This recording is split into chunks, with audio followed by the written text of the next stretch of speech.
Alright, so welcome to Confidential Killings. I only found out about this game last week, and then I got a code for it on Friday, and played a little bit of it the other day, and was like, this is really cool. Apparently, it's... I don't know how much it's inspired by, but it takes some inspiration from the Case of the Golden Idol. And also, from what I've played, it reminds me a little bit of Duck Detective, but obviously with no ducks. And a bit more of a serious tone. December 18th, 1978. Police station. Ooh.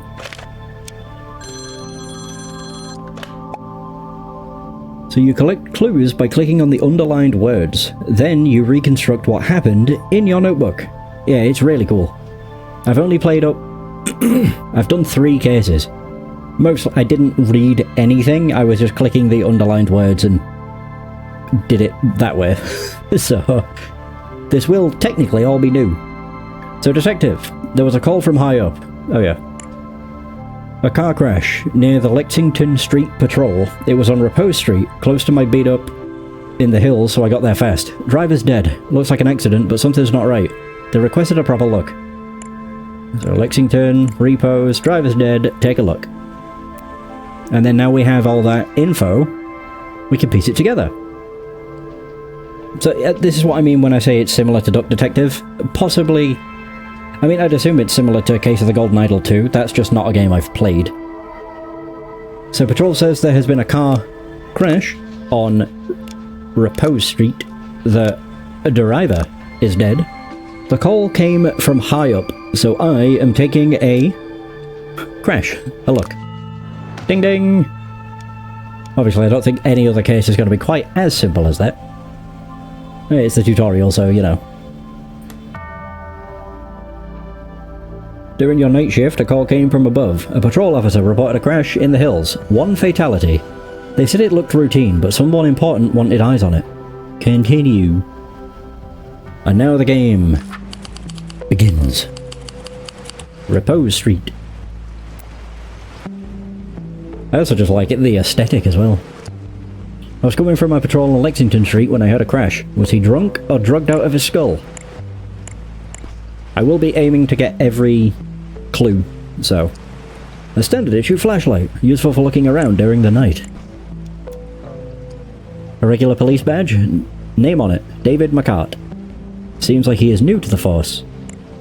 And one thing you can do as well, I don't think you have to, it's just something you can do. Yeah, you can piece together who's who.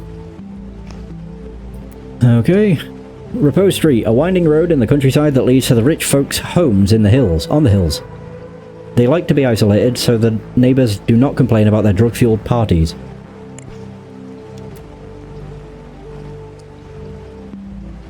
The brakes have been precisely cut and the fluid is leaking, creating a puddle under the car. The driver did not have a chance. A custom license plate, they don't sell these to anyone. Under the crime it says, Bradley. Ah. I think that's everything. You can hover over this as well, which is helpful. Yeah, it just tells you where you can look to find things. There he is. From his look, he was going nowhere fast. Did the impact against the guardrail violently push his head against the windshield, killing him? He has a piece of paper. Frank, 50 grams, Ivy, 80 grams, Ray, that looks like it says who, but there's a blood splatter covering it. Jack, 100 grams, is that Jack?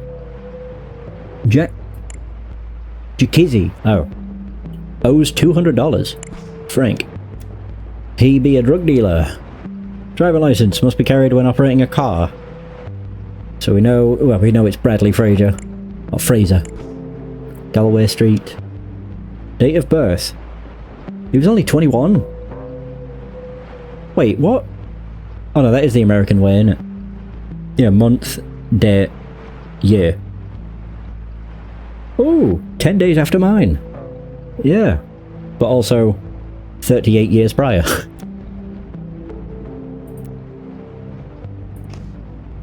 So with that in mind, we can piece together that this is Bradley.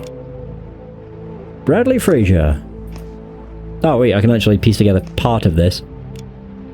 So Bradley Fraser died in a car crash on Repose Street. Someone, to make it look like, okay, he was going out to, okay, I know these, but he must have felt untouchable. He is not even trying to hide his stuff. This stuff.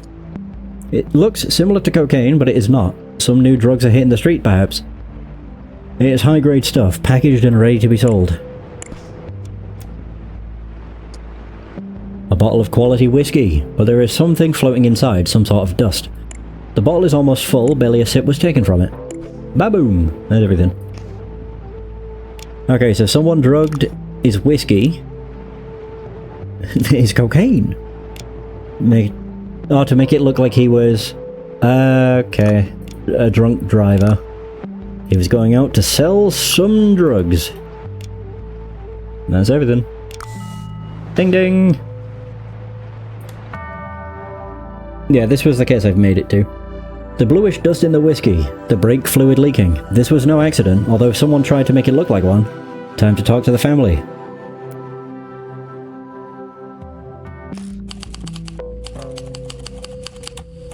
I also quite like the music. What little of it there is, I just find it quite cool. 4 medals from the Korean War, framed and polished. Certainly not an ordinary soldier we are talking about here. It is a war hero material. A pop art piece, probably very valuable.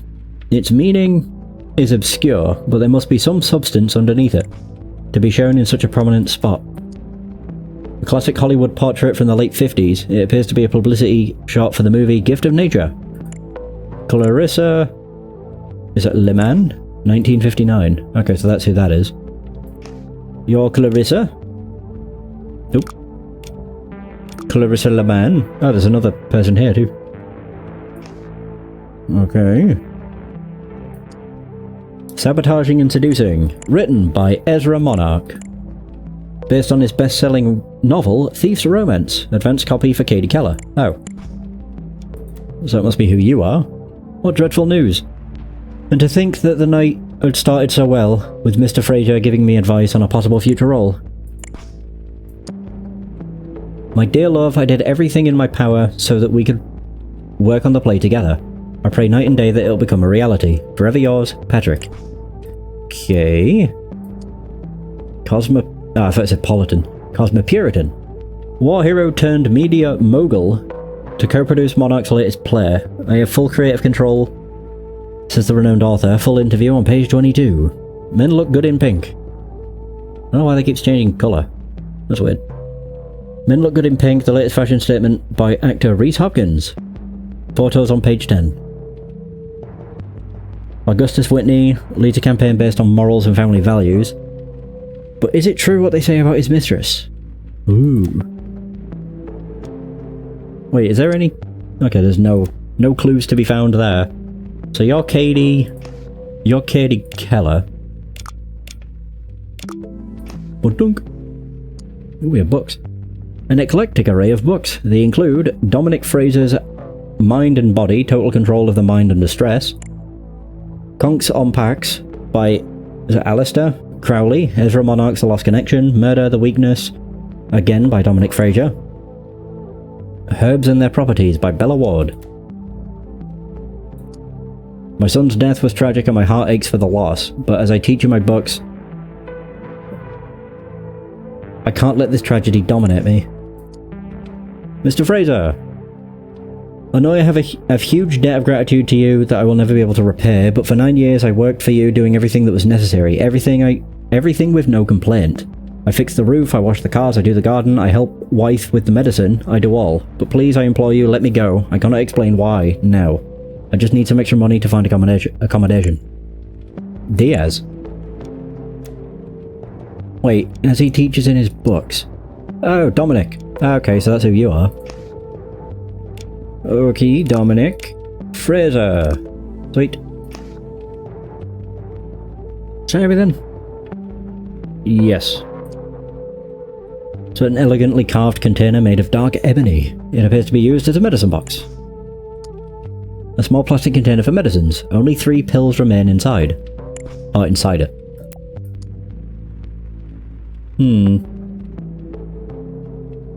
So, Mrs. Lehman, remember these are the strongest sleeping pills on the market. I'm giving you a week's dosage. Take only one per day. Sunday, Monday, Tuesday, Wednesday, Thursday, Friday. So, days she's taken.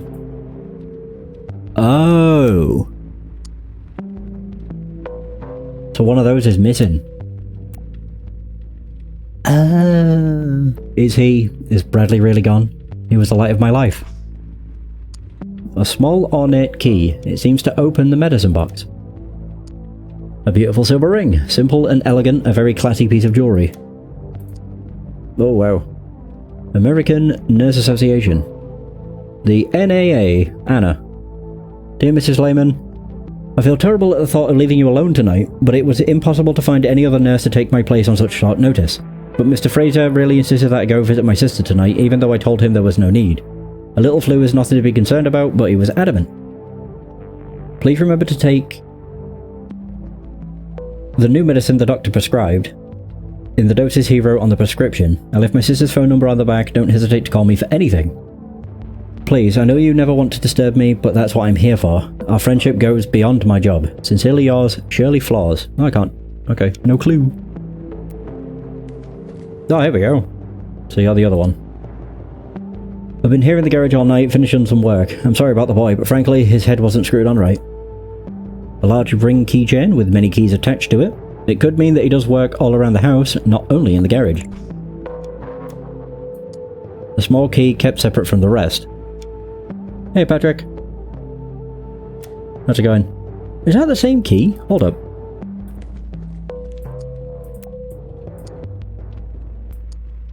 It is.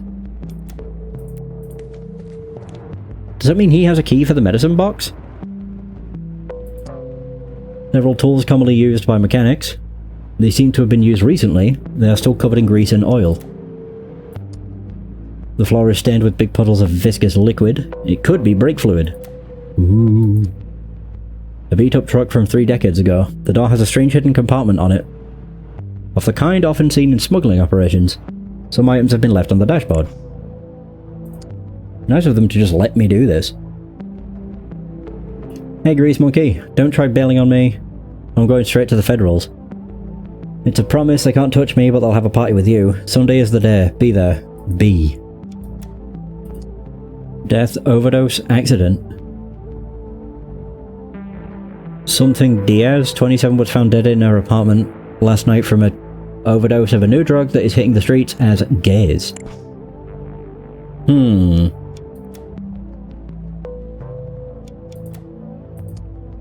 A beautiful sports car in pristine state. Looks like an imported model, it must be incredibly expensive. Whoa, what the hell's this? Enough is enough, I will not do it, not Sunday, not ever. Oh, B would have been Bradley. Oh. You've seen what your stuff has done to my sister, I don't want anything to do with it anymore. I'd rather be in federal prison than bring another gram of that poison to you. Pedro. Ah, okay, so you're Pedro. Mr. Diaz.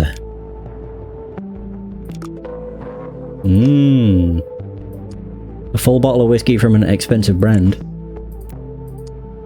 Hey Bradley, have you asked your daddy about his friend Roman? Do it, his reaction will surprise you. K. CK!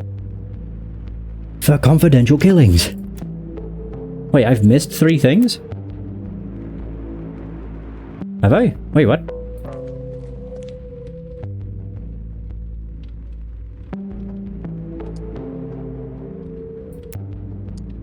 How have I missed 3 clues?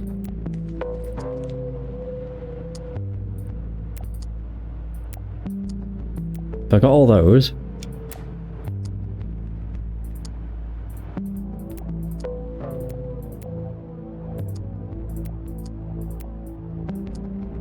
Man, I'm confused. How?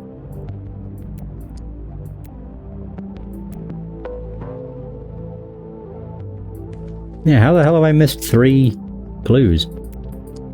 Oh, I never read that. That's how. Somehow.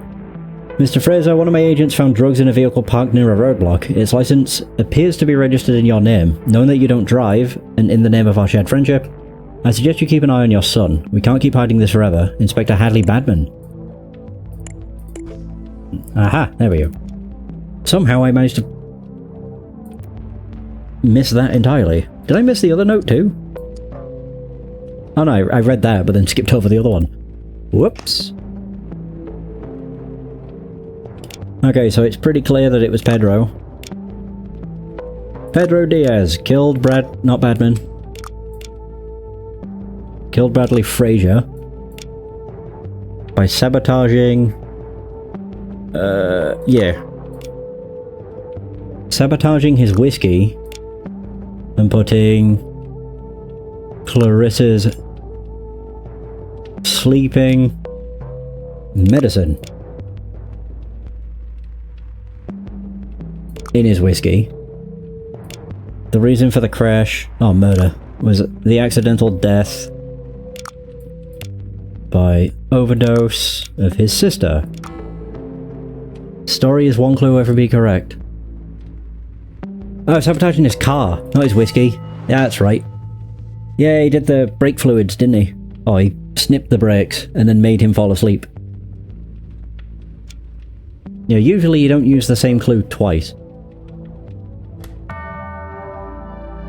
The plot thickens. Pedro was sick of working as a drug mule for Bradley. His sister's death from the very drug he smuggled out of Mexico was the drop that finally spilled the glass. Cornered, Pedro made the wrong choice. Bradley paid the price.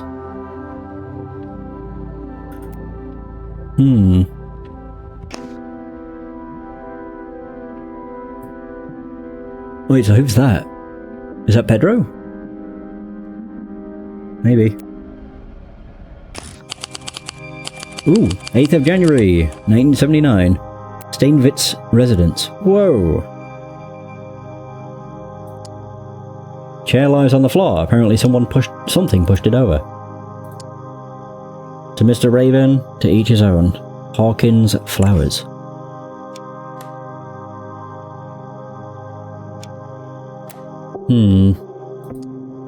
A bag made of fine leather lies abandoned and next to the pool. There's a pistol here. Monday, 10 to 12 AM rehearsal. 3 PM Dennis Miller interview for newspaper. Party at Jeffrey's house. Tuesday. Radio interview at Alpha Omega. TV interview. Important, take breathing pills before. Wednesday, meeting with lawyer, meeting with the writers. Ezra Monarch will be there. At the club with Augustus Whitney, should bring the wife, she's a fan. Sabotaging and Seducing by Ezra Monarch. Main characters parts only. Patrick Raven. I'm assuming that's who's dead. Oh god, there's a lot. Wait, isn't that the same lady? Oh, there's a lot of people here. Is it you? Okay, yeah. I couldn't tell because he's blue. A half-empty bottle of white pills, many of them are scattered all over the bag. The label says, Abraxidol Red, the remedy against allergic reactions. You can breathe safely with Abraxidol. So he had an allergy. Dr. R. Barton, patient name Patrick Raven. When having a respiratory attack caused by plants, flowers or other allergies, take 2 pills of Abraxidol as soon as it starts. Make sure to not exceed the dose of the red Abraxidol pills and never mix it with other medicines, even similar kinds, because they would cause a respiratory obstruction and could be fatal. Okay. A gun. A small, well-kept semi-automatic pistol. Its magazine is full. So no bullets have been fired. Is the only other thing the body? Yeah. There he is. Oh, the hand. Petals from a red flower. Okay. Holy shit, look at that. Look at all this. There's a lot of stuff here. There's all the clues here. I'm assuming these people are all alive. It's hard to really tell. Oh. Enough drugs to kill a herd of elephants. It could be easily mistaken for cocaine, but it is something else. Next to the open packets, lines ready to be sniffed, these people seem to take drugs on a regular basis. Or coked out the mind. A record by Troy Dixon has been left on the player, the stylus scratching its surface. The side should be swapped, but the residents are too high to notice. A strange painting titled Homage to Buñuel. It shows an eye with a razor in front of it, not the most pleasant of images. What else we got? Another picture. Oh. To Jeffrey, producer extraordinaire in the land of dreams, and his wife Nadine. Carl Carlson. So that's Jeffrey something, as well as Nadine. Is Nadine one of the characters? No. That's Jeffrey. I don't know his surname. We got a noise complaint, didn't expect to walk into this. They're not dead, just out of their heads. Some kind of drug hit them hard. The police issued 38. So will they even be able to, like, can I talk to them? This man is on a bad trip, covered in sweat, dilated eyes, apparently oblivious to what is going on around him. He's muttering something unintelligible to himself. A fresh pack of cigarettes, not even opened yet. An expensive gold-plated lighter.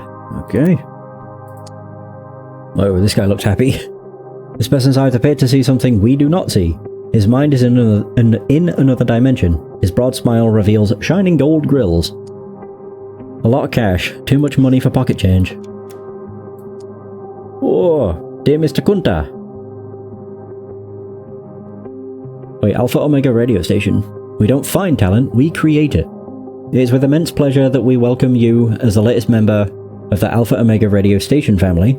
We have attached a list of albums and artists to play, as suggested by our program director, that you can peruse at your own leisure.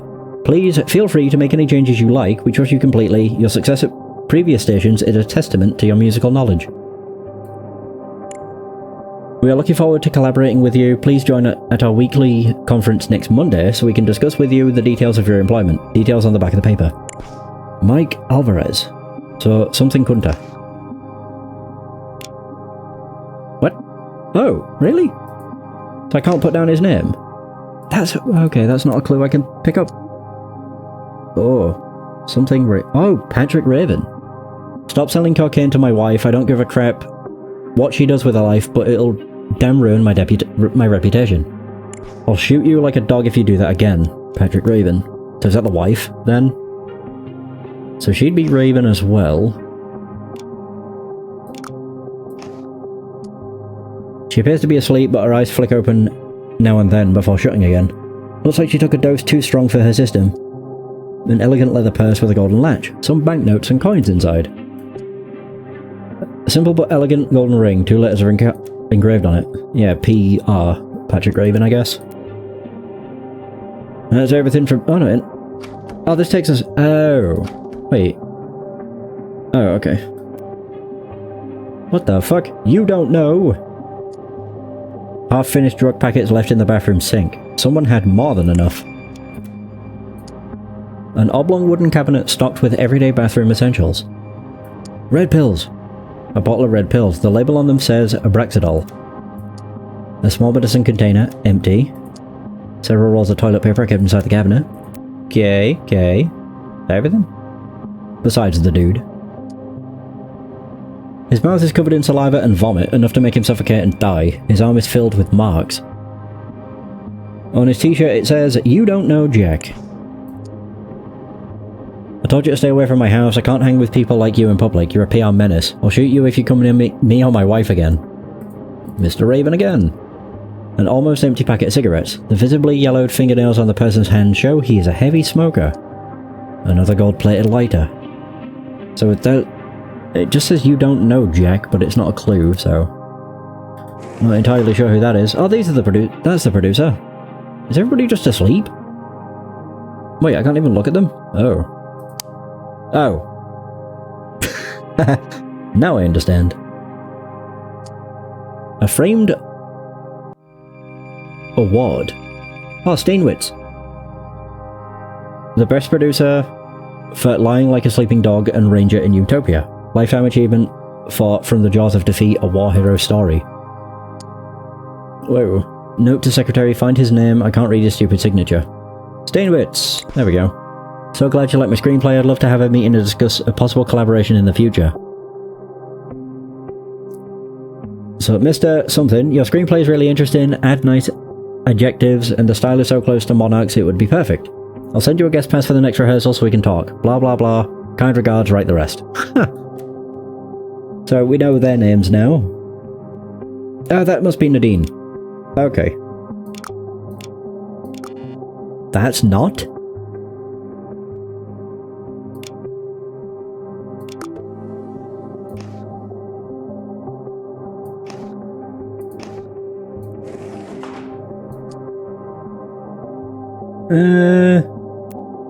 Wait.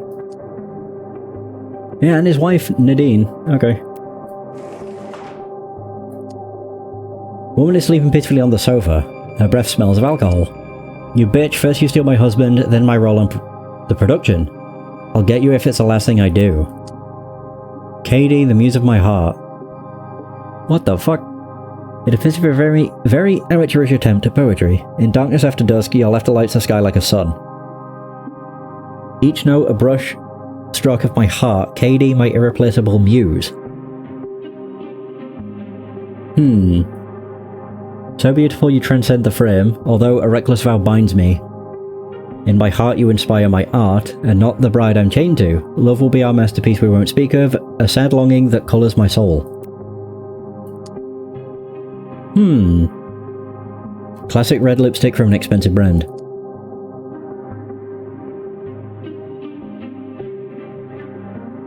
Oh.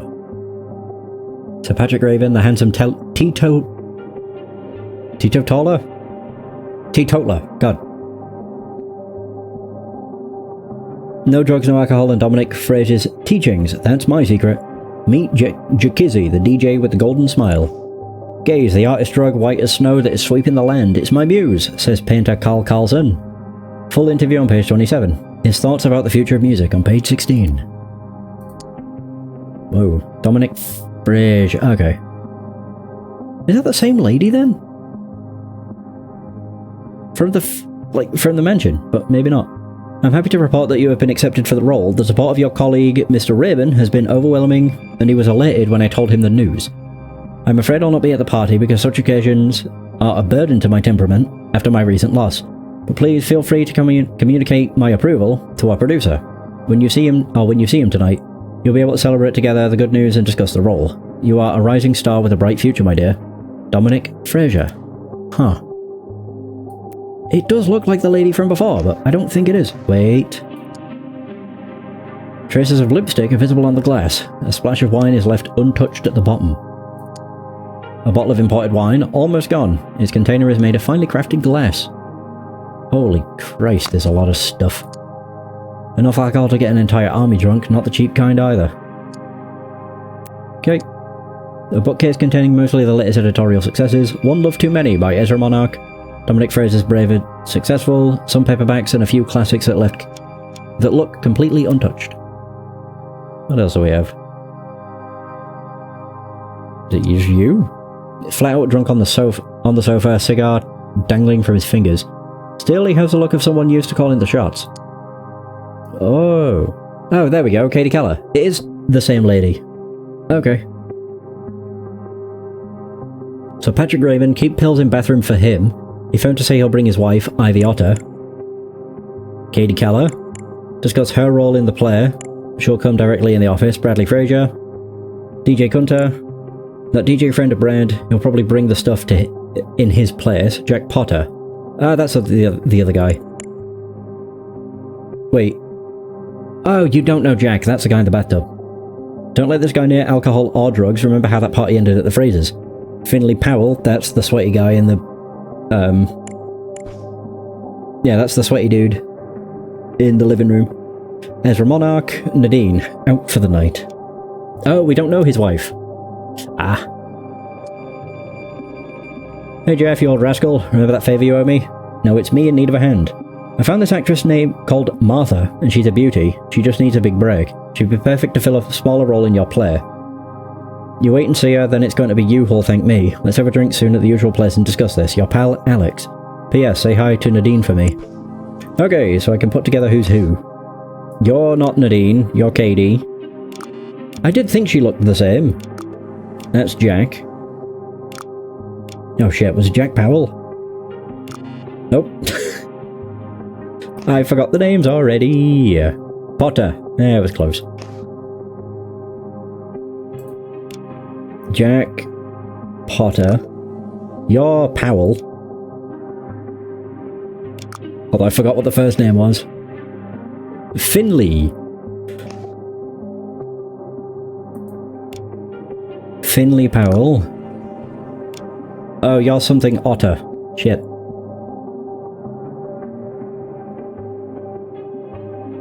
Ivy. Not Raven. Ivy Otter. There we go. And you're something, Gunter.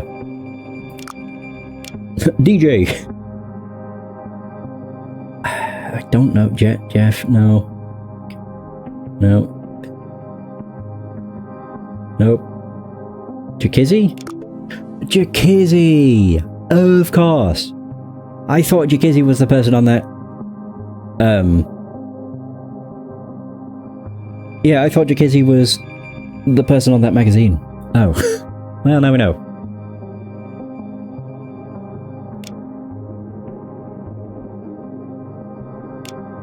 So, it's Patrick Raven.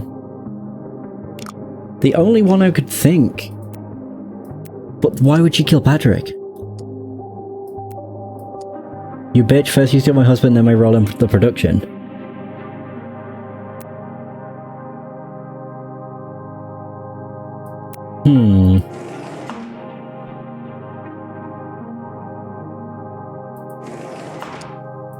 It could have been the producer.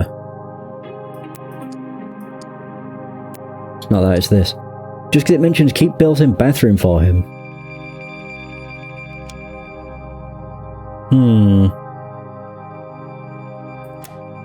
Not actually too sure about who killed him. The killer sent him flowers to cause an allergic reaction, which made him suffocate. Wait, suffocate? No, it made him take his pills. But they'd been swapped. Oh, of course, because they were white, not red. I have a feeling it might have been the producer. Yeah, swapped with a different kind found in the bathroom. This caused... I don't know why I need to say his name twice. Mr. Raven to suffocate and fall into the pool. The reason for the killing is the victim's relationship with Katie Keller, who used him to obtain a role in the latest Shoot. Play? Shoot. Play? Play. Ooh.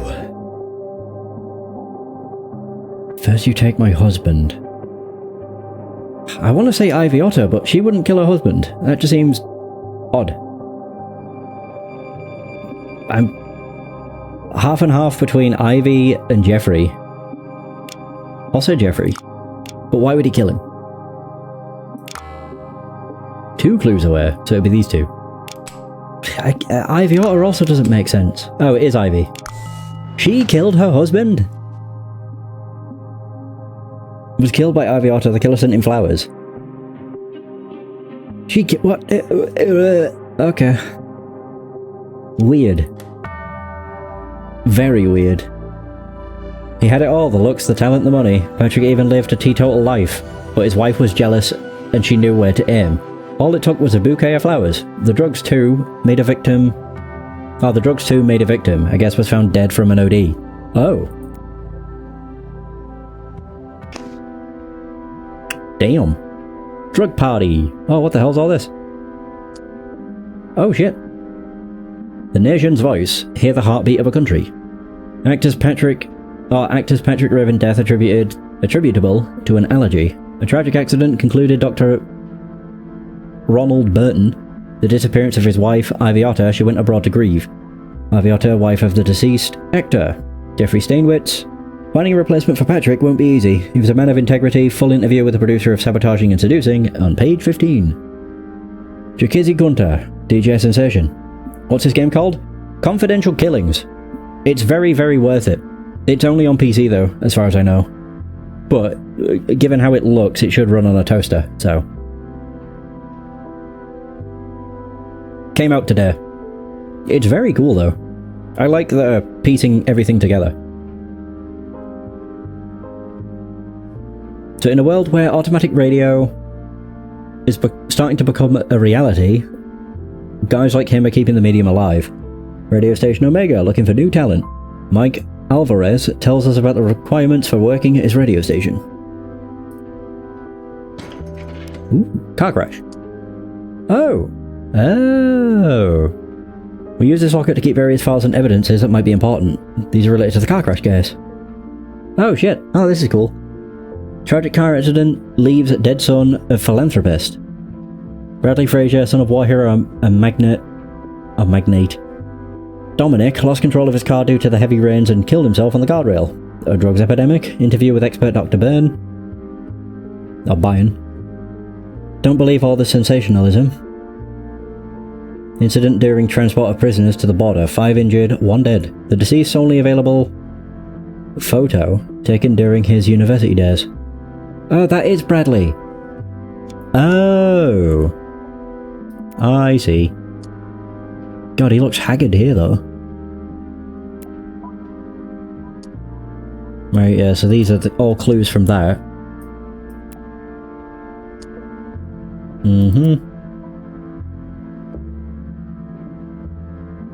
I always love... I don't know why, one of my all-time favourite things... I mean, it kind of ties back to Oblivion. Like, my favourite quest in that game is... It's not necessarily a murder mystery, because you're the murderer.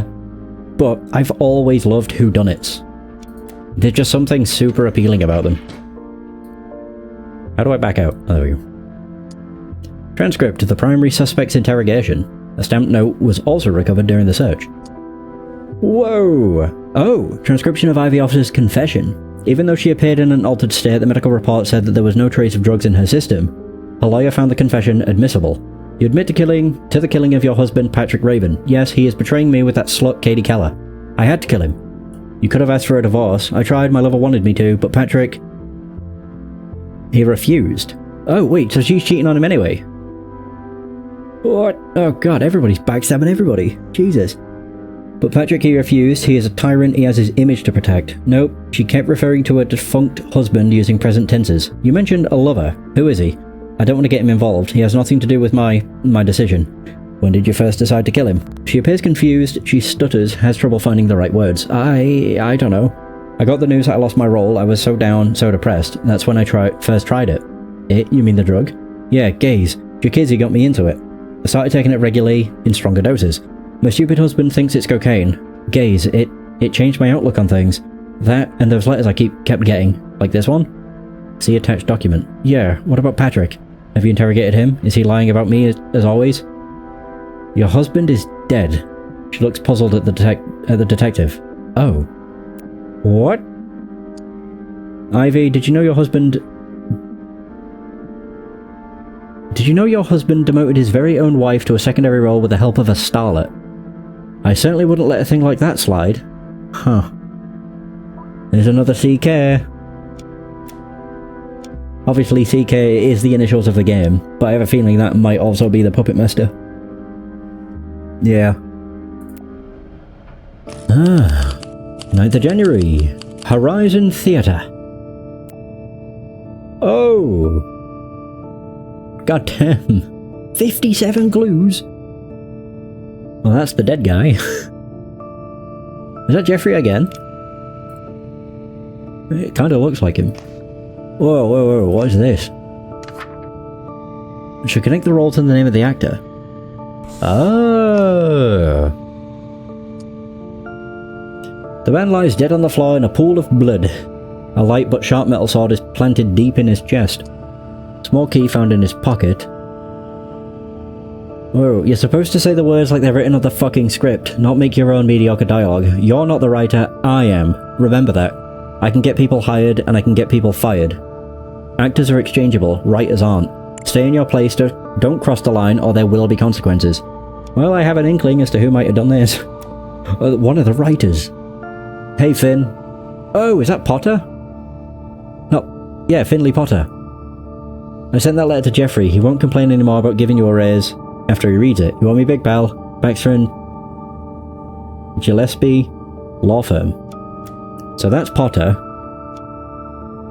Oh. A sword light, but made of metal, planted deep in the man's chest. It has hit the heart with uncanny precision. Okay. A light sword is laying on the floor next to the man's hand. Despite its realistic look, it is harmless. It is made of plastic and the blade is retractable. No more dangerous than a toy. Oh, so the one that killed him was not... I wonder if it was accidental. Looks like it might have been this person that did it. I handle security around the theatre, but it's mostly psyched fans and simple stuff like that. I called an ambulance, but I'm afraid it's too late. Revolver? I'm not entirely sure why that's a clue. A ham and cheese sandwich, packed with a note. Oh, packed with it, a note. Have a good day at work, sweetheart. Is he dead? But the sword is fake. This can't be. Instructions. Oh, that's Keller. E.M. Miller. Ezra Miller. When using the sword, remember to push it hard against the center of Powell's jacket.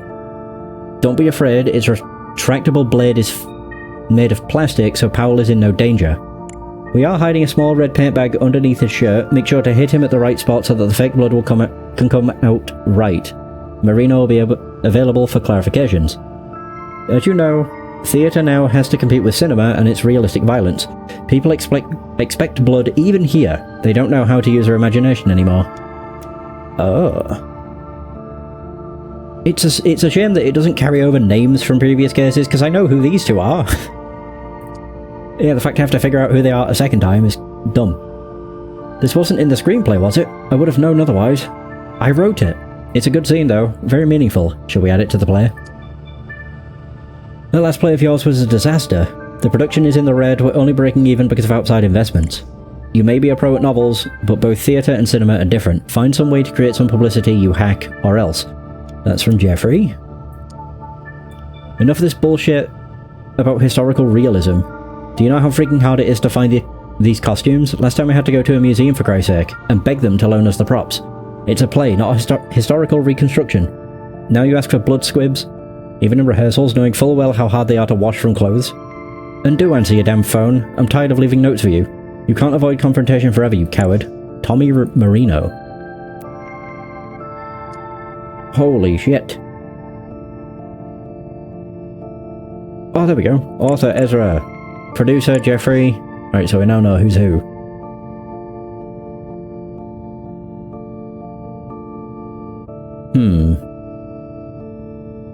So for positions, see diagram. So Ruth and Hugh are one in front of the other, at the center of the stage preparing for a duel. Hugh doesn't know that it's Ruth he's fighting, disguised in men's clothes. In a corner, Dorothy Darlington is watching, mute from terror, too scared to stop the tragedy. Add line for Dee Dee here. Hugh unsheathes his sword, Ruth does the same reluctantly. Prepare to die, villain. So Hugh plunges the sword, Ruth moves to the right, she tries to defend herself and accidentally hits Hugh with her sword. Near the chest, blood starts spraying from the flesh wound, Hugh drops the sword. From the corner, Marjorie Hastings comes running. Stop it, Mr. Culpepper, you don't know who you're fighting. Do we really throw the wig? Those things are expensive. Ruth, crying, throws away her wig, revealing her identity, and holds Hugh. Why am I fighting the man that I love? Look at me, can't you see me? Okay, so I can at least do 2 people. I'm assuming you're Ezra Monarch? Okay. That's Jeffrey. Oops. Jeffrey. Good. And I know who these two are as well, but why do I need to find their names again? Silly. Wait, so what can I do with this? Connect the roles to the names of the actors. Oh, we don't know their names yet. The one appears to be in shock, gasping for air. Her entire body is trembling and she seems unable to speak. Small metallic key. Penny! I'm on a casting call, so I won't be home for the day. I hope I get the role this time. A man can't depend on his wife. Please, please, please remember to ask Steinwick, or whatever the producer's name is, if he can find me a part in the play. Imagine if I had the role that insipid Finley Powell has. Both you and I in the same play. We'd be set for life, or settled for life. Let's make this dream real, whatever it takes. Love you, Henry. Okay, so you're Penny. She has a small knife on her hidden behind the dress belt. It looks very realistic, but it's made of plastic and bends to the touch. Alright, so you're Penny. Penny something.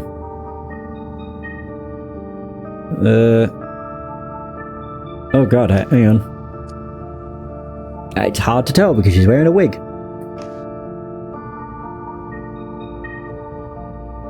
I'm gonna guess you. Oh, Penny wasn't a clue. Really? Oh no, it wasn't. Oh. I'm gonna guess he's Henry.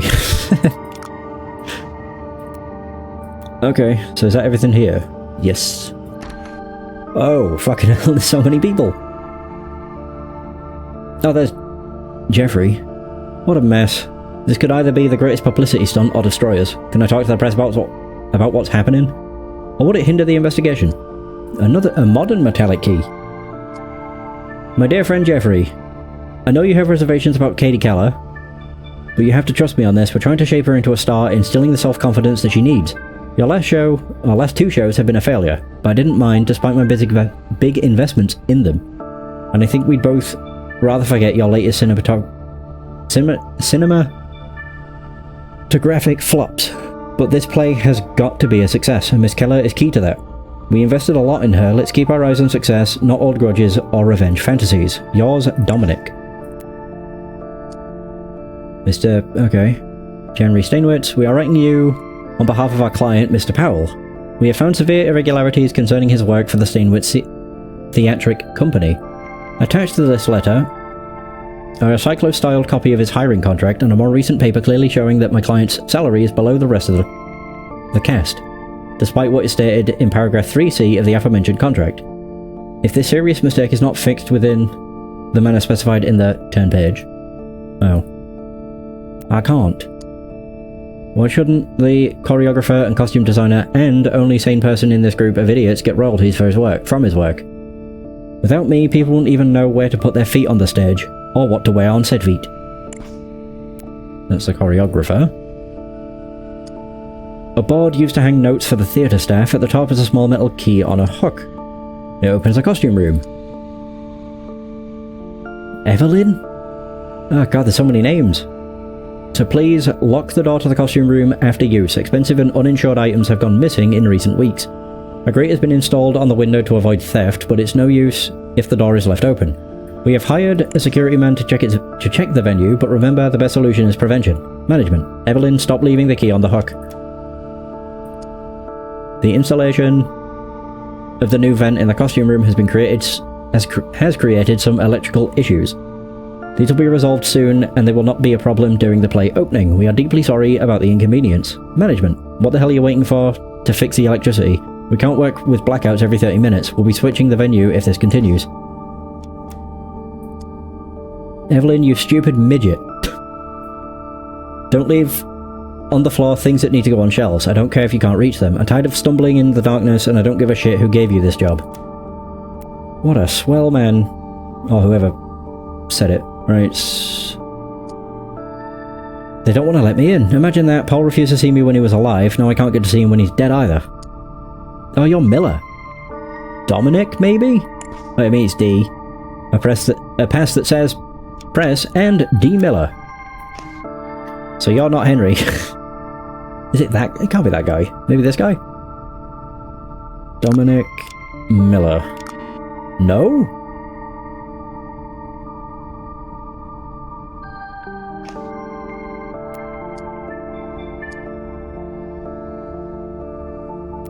Huh.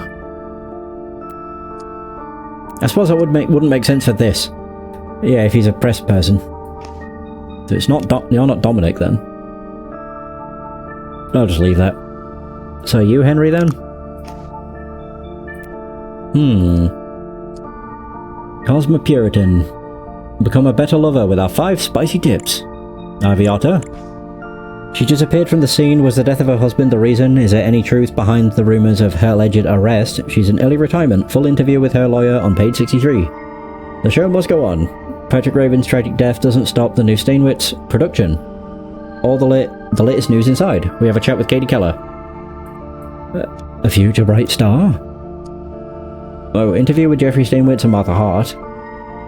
Remember to ask about cast changes and Otter's disappearance. Note to self, I need to investigate Monarch. That guy is such a phony. Can he even write? Hard news bulletin at radio station. News again. Integrate stuff from morning interview. Interview for disco opening. Bring Grayson Davis for photos. Hey, it's Troy. I'm leaving you a note at Alpha Omega. Remember when we first met? I just started and you were so nice and kind with your compliments about my music. It gave me such a confidence boost. Can I ask you a big favour? My fiancée is working at the theatre and she doesn't believe enough in her abilities. It would do her a world of good if she talked to a journalist. You don't need to write an article or anything, just chat with her like you did with me. She just needs a confidence boost. Troy.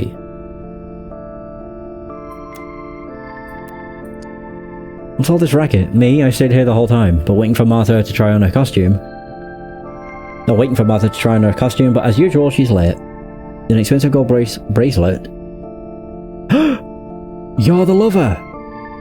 Inscribed in tiny letters on the back of it, to my true love, I.O. That poisonous snake Katie is trying to steal my role, can you believe that? You're my only solace in these troubling times. Come see me in the dressing room before closing time. I. Oh, the plot thickens. Oh, Jesus. Guest. Jim Blair. I can't take that as a fucking... Okay. Grants the holder access to the backstage area and an interview with producer Jeffrey Steinwitz. More powder. Small plastic bag containing gaze. It's been placed at the bottom of the bag, buried under other items in an attempt to conceal it. Oh. A notebook filled with story ideas. The most promising ones have big red circles scribbled on them. Oh, there we go. Now I know his name. Gloomy Clouds Over Paradise, A Dark Tale of Love and Betrayal. By Jim Blair. Copy reserved for Jeffrey Steinwitz. Right, so you're not Henry either. Who the fuck is? I mean, just because I know the name doesn't necessarily mean he's here, I guess. A small .25 semi-automatic pistol kept inside the bag, next to it a license for concealed carry. Oh. I want to actually go back up. Whoa! This isn't where I thought it was. Oh, Christ, where? There it is. Was it you? Yeah, a small quantity of gaze, a creative drug. Have I spoke to everybody here? Yeah, I guess. Yeah, I have.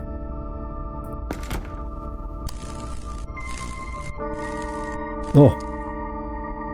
Ruth Acker, Hugh Culpepper, Isaac Claydon, Dorothy Darlington, Tommy Marino.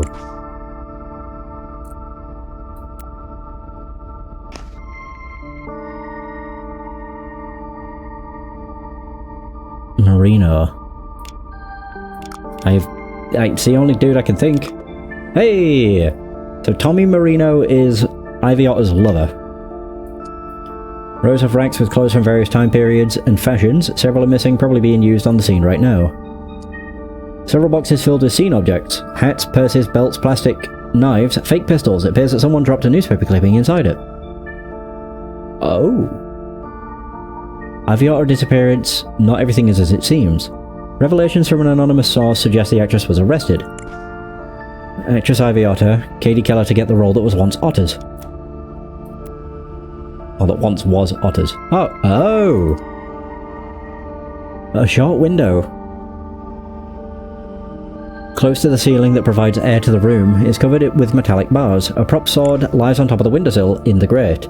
Someone tried to get rid of it in a hurry. They switched it. They switched it with a real one, I think.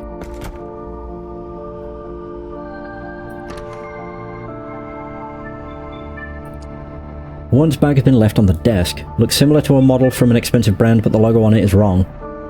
And it's made of fake leather. Oh, is he waiting for her to get changed? So that's Martha.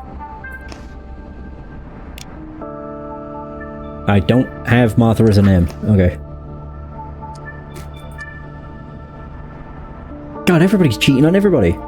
Remember, it's a small role, but it could be a big break. Do everything you can to get noticed. I mean, everything. If it works out, we can finally get married. Love you, T. Cheap red lipstick.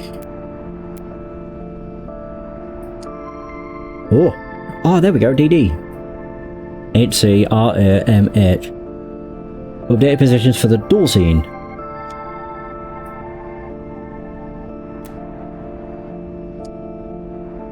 What the hell?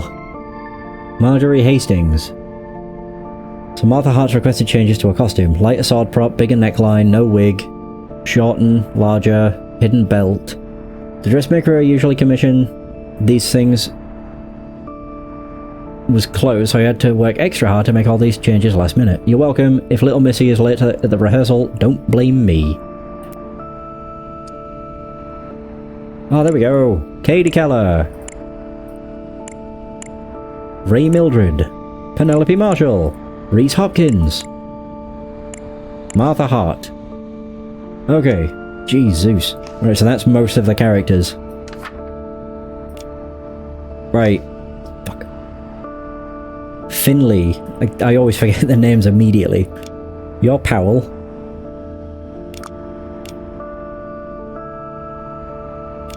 Finley Powell, you're Katie Keller.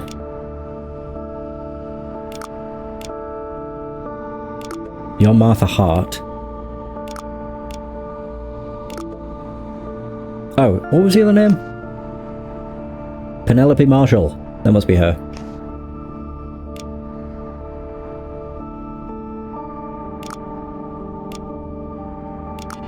No.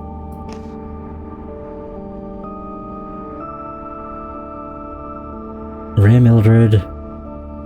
It's either that or Reese Hopkins, but that doesn't seem right either. I mean, Reese is a... both. Not Marshall. Okay, not that either. Okay. Oh yeah, the costumes. So the hop kit, this is Finley Powell. Just a stagehand? Possibly. She should still have a name though. This is Katie Keller. Dum dum.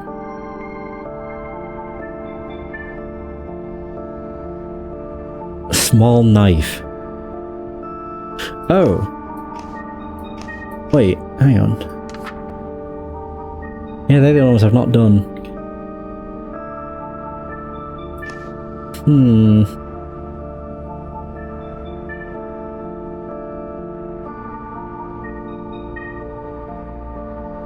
Main characters.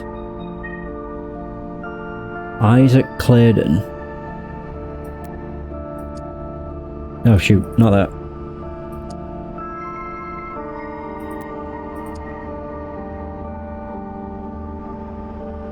So R-A-H-C, D-D and M-H. What was D-D? Dorothy Darlington. Oops.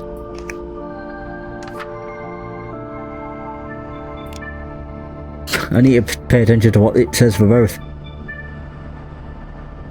Oh, there's a note in here too.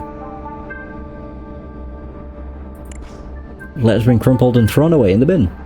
Dear Miss Hart, we want to once again extend our invitation to join one of our enlightenment centres. As you are well aware, your fiancé is already a member of our group, and it has done wonders for his career. You too could unlock your full potential by joining us. Reach for the stars and become one. Okay. So Penelope Marshall is DD. Which I guess would be this. Aha! Oops. And this was Ray. Mildred, I think? Ray. Oops. Hey! So they're all done.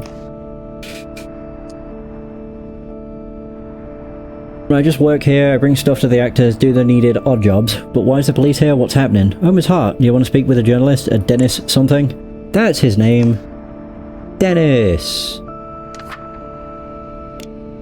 Of course, there's 2 D names. Douche. You're always late. Oh! She's the one that was referred to by Midget. Evelyn, that's her name. I don't have that as an option though. I don't think. No, I don't. Okay. Time to get more. So you're always late, you always have excuses for not doing your job properly. You gave Finley's scarf to Ray, Ray's shoes to Penelope, you even switched wigs one time. And how many times do I have to tell you, check each character's weapon? You can't give daggers and swords at random. The diagram I put in the costumes room is there for a reason, you dolt. These things do matter, even at rehearsals. They're part of each character's personality.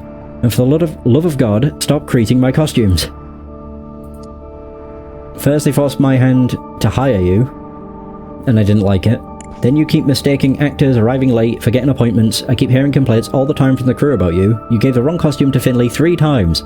I don't care if your uncle is a bigwig. More mistakes and you pack your bags. Am I clear? Whoa. Dear Lynn. Or should I say Miss Cox? Okay. That's probably how they call you now that you live in the big city, but for me you'll always be my sweet little Lynn. I'm so happy to read that the assistant's job at the theatre Uncle found you is going well, and you quickly earn the respect and sympathy of your colleagues. Aw, she's lying. I was afraid for you when you first moved, having heard so much about people in the big city being rude towards country folks. But I'm relieved my little daughter has proved me wrong. Life at the farm has been hard since Daddy's gone, but I'm sure glad I have your brothers with me, who's a hard worker. If you see Uncle Preston, I know he's busy. I know how busy he gets with his travels and conferences. Thank him again for me, for all he's done. Write me soon, your letters lighten up my days. Mom. A bracelet made of small cuts of silver, turquoise, and a little gem in the middle. Okay, so something. Oh, it's Evelyn Cox, but I don't know where. Yeah, I know it's not Reese. There's still some more clues. More clues to find somewhere. Really? Stage room?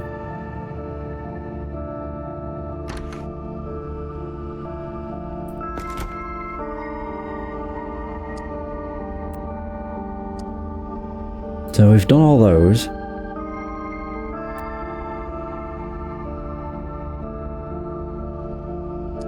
Ah, it's the same. Okay.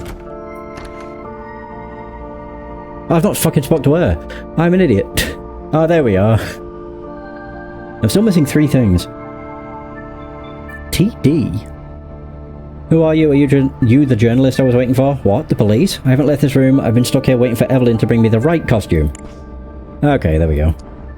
This woman's wearing a small and simple ring on her hand. TD? Well, that wouldn't be Tommy. Okay, so I now know her name. I'm missing a goddamn 1 clue. Hooray! God bollocks. 1 clue.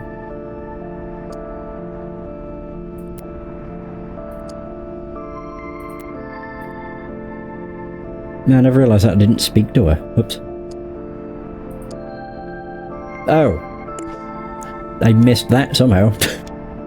Hooray, there's all the clues. I mean, technically, this was Finley. Well, it's Katie Keller that killed him, but it wasn't on purpose. No, it's because somebody swapped out the sword. With a real sword, mistaking it. Yeah, mistaking it for a prop. Oh, this is it. Okay. Ooh. I think it's probably Ezra. Just with how he wrote to Powell, he sounded very pissed.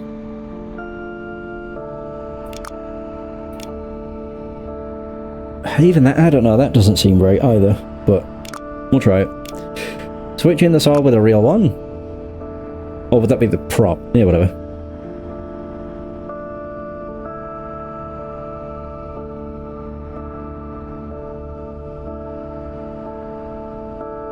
Wait, no, it can't be. Caused the murder. Right, so this is going to be Evelyn.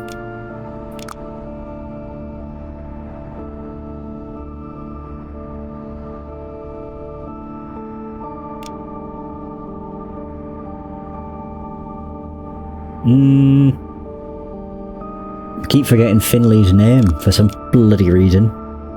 It just don't stick in my head. Blamed for the something of his something. Whoa, okay.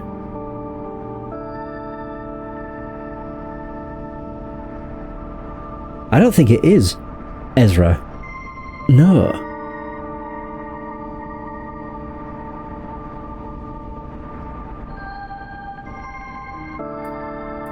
What else do I have as that? Writer, security, fiancé.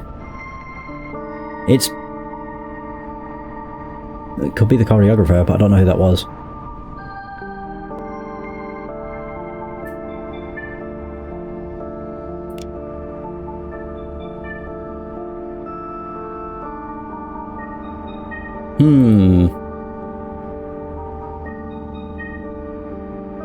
Oh, whoops.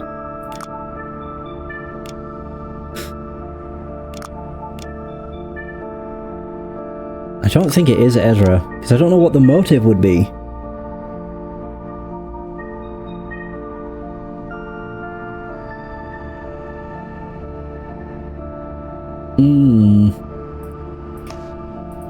Oops.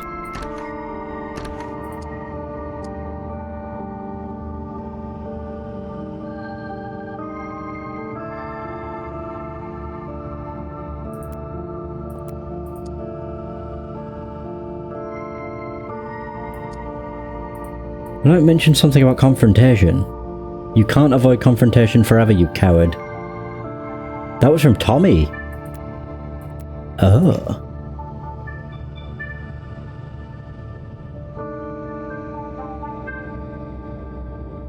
Oh, I've just realised. He wasn't trying to get Powell killed, he was trying to get Katie Keller killed. That gave it away. Yeah, because she mistakenly handed the real weapon to her instead. Ezra motive. I don't really know. Not confrontation. Breaking, arrest, betrayal.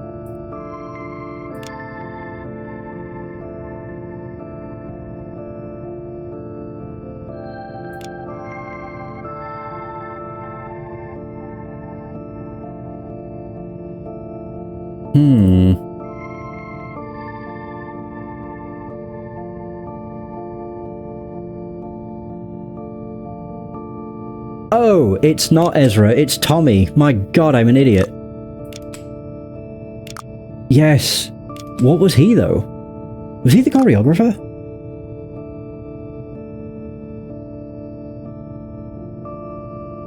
Yeah, it's fucking...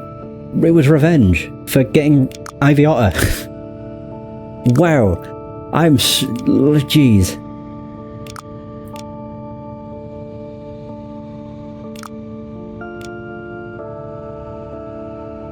Oh well, if this is wrong, then, you know, so be it. Of his lover. Oops. Oh, fuck me. Ivy Otter. Oh, I'm one clue away. He's probably not the choreographer. Fuck, I don't know what he is.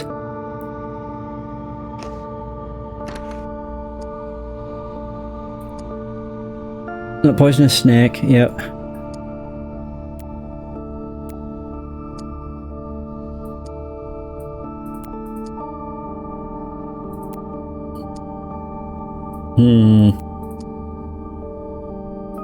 Bollocks, I don't know what Tommy is.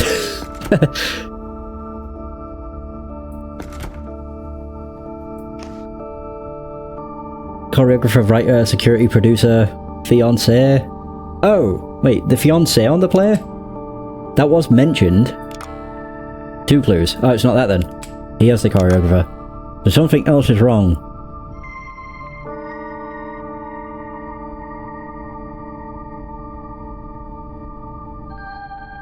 Not theft of his lover.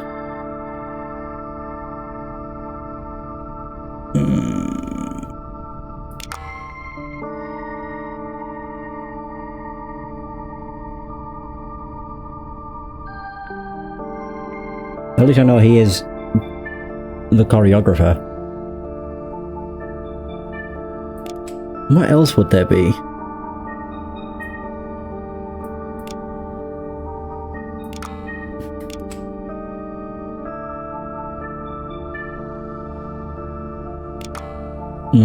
Okay, so that is lover. What is wrong? Katie Keller killed Powell.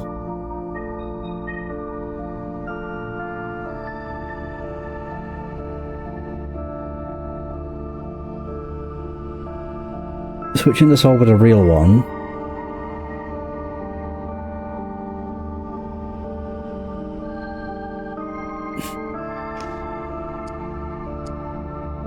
Well, he didn't blame her.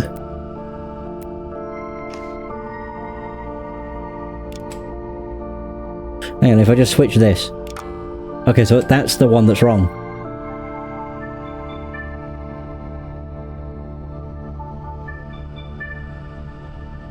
It's not betrayal either. Maybe?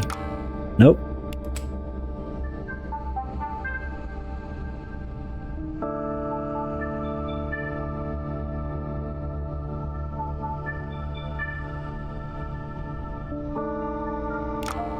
Also not that. None of these make sense. His motive was revenge because she stole the role.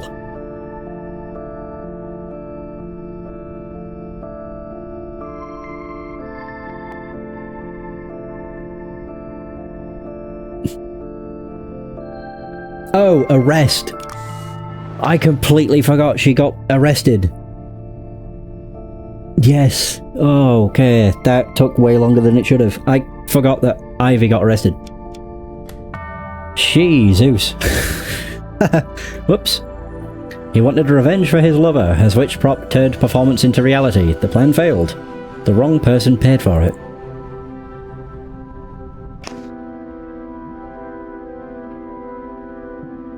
Craziest thing with all this is just how everybody's cheating on everybody. Yeah, like Ivy had a thing with... Oh, she was Patrick's husband, but she was seeing Tommy on the side. Tommy's Martha's fiance, but he's seeing Ivy on the side. No one's faithful. What's this? Ooh, is there a curse? Bad luck continues to plague the cast of sabotaging and seducing. Another sad accident happened on the stage during rehearsal. Theatre crew books an entire hotel. Better safe than sorry, declared writer Ezra Monarch. Having the cast all under the same roof will also help boosting morale. Renowned writer Ezra Monarch during a signing event. Hadley Badman to be the future chief of police.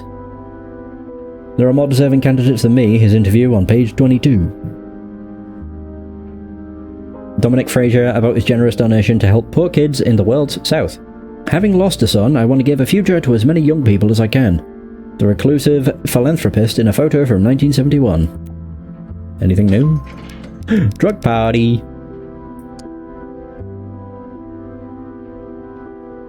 Oh, I've already read these. Okay. Oh, these are all... Okay, I don't need to do this then. The only thing I need to check out between each case is whatever's here. Alright. Who's next? 9th of February, 1979. The Emerald Hotel. Oh. Who died?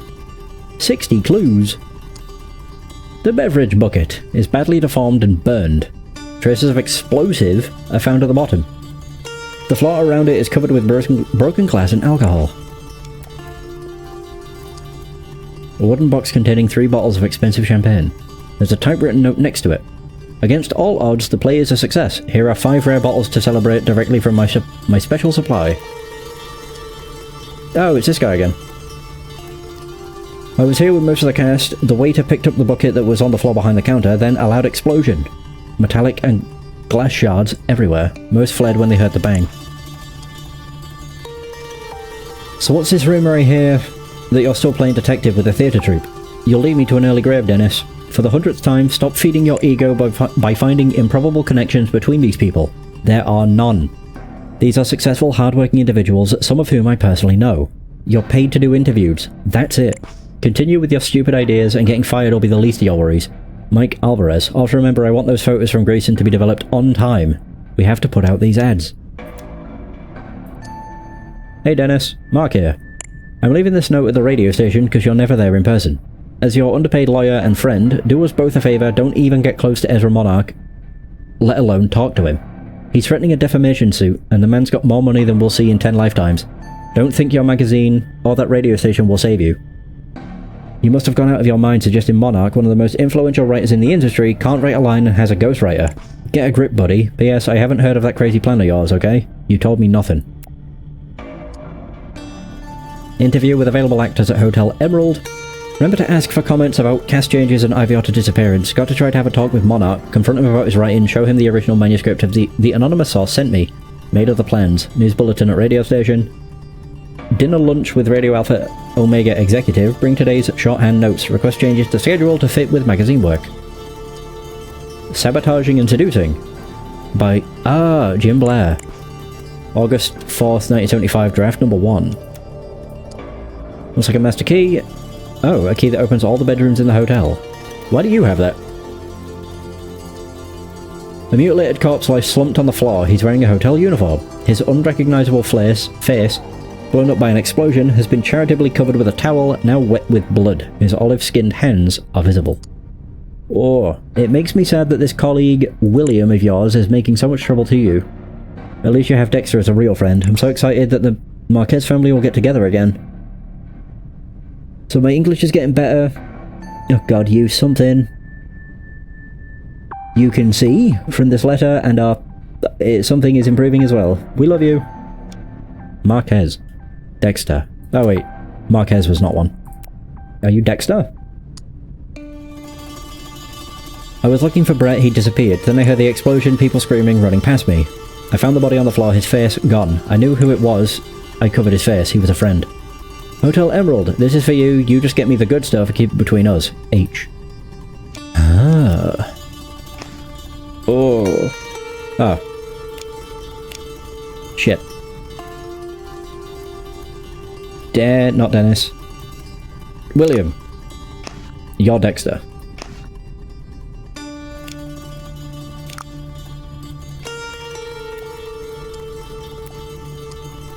No, it's Brett. I'm fucking bad with names.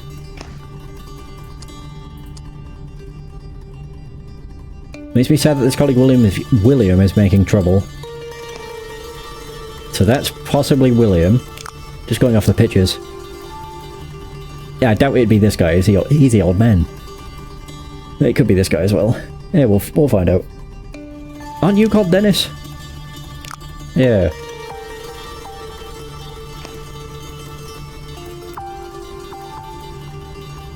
There's everything there.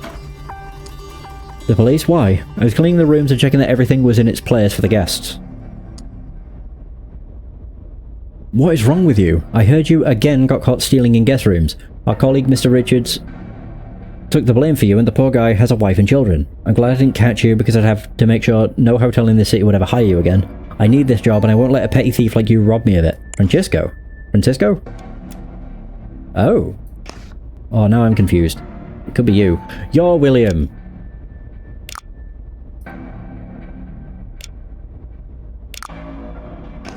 Yeah, you're the petty thief. Ooh, an expensive piece of jewellery that I'm sure he bought himself. A passport out, a master key that hotel personnel usually have to enter every bedroom. I just need to leave something in a room as a surprise. This is for you to forget the master key at the reception.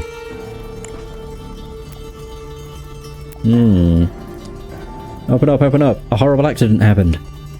Dylan, is it true what they're saying about all those deaths in the theatre crew you're working with? Why didn't you tell us? My heart almost exploded when I read the newspapers. You shouldn't hide things from your family. That's a dangerous place you're working at, and I want you to stop. The monthly checks you're sending are helping us a lot since your brother's accident at the farm, but you shouldn't risk your life for money. I'd rather do double the work than put you in danger. Us Cox have always managed to survive come hell or high water. I asked Uncle Preston a small loan, as he has been so good to us in the past. That should help keep things going until your brother is back on his feet. So you don't worry about us. He's yet to respond, but you know how busy he is with his political campaign and all that. Please stay safe and write me soon. Love you, Mum. They arrested Marino, who was the only one of you idiots who did some good work. Why couldn't they arrest you instead? You're the criminal, killing my player like that, not giving hints at the right moment, making a mess all the time. I found the 15-page instructions I gave you in the trash bin, you little twerp. Think I didn't notice? I see everything. I'm surprised she's still alive. Yeah. Was that everywhere? A puddle of blood is visible under the room's door. Are there 2 deaths? Oh. Ezra Monarch's amended screenplay for sabotaging and seducing. So this is for Penelope Marshall. Penelope and Henry. I'm glad that your role is secondary because let's face it, my dear, you can't act. Yeah, I've seen your resume, but TV isn't theatre. A fancy smile won't cut it on the stage. And that role you played on the big screen, wait number 3, next time you... Don't even include it on your CV, alright? Anyway, you forced me to cut your role in half because I'm tired of hearing you butcher my dialogues. We'll discuss the changes later. I just cut your character entirely from the play. See you. Maybe if you beg, you'll find something at the unemployment centre. But if I have any need for a drunkard in a future play, I'll know who to ask. Wow. What's happening? What's the room service doing here? Dr. R. Barton. Dear Mrs. Marshall.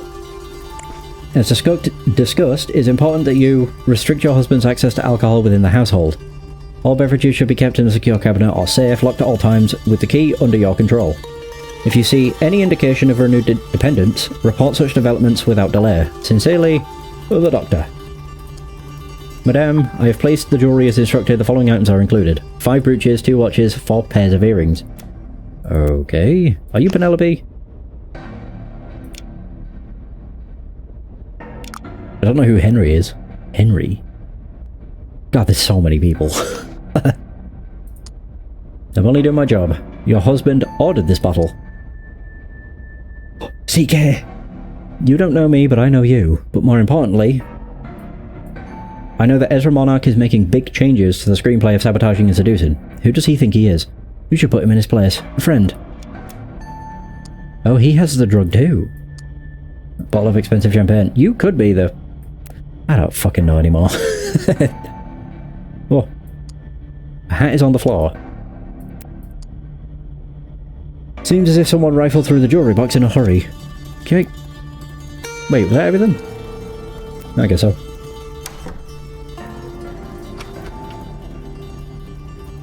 She's half naked on most of these. Katie Keller, Martha Hart. Amended screenplay for Sabotaging and Seducing.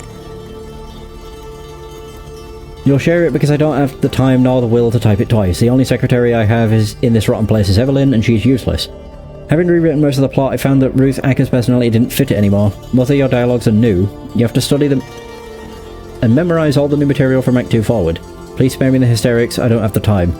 I'm not sure how you obtained your role, but a dog could act better than you. Did you take your acting lessons from the Lassie movies? Seeing how you are such an incapable dolt, I had to greatly reduce your role. A nice... whatever that is. Doesn't make you an actress, and it certainly won't impress me. Okay, well I know who those are.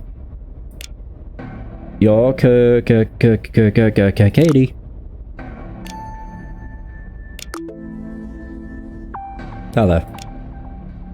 And Martha.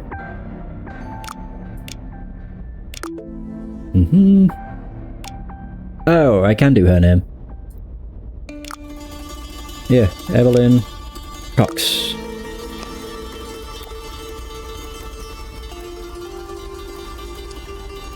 I may be next. They're after me, I know it. Maybe they're trying to kill me.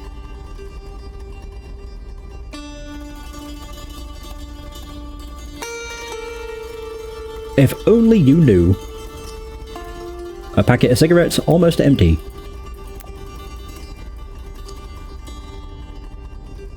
The TV is broadcasting a rock concert at ear-busting volume. I can't go out, can't go to the lounge, I can't even go to the freaking balcony. I have to stay here and babysit that hysterical woman. I'm getting cabin fever. Wait, TD. An engagement ring with initials TD engraved. A paper has been affixed on the door. Actors consult the schedule and just enter when it's your turn. Despite the sign, the door is locked. Oh. Oh, here we go. Oh my god, there's so many places. Ah. Note to personnel. As requested by Dominic Fraser, all unoccupied floors are to be left closed. Everything has been set up on the second floor so that we keep potential curious onlookers at bay on the first floor. Lodgements as such. Katie Keller, Martha Hart, Ezra Monarch. He requested the central room and a typewriter. Henry and Penelope Marshall. Oh, Marshall, that's their surname. Okay. Miss Penelope instructed not to serve his husband alcohol under any circumstances. To be left empty for other eventual members. Other persons who are allowed on the premises only after showing their ID to the policeman at the entrance. Jeffrey Stainwitz. Evelyn Cox. Dennis Miller. Oh, there. Miller. Grayson Davis. Miller's photographer. May come past 9. Other members of the troupe if equipped with a guest pass. That's Miller. Jeffrey Stainwitz.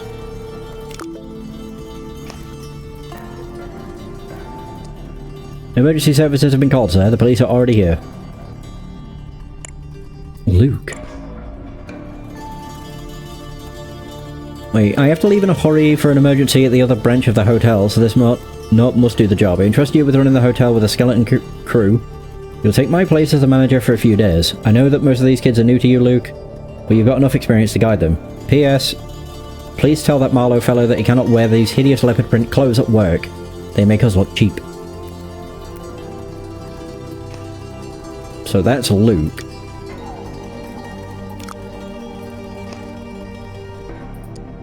Call an ambulance, there's emergency. An explosion in the lounge. Mr. Stainwitz, our firm has reviewed your complaint against Mr. Ezra Monarch for his deliberate sabotage of the place, sabotaging and seducing, with his all-warranted changes in the text, seeking damages in the amount of 5 million. However, due to the wording in his contract, so see attached to this letter, it would indicate that Mr. Monarch is allowed an unspecified amount of freedom regarding late text changes to his screenplay. We'll continue our efforts to find legal precedents. However, the law seems clearly on the defendant's side. In the meantime, we advise you to try take matters into your own hands in an attempt to find an agreement with Mr. Monarch. Mr. Steinwitz, unfortunately, our last meeting was cut short due to that accident. My objective that day was to point out the similarities between my work and Ezra's. Oh. It's not a coincidence, I assure you. I think a new appointment should be scheduled soon. I tried, but your secretary denied me, not recognizing my name. I only managed to scribble this note and leave it in your desk. Please, Mr. Steinwitz, what I have to say is of vital importance. So what's his face could be a fraud? These freaking writers, bunch of jerks. I don't have to take that kind of abuse from no one. No one. An almost finished bottle of champagne. You're Henry, aren't you? Yep. Dear Mr. Marshall, I regret to inform you that the estimate you requested for the value of Mrs. Marshall's jewellery is far less than the amount you had anticipated. In fact, it can easily be concluded that, with the exception of the Egyptian-style brooch, the rest can be considered as trinkets of little value.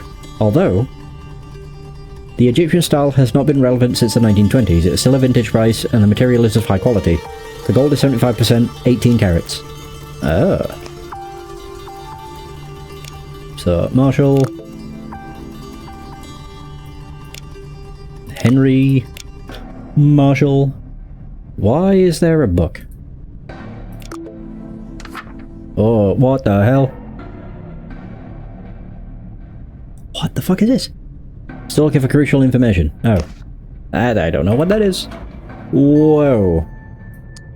Spare hotel uniforms. Leopard print shirt. Flashy.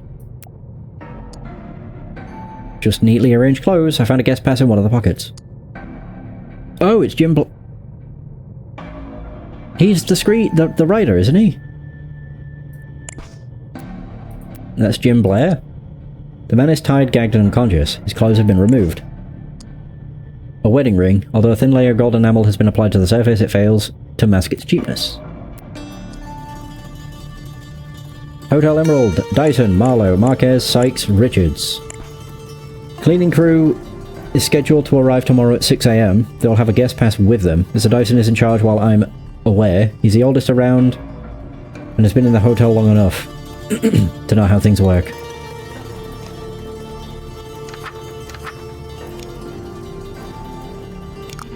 No, not was it Marlowe? Dyson. Whoops.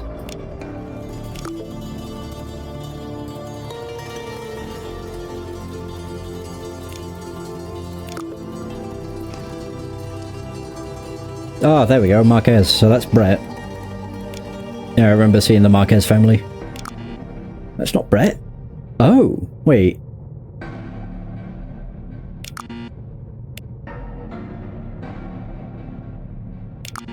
Wait, so which one? He's got to be one of these then. Oh shit. I thought he was Brett, because he mentioned Brett. So that means one of these two.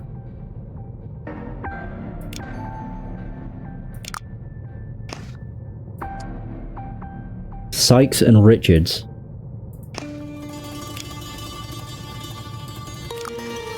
Okay, so it's not Richards, is it Sykes? Ah, they're Brett Richards. Oh. Dexter? I know that was a name. No, it wasn't. I don't remember. Clothes have been removed. They did mention this. Oh no, it was a note he had. Tell Marlowe.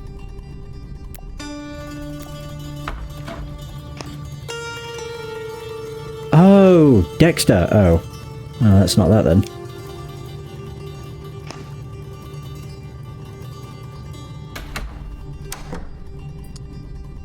I was looking for Brett. He's disappeared. Oh! That's who this is. Okay. Ooh.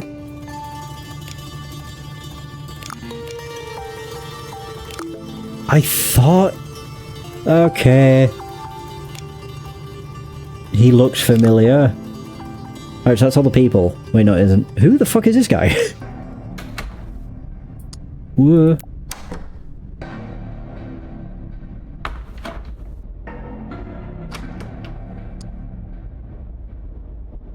Yeah, you're Jim Blair. Oh, wait. Oh, there we go. Whoa. So, liar, liar, liar, liar, liar. Sabotaging and seducing. Has he killed him?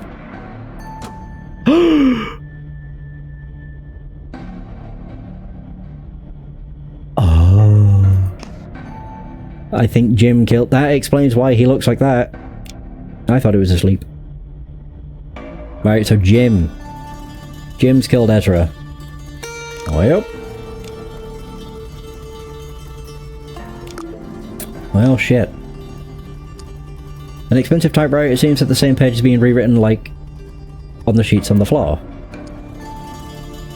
Scheduled for discussions with actors Katie Keller, Penelope Marshall, Martha Hart. This big leather suitcase has not been opened. All the clothes are still inside it. Whoa. Sheets from the play are scattered on the floor. It appears to be the same page written and rewritten again with little success. A stack of papers for the typewriter. Half-consumed lines of drug are laid on the first sheet. It appears that this recorder was hidden behind the desk. Only 3 distinct parts are audible on the tape. Oh, here we are.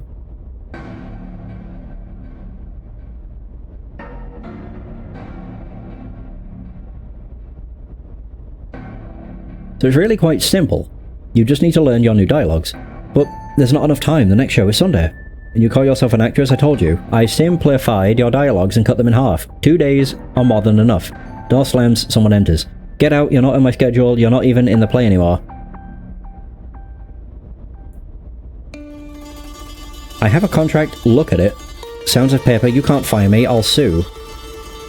You could take that contract and shove it, static. I have a feeling man number 2 is Jim. Yeah.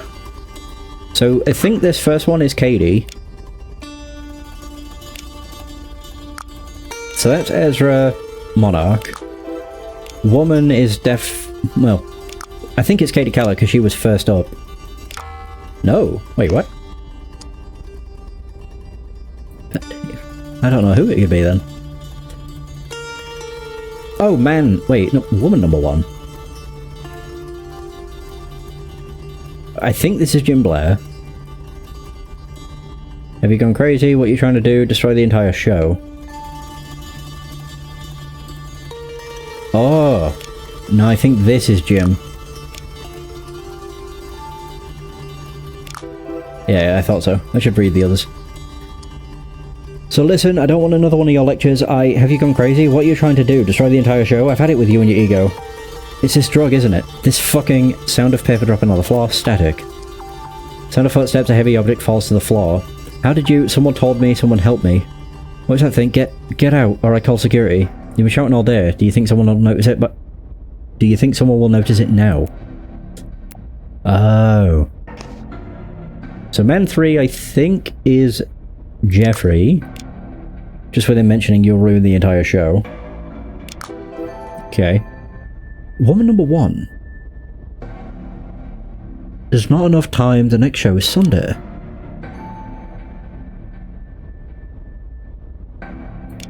Wait, if it's not that, it'd be Martha...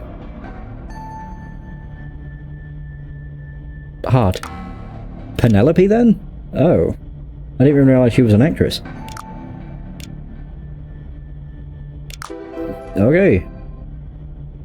I have a contract, look at it. You can't fire me, I'll sue.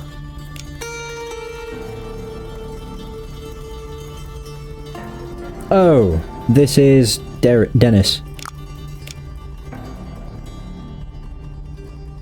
Yes. No? You're not even in the play anymore.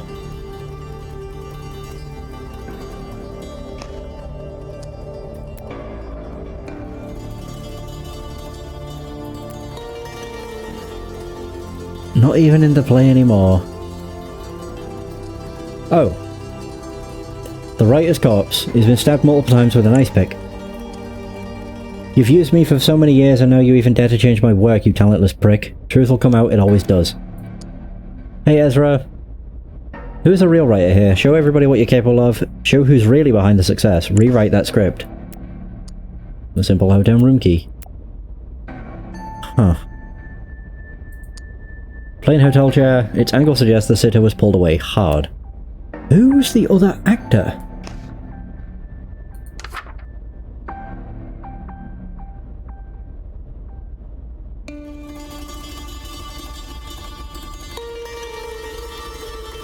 I don't know.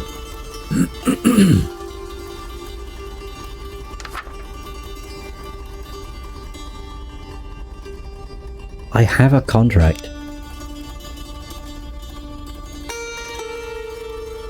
You can't fire me.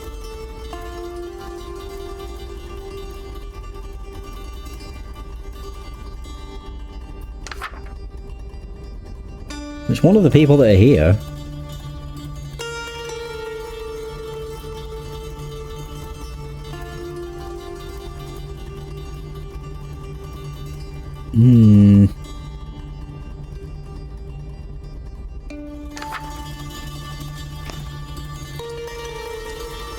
No, it's not that one, it's that one.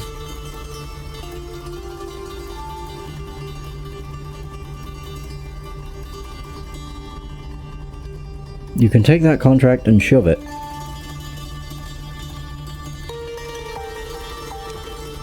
I've already said that number 3 is Jeff.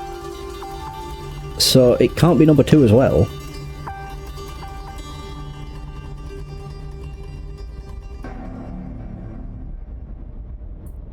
Well, I already know this. This is Jim.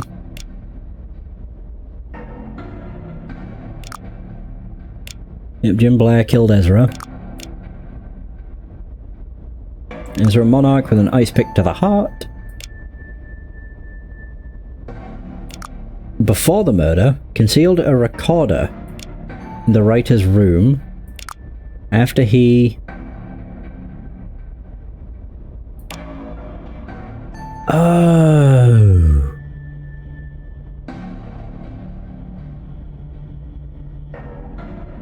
After he tied? That doesn't sound right. But this is Jim. Again. Concealed a recorder in the writer's room.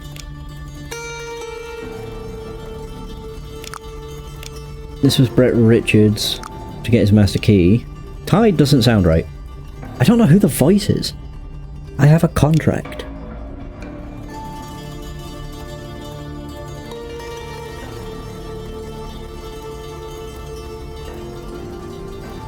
The only other person I could think would be Henry Marshall, but that's wrong as well.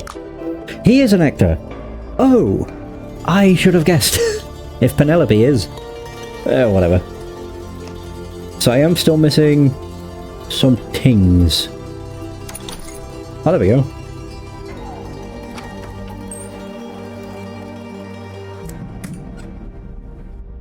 Oh. In the ashtray next to the cigarette butts and burnt papers lies this crumpled letter. Dear Miss Hart, we are delighted to congratulate you on your fiancé's success. Troy Dixon. Oh. Was among the first members to join our Enlightenment Centers, and his musical career demonstrates how much he benefited from our help. Once again, we extend our invitation to unlock your full potential by joining us for free. Reach for the stars and become one. Oh, her bag. A purse of synthetic material made to resemble leather. Martha, my love. Tune into my live concert tonight, so even though we're far away, we'll be close. Also, don't you worry about me. I need that medicine to keep me regular during all the tours. But I can stop when I want. It also helps me not to feel the loneliness when you're far away. Yours forever, Troy. Small necklace that on closer look appears to be made of rhinestone. Ooh. Troy Dixon tours... Oh, there we go. Tours Europe, the singer that is making all the women fall in love. Seems like a true Boy Scout. Interview with his manager, Tobias Hobbs, at page 12. Police Chief Hadley Badman comments on the drug epidemic. Greatly exaggerated. 5 latest tips for the most startling nails.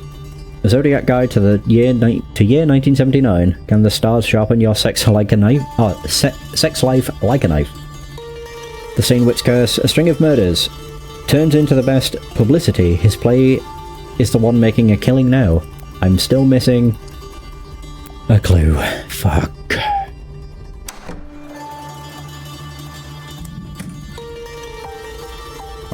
Wait. Nothing here. Nothing.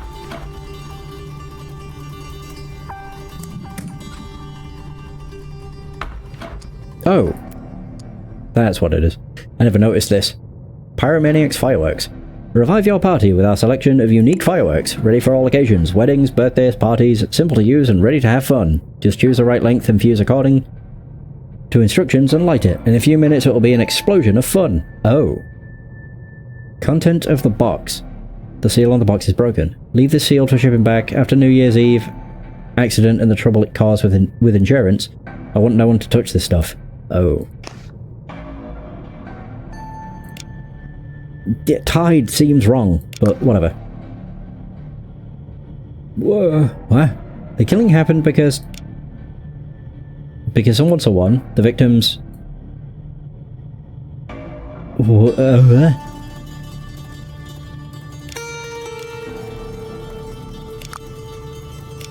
So this is Francisco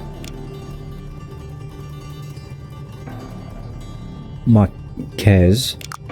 There's a diversion inside of a bucket in the lounge.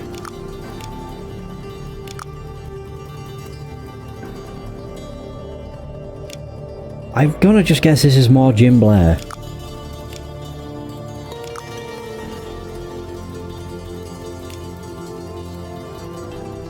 Oh.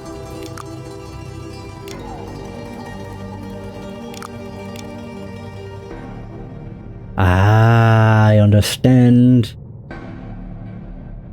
Wait, rewrite his role. Wait, no. So Jim Blair's the ghost. He does have a ghostwriter then, I guess. His screenplay. There we go. This is where I've got probably a bunch of this wrong. I've said Jim Blair a lot. Or it doesn't make sense right now. I mean, that's right. Jim Blair killed Ezra to his heart. For the murder, he concealed a recorder in the room. Oh, after he... Yeah, that's the only thing. After he disappeared.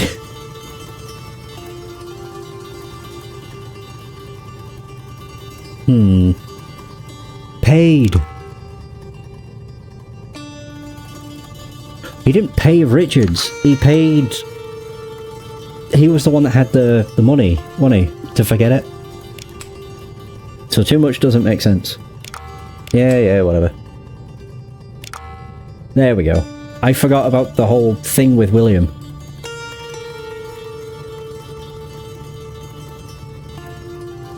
Okay, as a diversion... I have a feeling it might be Sykes. Nope. So Jim Blair, that's correct.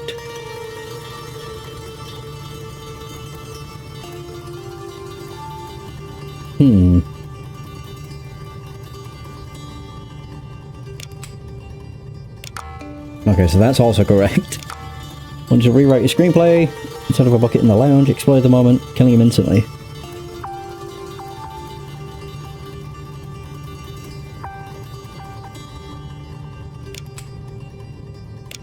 It doesn't make sense. I'm just changing things to see what... So what's wrong? killing happened because Jim Blair, the victim's ghostwriter, found out the victim wanted to rewrite the screenplay.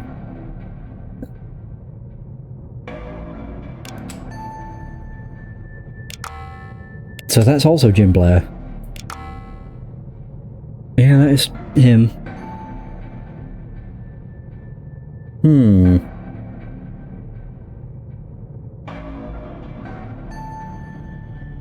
Two clues away from being correct.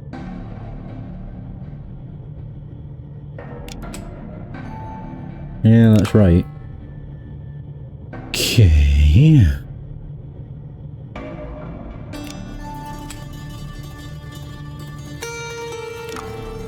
I'm just seeing what changes. I think these are alright as well.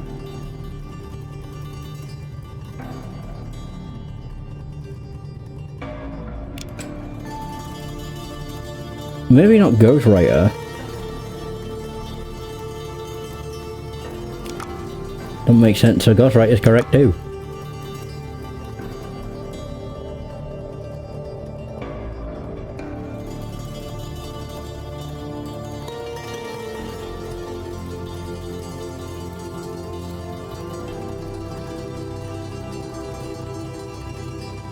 There's two things here that are wrong, but just reading it, it makes sense. As a diversion, he set up fireworks in a bucket. Is it because I'm mentioning Jim Blair too much?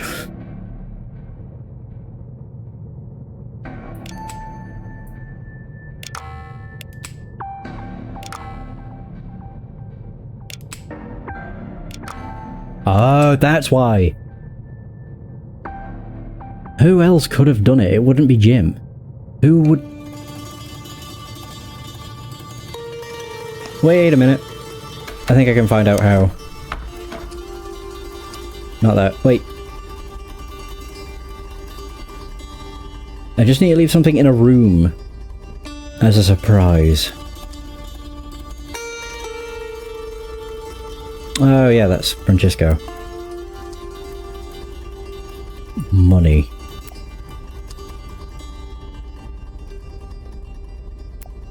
Oh, I wonder if it was Jeffrey. If he was trying to gather evidence against him. That's also not right. Fuck. Who would want...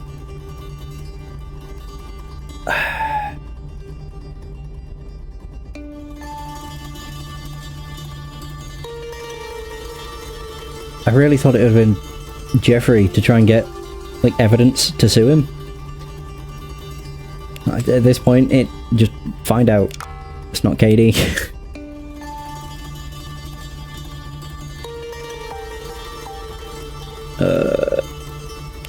It's not Henry. Who the fuck?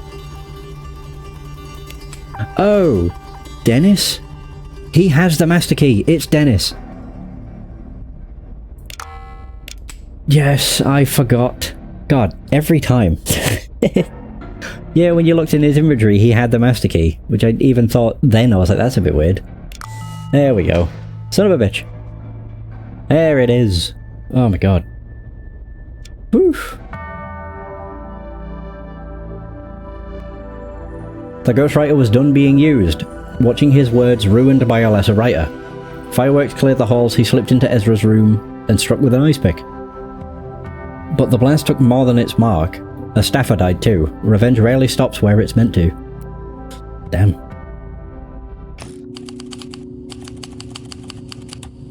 '7th of March. Oh. Hello. How do you do? A string of something surrounding the something. Oh. A file cabinet containing many files. The reports about recent killings are in there. Oh my. Yeah, the CK stamp. Hotel homicide. Emerald Hotel, Palm Springs. Ezra. Penetrating victim.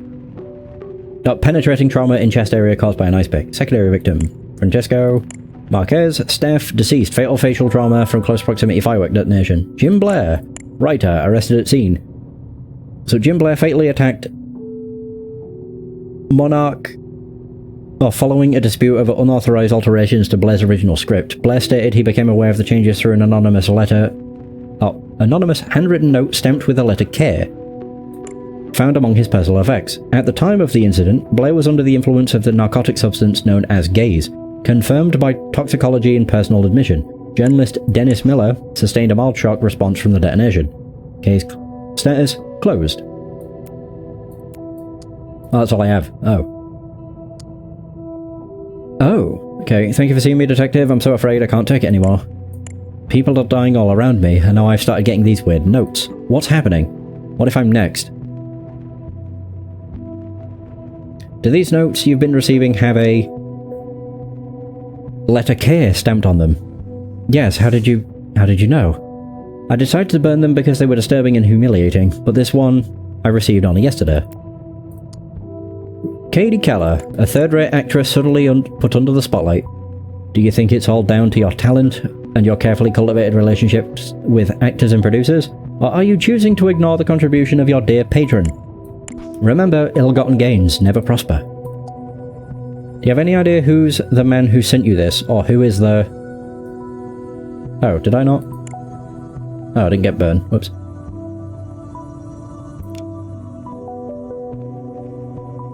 Oh, who's the patron? No idea really. There's something else. I've been getting these letters one after another, and all the actors seem to be joining them. The Starlight thing?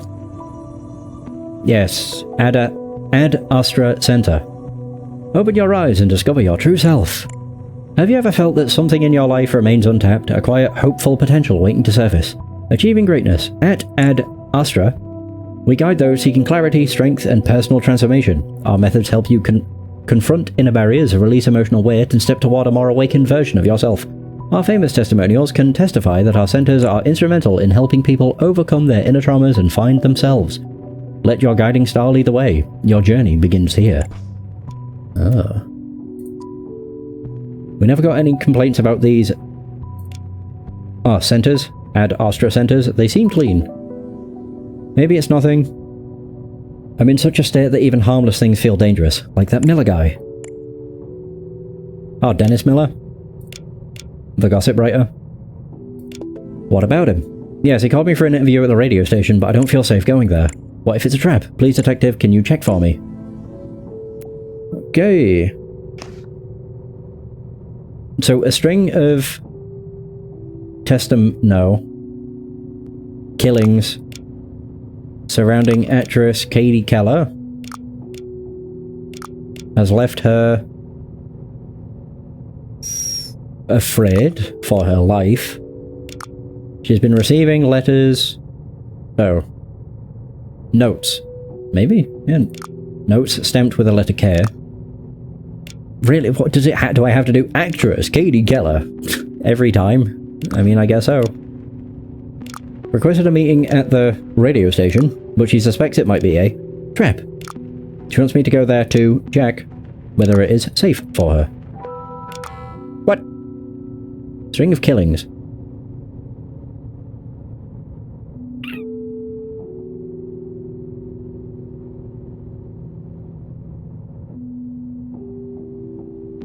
Oh, I wonder if this is journalist.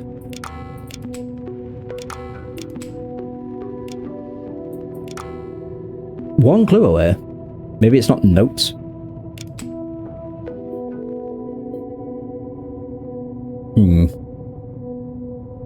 No, notes is right. Oops.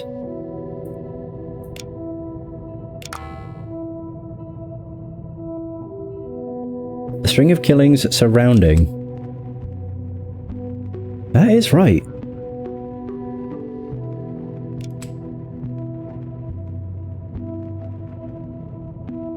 Whether it's safe for her... Wait. To ignore. Oh, wait.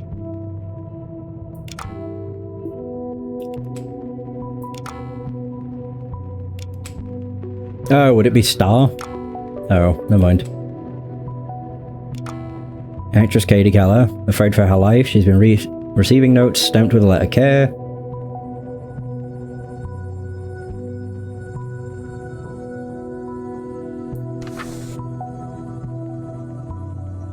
I don't get it. This is another one that makes no sense.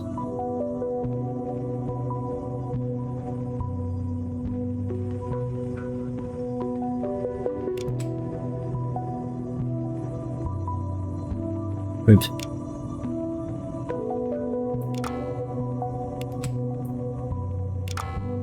Okay, so that is trap.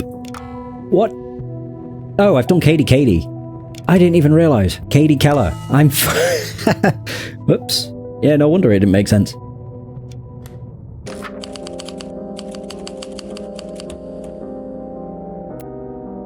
Seventh of March.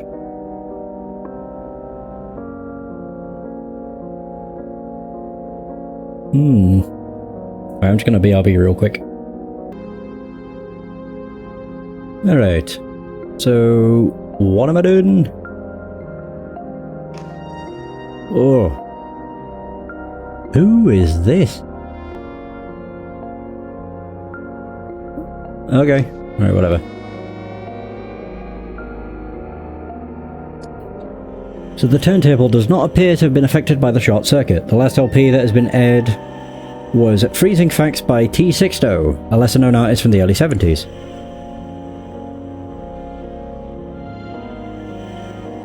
Oops. Doo-doo. Oh! I didn't realize he was dead. A corpse pale as a ghost, electrocuted to death. You son of a bitch, you took my money and I've been waiting for the stuff since January. I don't give a shit if your contact is dead, you'll soon join him if you don't either deliver or give me back my money.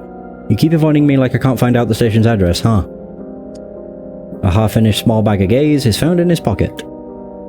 I didn't think he was dead, I thought he was just asleep. Yeesh. Top 10. My Shirley the Gambits, Mean Girls Fanny Winter, My Sexy or What, Rob Assistant, Love is Slipping Away, Rebecca Simpson, I Will Die, The Defeats. In the Army, Townfolks, Too Much Hell, Geese and Bees, Glassy Eyes, Mr. Hook, Don't Call Me, Brunette, Away and Lonesome, Troy Dixon.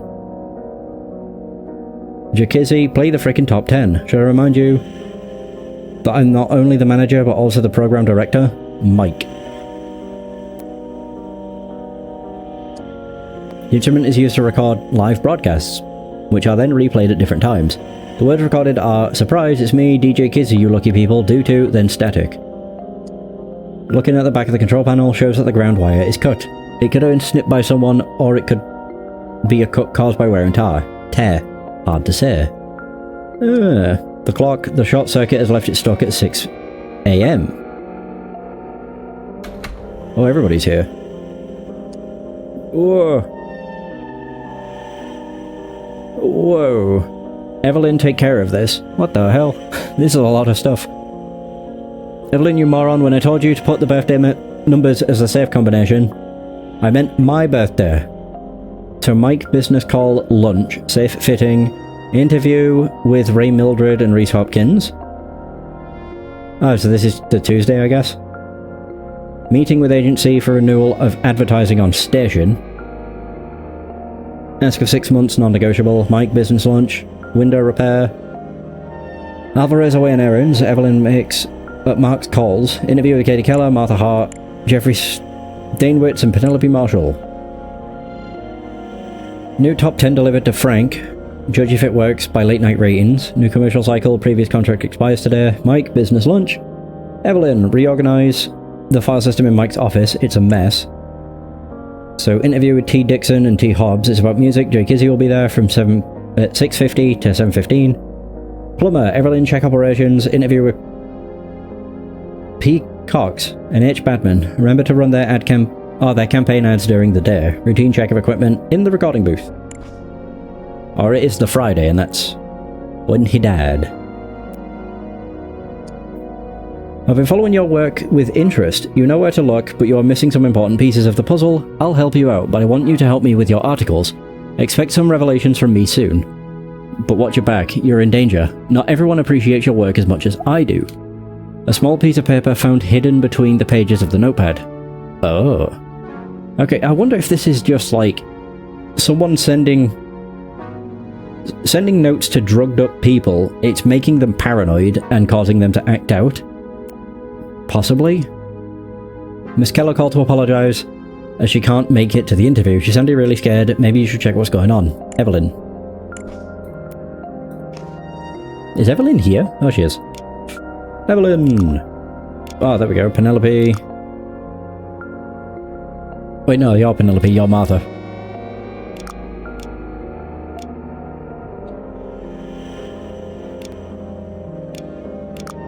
Yeah, whatever.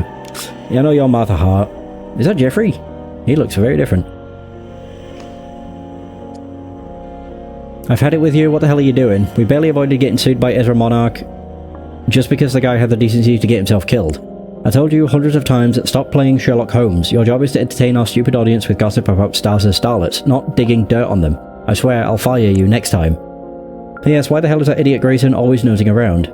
It's a freaking radio station. We have no use for a photographer. You should be here only when requested. Oh. Oh, is that just the exit? Wait. Oh, confidential document, disclosure unauthorized, something Mexico. This paper looks different from the other documents. Find who these people are and you'll have solved the mystery. I can't say more because you wouldn't believe me. You have to learn it for yourself. A friend.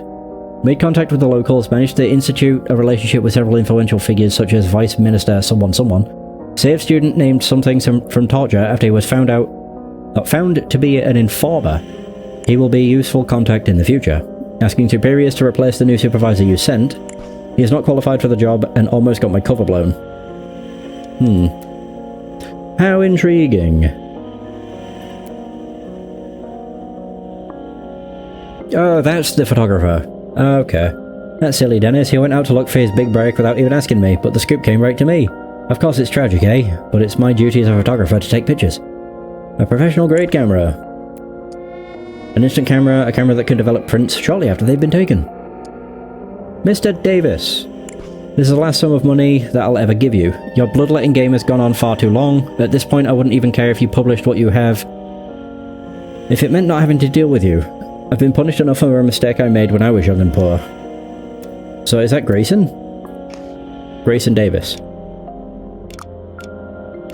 Hey!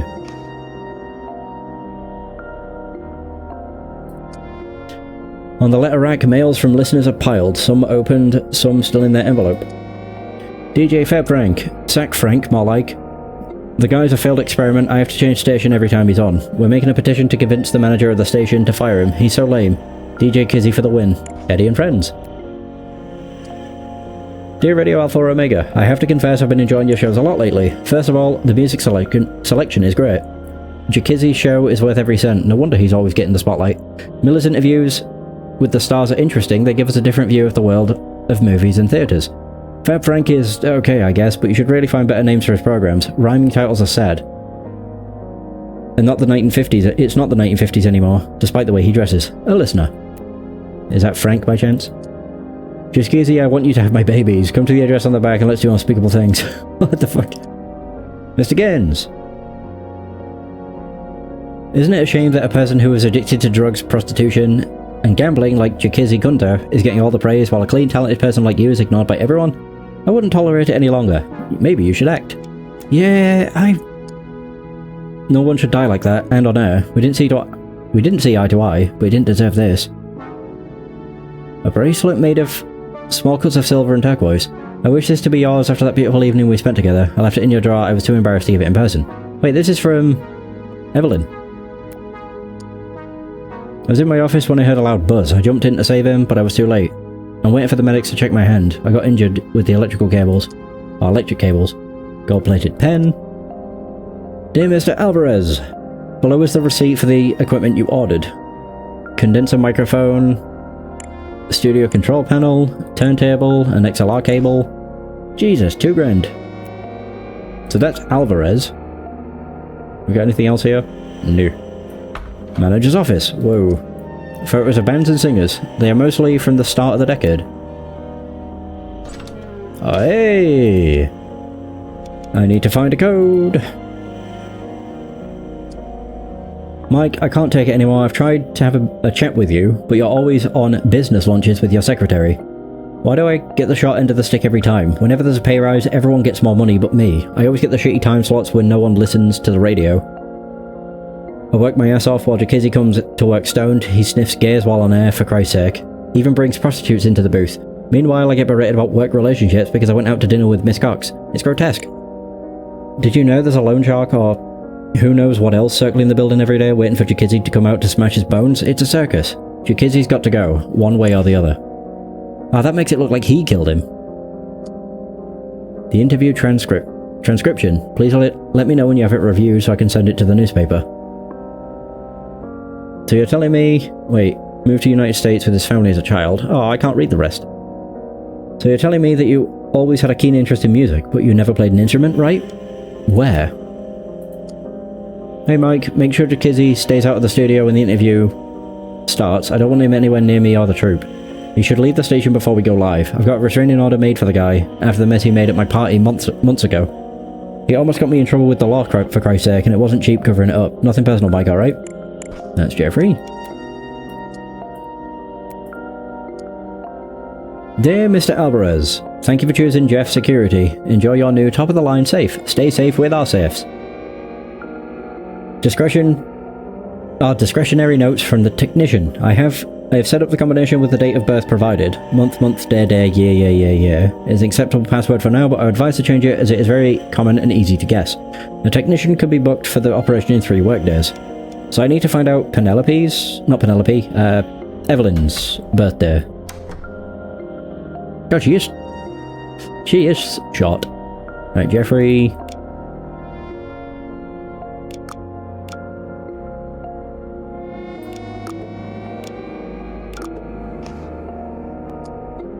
Cosmopuritan.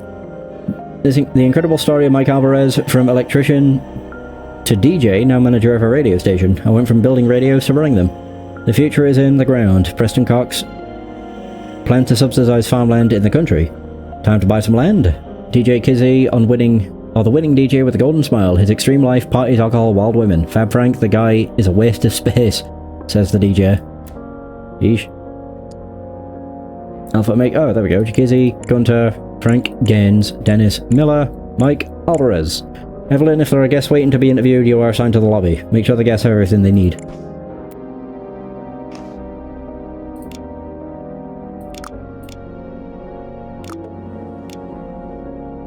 No, I don't have her bloody name. Okay. So, Casey Gunther. And this is Mike Alvarez. Penelope Marshall. Oh, okay. Oops.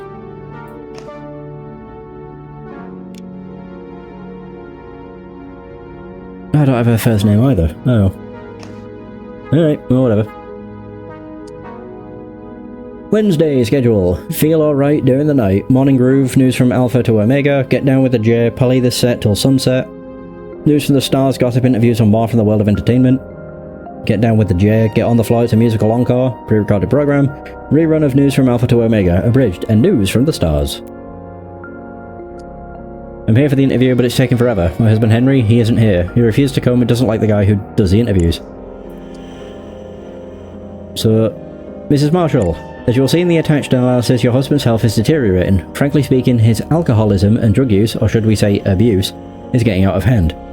The only solution I have at this stage is to send him to a rehabilitation centre. Since your husband is a member, may I suggest asking for the help of the Ad Astra centres? I heard only good things from my patients who have been there. They just don't help, or they don't just help actors find their inner selves and build confidence. Sincerely, R. Barton. This is my first time doing a radio interview. I didn't think there would be such a long wait. But isn't it live? Oh, they don't even know he's dead. Initial with TD on it. Troy Dixon's tour a smashing success. We interviewed his manager and friend, Tobias Hobbs. The entire country will talk about my boy. The singer at the end of his concert in New York. Martha, my love. Oh, there we go, I got it. Hooray! I know you think you're doing this for me, but let me tell you. Rehabilitation clinics are not the answer. This ain't cocaine, every artist takes it. It's a mind-opening experience, not a drug. I don't need it, but it helps. Carl Carlson has been using it and his paintings have never been better. Ad Astra allows it too, and they care for their people. Carl, me, and even that colleague of yours, Katie. Katie? Oh, Katie Keller. Of course. We represent them to the public. Do you really think they'd ever do anything to hurt us? For some reason you resent them. But they're like a shrink. But unlike shrinks, their therapies work. You know, I've got the new LP coming out. Interviews, TV appearances, all of that. I need to feel stable. Please understand me, my dear. I know it's hard. It's harder because we rarely see each other anymore, and I'm always on tour. But when I'm back and we finally see each other again, I'm sure you'll understand. Love you, Troy. Right, there we go. So I can get your name. Martha! Whoosh! There we go. Marshall! Yeah, perfect.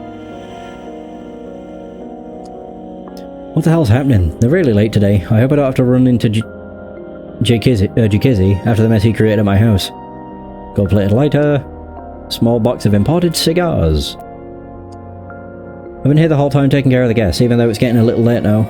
As I understand it, there was some kind of electrical failure. Saw your note. A hastily written note. Going there might be important. Ask someone to take my place. Thanks, Lynn. Are you big for this? P.S. Don't tell Mike. Dear Lynn. Oh. I'm so happy that this new job is finally in a place where there's no trouble. In one of these letters, you'll have to explain to me how a radio station operates. It sounds so fascinating. What a shame that your station can't be received where we live. I hope this letter will arrive on the right day. I tried to time it right, but you never know with the post office. It's always too late or too early. Remember when we got Uncle's Christmas card in March? It was so funny. Anyway, hoping it reaches you at the right time. Let me be the first to wish you a happy 23rd birthday. Oh! My little girl's growing up so much. I know you told me how busy you'll be for your birthday, up to your ears in files and folders, reorganising your boss's office, but I hope you'll find some time to enjoy yourself too. We'll miss you on your first birthday far from home. Speaking of home, you should see the farm these days, Lynn. With the money Uncle Preston has invested, it's never looked so good. A big hug from me and your brother. Mum. 23rd birthday.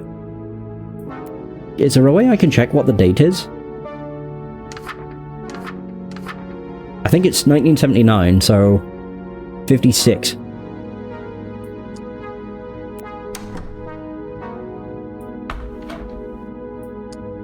Oh shoot, it's day, month. I don't know what the date is. Oh wait. Oh.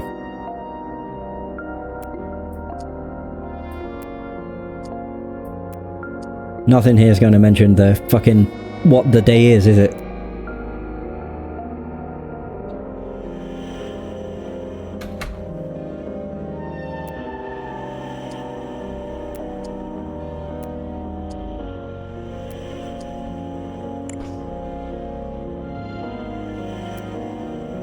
It's something 56.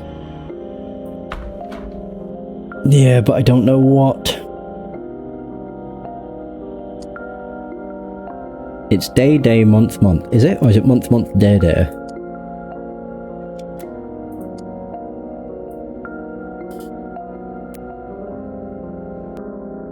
doesn't tell me what the fucking day is.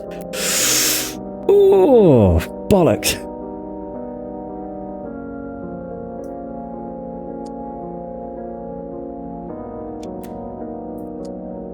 It's month. Let's just do 02/16. Balls.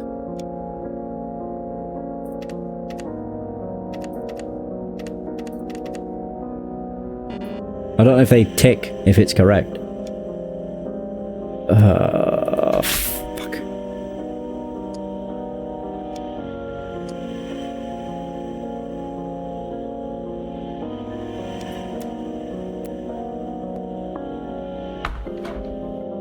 Oh.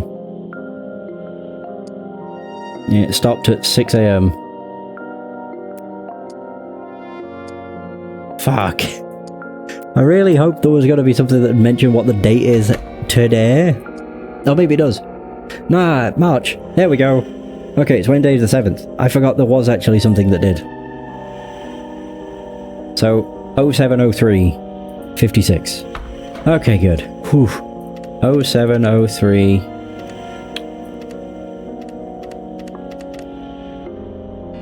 Really?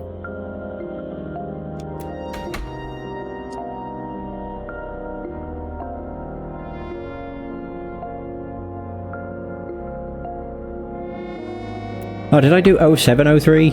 God, I'm too used to how we do dates. 0307.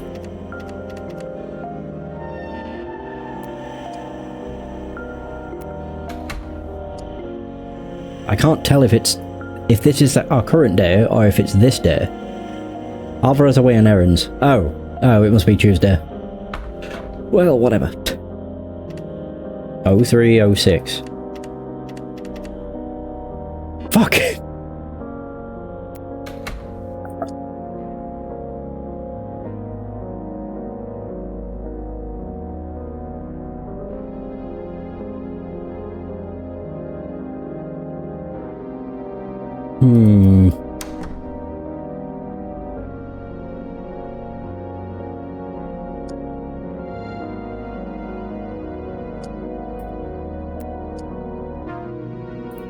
Yeah, happy 23rd.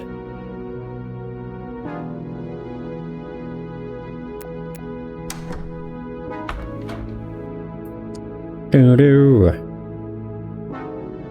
Once dead, yeah.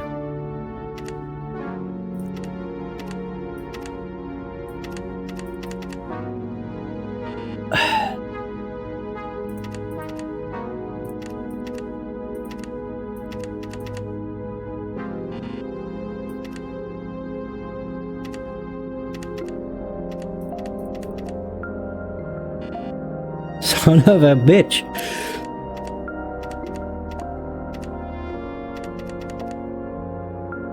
Oh, it's the 8th. What? Oh, new top 10. Okay, that should have been what gave it away.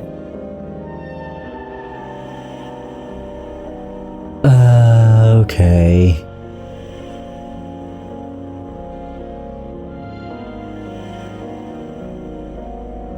Well, whatever. Is this where everything else is? Seems like it. A hefty stack of cash, enough to make someone's life a fortune or their death if they're not careful. That journalist of yours is sticking his nose where it doesn't belong. Deal with him fast. But do it. Mr. Alvarez.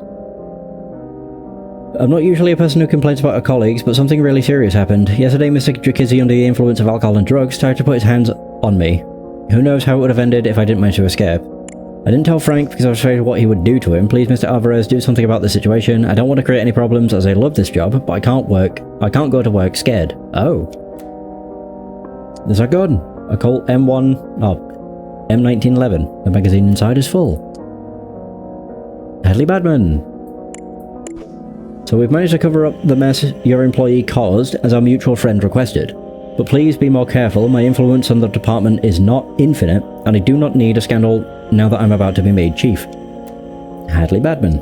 Drugs. Sorry, Mikey, for the troubles. My lifestyle is causing you. Hope this is enough to compensate your patience. Love ya, the J.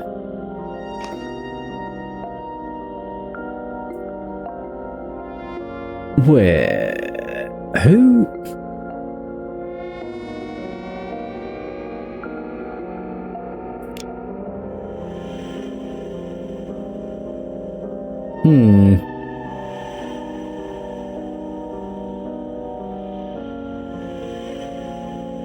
Do I have the name Dennis? I do.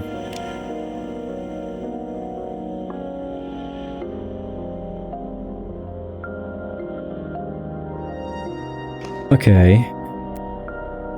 It's just because it mentions get rid of him. It's a recording booth. Oh, the control panel. Okay.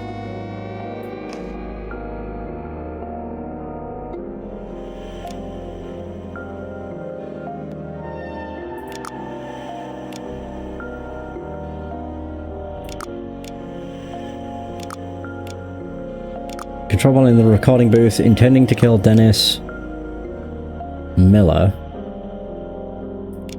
Doing his radio program. Oh.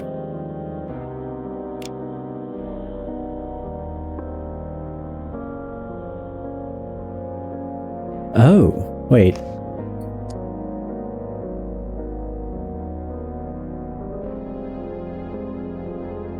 Should remind you that I'm not only the manager, but also the program director. Like.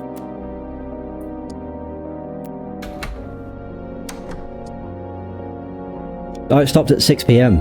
Oh, is it AM? Feel alright during the night, maybe?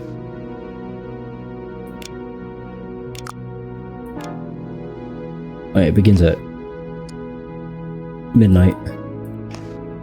I can't tell if that's 6 p.m. or 6 a.m. Left it stuck at 6. It just says 6. Doesn't mention p.m., so it must be 6 a.m. 12 a.m. But before the show...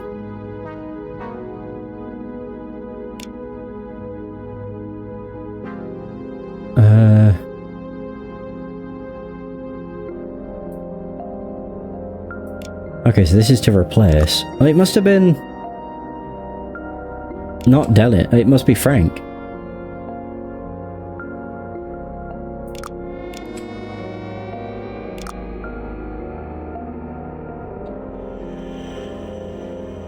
Maybe.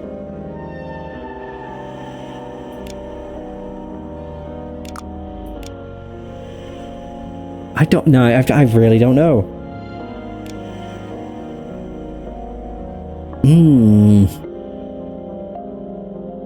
Right, well I know this is causing the death of Jacizzi. Nah, I don't... This doesn't make sense. But I think it is Mike that sabotaged it. But I'm saying Dennis Miller because it mentions deal with your... Oh, the Dennis was here. I'll keep it. Killing Frank doesn't make sense. It's just the whole deal during his radio program that's throwing me off because he doesn't have the radio. Oh!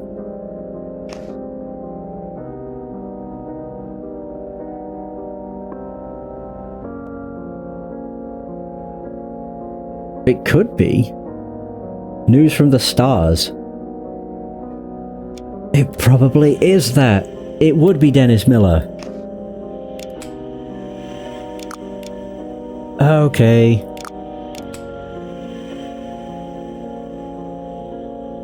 News from the stars, which starts at 6 p.m. But before the show... Dennis. I would assume Dennis had to step outside to talk to somebody.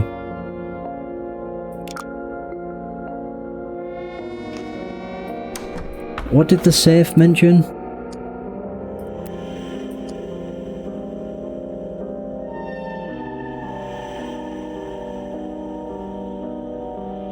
No.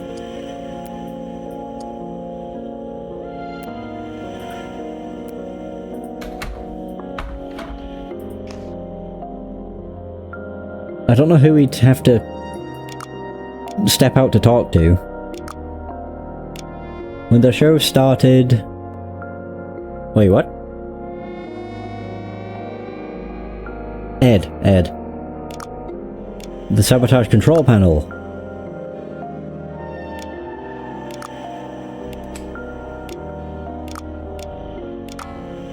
Yeah, two clues. I just need to figure out who this is. Who would Dennis go out to talk to?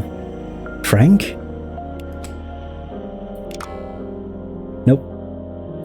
Grayson, maybe. No, because Grayson doesn't know where he disappeared to. Nope. Evelyn? Evelyn was my first guess. That's also not right. Fake. Mike? That also couldn't be the case, because he'd know he's not going to kill him.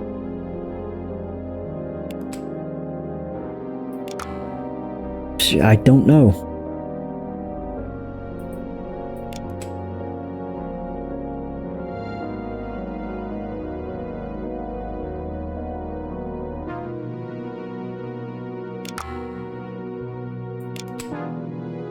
No, it is talk to.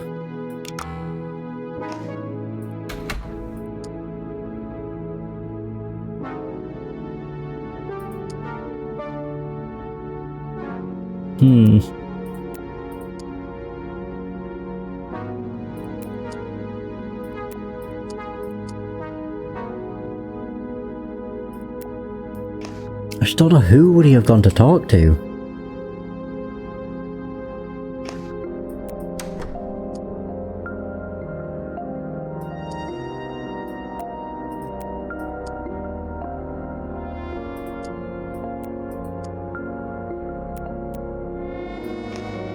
Well, just time to go through the names. So it's not Martha. Also, it's not Grayson. Just cycle them all, I guess.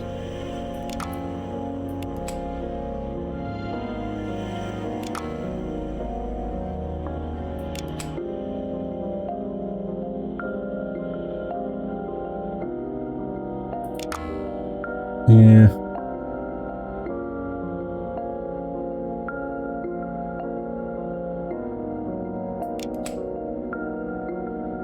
Oh. Nope.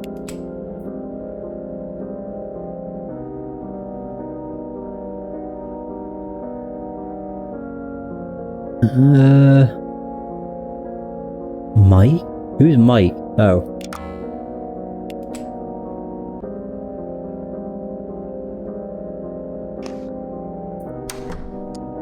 Nobody mentioned about it, did they? Watch your back. No.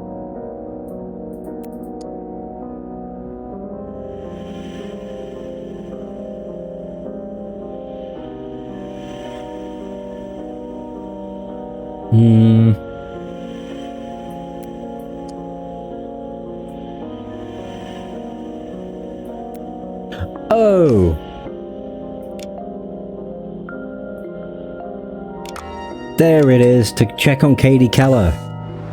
There we are, we got there in the end. Hot damn. Whew. Wow, he got one hell of a lucky break then, didn't he? Jeez.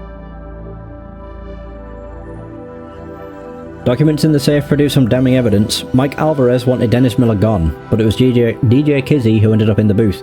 One question remains, who is the instigator? Yeah, who is CK?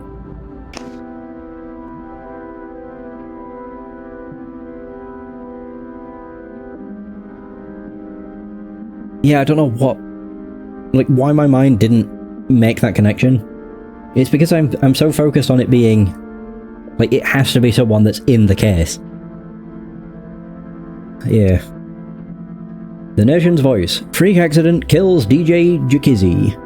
An electrical malfunction electrocutes the promising DJ live on air. Shocking listeners, police chief rules out sabotage. Well, it was. Oh, but then again, Badman was in the... yeah, was in the safe. So, huge event at Disco Venus. The cream of society will be present. A full list of expected celebrities below. Luke Hayes to buy Cosmopolitan. The renowned magazine may change hands soon. Is this a monopoly? Certainly not, declares Gideon Horton of Horton and Horton Legal. Luke Hayes, owner of several newspapers and magazines, including The Nation's Voice. Augustus Whitney. We need a stronger police presence. We need Badman as chief. Preston Cox, a necessary youthful presence in a political area dominated by old men. The future is in the countryside, that's where we need to invest. Oh. Next up. 25th of March. The Venus Disco. Oh, this don't look good. Boo! A curly red wig is lying on the floor next to the dancer's spot. Whoa. What? Okay. The young man is lying on the floor. Oh, it's Grayson. Lying on the floor in a puddle of blood, a knife sticking from his chest. Cosmopolitan magazine, Grayson Davis. Notes from the editor. We all know this is just a publicity stunt, both for the discotheque and Steinwitz production, but it doesn't matter to our readers. They just want to see big stars enjoying their perfect lives in the most exclusive disco in the city. Take photos of the chaos that's going on there, the debased costumes and all that. You know as well as I what our readers want. P.S. No spirits, stick to the beer. We don't want another roll of photos taken with the lens cover on. Film inside is half used. A big wad of banknotes. This guy liked to carry big sums on him, certainly more than a photographer can earn. Here's your payment, you dirty leech. Be happy that my husband doesn't know I'm protecting him from people like you. Because if he discovered that, he would fucking kill you. You and your disgusting magazine have ruined his reputation enough. Don't think you can get more money than this from me. How much do you think a secondary actress is paid? Hope you die soon. Oh. Oh. Grayson Davis, do whatever you want with those photos of yours. Troy already knows about them and how I was tricked into taking them by con artists without scruples. That's how it works in this business, and everyone knows it, except young kids eager to prove themselves, dreaming of seeing themselves on the big screen. You want to publish those photos? Do it. It certainly won't hurt my relationship with Troy, which is clearly what you're aiming at with your scare tactics. Troy. Oh, Davis. Not Davis. Troy Dixon. But be sure to watch your back if you decide to publish them. I was underage in those photos, and I'm not sure the police will appreciate that. Oh. So Grayson Davis is the one who died. So that looks like...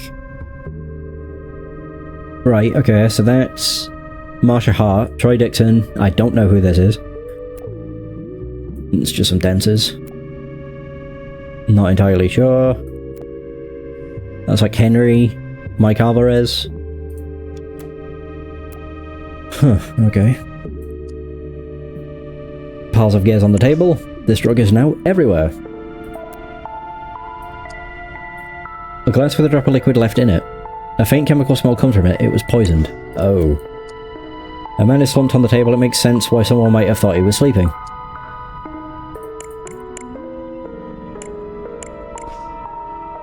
Reportage. Do me a favour and keep an eye on Grayson. I don't trust that kid. There have been complaints about him in the past. Special night at Disco Venus, organised for adaptation of successful play sabotaging and seducing into movie. Report about VIPs there, especially those involved in the play and future actors on movie. Interviews with cast and crew are appointed. See back of paper for lists and instructions. Dennis, don't go there, it's a trap. They already tried once, one failure won't stop them. I know these people, they're ruthless, they tried to kill me too. I'm your friend in this, we share the same objective, showing the truth to everyone. Kenneth! Ooh. I already revealed a lot to you, and I put my trust in you. This is not something I do lightly, heed my advice and stay away from that disco. Kenneth.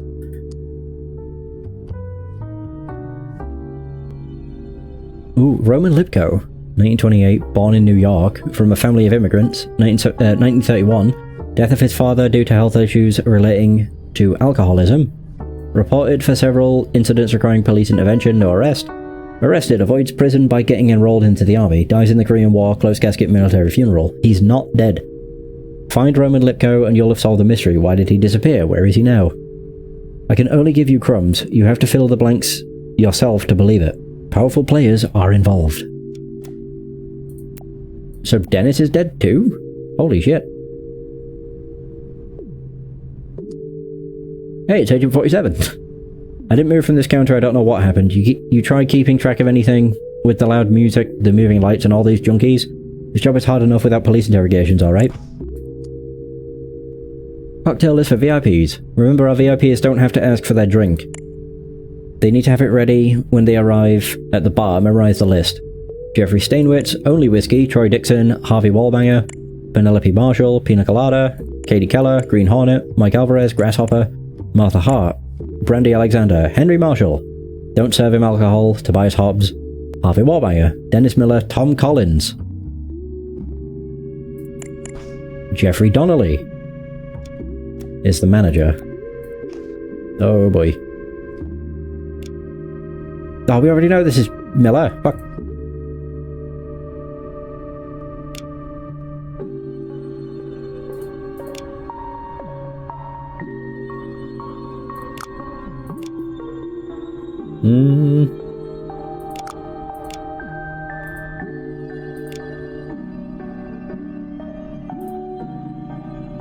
I already know that's Hart. Dixon. Oh.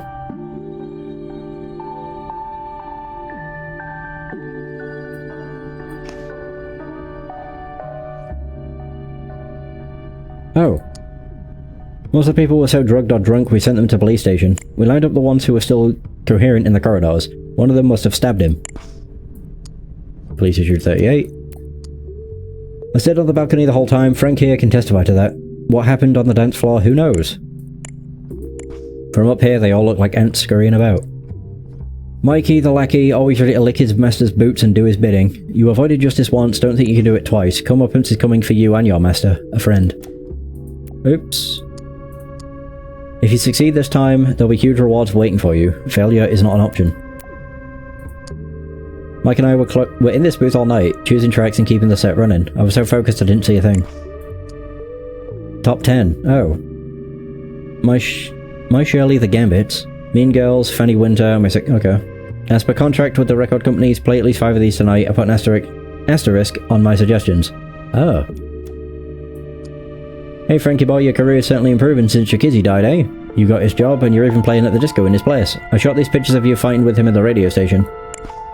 They might not convince the police, but I'm sure they're good enough for the sensationalist press. You can have them, for a price. Small cuts of silver and turquoise, yeah. So proud of you for this disco gig. Show them who's the best DJ in town. See you at the station tomorrow. Love, Evelyn. Oh.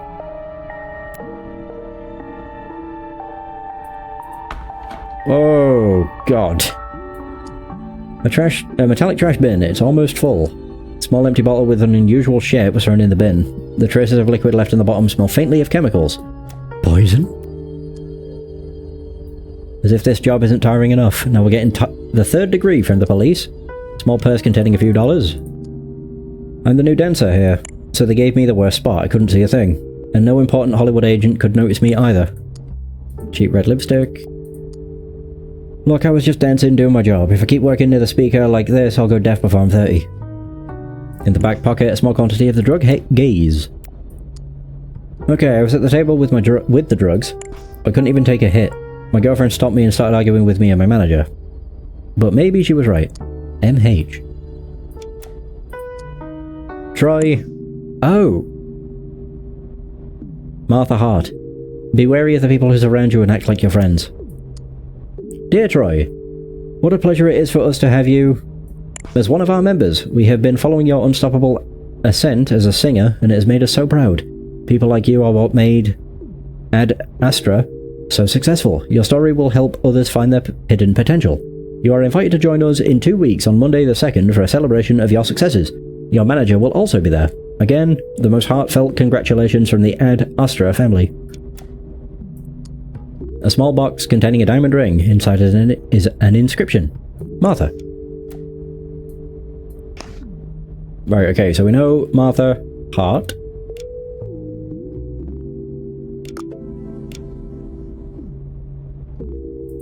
And you're Troy. Don't know your surname. Well, I do, I just can't do it. You're Henry. Do I have Marshall? Nope. Woo woo. Is that the journalist who's lying dead on the table? I admit I didn't like the magazine he wrote for, but he seemed like an alright guy. Mrs. Marshall, we must express our regret over your recent misguided attempt to cure your husband's so-called alcoholism by seeking outside help. We made him the successful actor he is, and he knows where his real family is. For the love of your husband, we implore you to leave his recovery to us. Interferences will only make his condition worse. The direction of Ad Astra. Okay, so we know you're Marshall. We know you're Marshall. Still don't know yours. Oh, Frank. I can do that. No idea. Is Miller here? Miller. Oops. Oh, there, Dennis. That's Dennis Miller. So yeah, they both died. Jeffrey Grayson. Wait, no. Grayson Davis. Wait, I do have Mike. Mike Alvarez. Don't know your names. Who the hell are you? Jeffrey. I mean, there's Jeffrey, but spelled different. Wait, isn't that the manager? Jeffrey.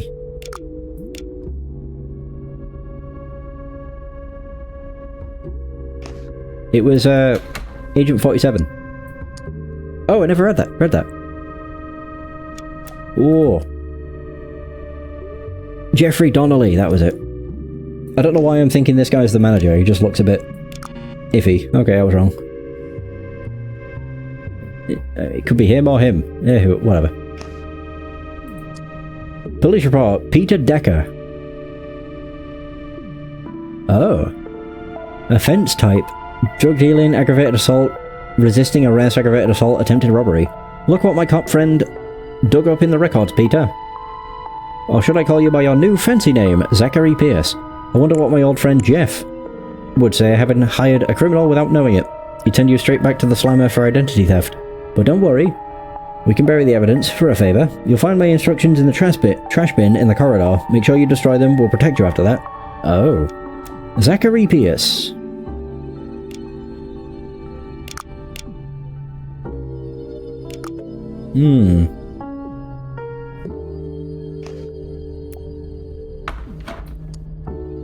I was always dancing, I didn't move from the disco floor. The bar? Why would I want to go to the bar? I'm in rehab, I'm clean. A small flask of alcohol. Dear Henry, we understand that your wife has forced you to join Alcoholics Help, but it's the wrong move. If you have any problems, come to us and we'll solve them together, like we always do. We're a big family here. Reach for the stars and become one. Right, so now we know your name. Which, I mean, I already knew. Henry. So there's all those. Oh, there's even... Oh my god, there's so many. The dance floor, you kidding me? I've been in the back reviewing some documents. Discos aren't for me. I'm getting on in years. I think you might be the manager. Oh, or not. Got Tobias Hobbs. Oh, you're Troy Dixon's manager. We've noticed some peculiarities in the revenue split between you and Mr. Dixon, and we would like confirmation that everything is as intended. As highlighted in the attached document, it appears that the split from Dixon's European tour is 65% towards Tobias Hobbs, 5% for expenses to be refunded to Tobias Hobbs, Troy Dixon. This appears to be highly unusual. Usually the percentages are 10 to 25% to the manager, the rest to the musician. At Fiscal Frontiers, we were wondering if there's been some typo, or been a typo, or a mistake made while writing the contract. Okay, you're Tobias Hobbs.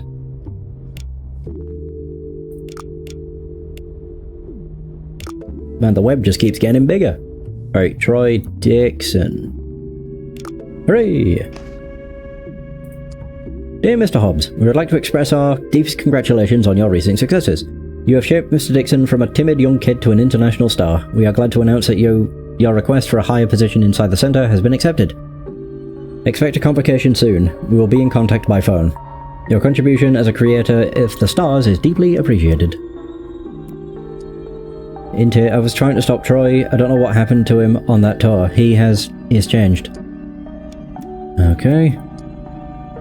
I found this guy trying to slip inside without an invitation. No documents on him, but by frisking him I found these flight tickets that I held onto. Caliber 38 pistol. Boarding. Passenger name, Cleveland Kenneth. From LA to Mexico City. Cleveland. Okay, okay. So you're that guy. Cleveland, was it Kenny? Kenneth. Let me inside. I'm here to meet a person. It's a matter of life or death. I wouldn't... It's him! The letter K enclosed in a C is engraved on the bottom. He's the guy that's been sending notes to everybody. Hey, it's Jeffrey. I haven't even set foot in the globe, are you crazy? I heard those places and this PR stunt is stupid. Sorry to hear about Dennis. He was nosy, but always gave good ratings to my shows. Cosmopuritan. Mercury in retrograde. Astrologer reveals what this ominous shift means for your favourite stars. Henry Marshall is at it again. Slave to the bottle while his career is on the line. Alcoholism is no joke. Everyone is mourning the tragic death of DJ Kizzy. Turn to page 29 for heartfelt testimonials from his closest friends. A new star has arrived. Rebecca Simpson. Came out of nowhere right at the top of our playlist. Her story on page 9. My dear friend Jeffrey, despite all the setbacks and problems, I was certain I could count on you to make the play a success. You expressed worries about Katie Keller's nervous breakdowns, but worry not, we're taking care of her, and she'll be in top shape soon. She's a new big star we need, instrumental in rebuilding our destroyed reputation after all the incidents.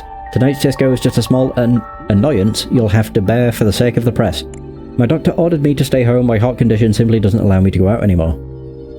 Also, guess who is going back to Hollywood? To show everyone that he's still the best producer in cinema. You, my friend. Yours, Dominic. When the Jaws of Defeat, the movie based on the autobiography of the war hero Dominic Frazier, wins 6 Oscars. Both the producer, Jeffrey Steinwitz, and the author were present at the ceremony. Dominic Frazier, the veteran who conquered America's heart with his tales of bravery.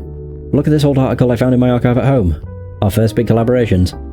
And we're still friends after all these years. I see many more movies in your future, Jeffrey. You and me working in Hollywood again. It'll be like old times. And a box of fine cigars. I was checking on that new dancer, the blondie who always makes a mess. I didn't notice the dead guys until people started screaming. I don't care if it's a drug addict OD'd or whatever happened. I have a business to run. You're the manager. So you're Gregory. Oh shit. Jeffrey. That was it. Ah, bollocks. I don't remember.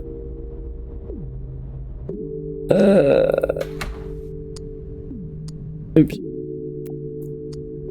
Donnelly, there it is. Wrong side.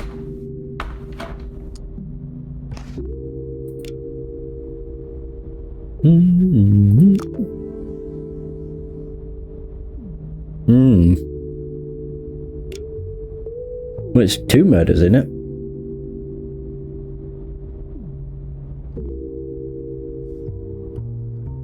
Oh, someone under the influence of gaze, not hairs. Jeff, how the hell can it be a breach of contract if the guy is freaking dead? The contract says, and I quote, Radio Alpha Omega will ensure the presence of one of their DJs for the evening. Does it say Jacuzzi anywhere? No, feel free to check. So, Fab Frank it is. Not like we can do anything different, can we? Unless you take a shovel and get Jacuzzi out of his grave. Kind regards, etc.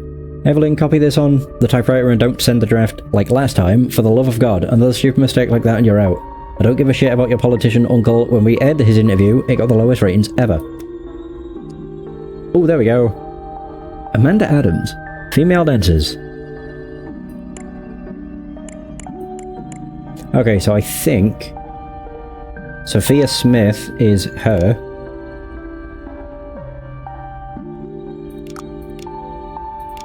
Yeah, that's what I thought. There was a Cosmo Puritan that mentioned that black-haired lady. Rebecca Simpson. Oh. Okay, never mind.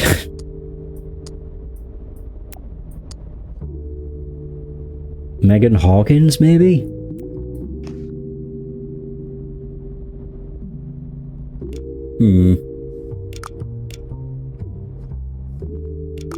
Oh, you're Amanda Adams. Oh.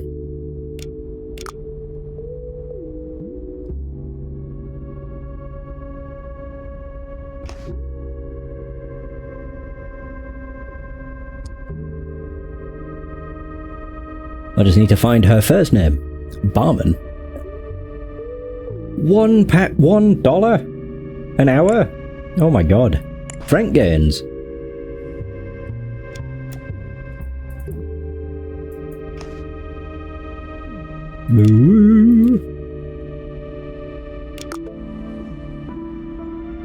Wait, do I not have your name?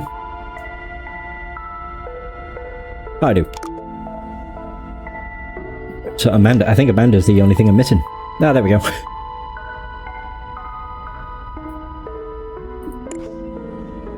Is there any reason why Junkie Amanda is getting paid 6 times more than the other dancers for the same job? Especially when she spends half of her time snorting gaze, which I happen to accidentally photograph with my camera. Maybe there's something else behind all her trips to your office. None of my business, but the press loves a good scandal. Maybe a businessman like you would like to discuss the matter. Oh. Okay, so we now know your name. Yay! Okay.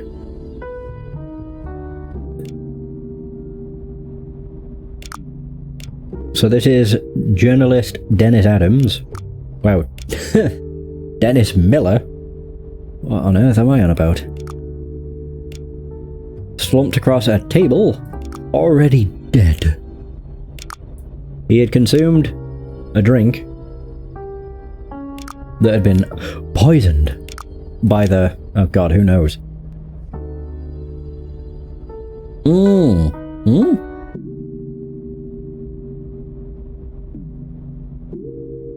Oh, he had been drugged by somebody. Nope. Nope. Not you. Shit.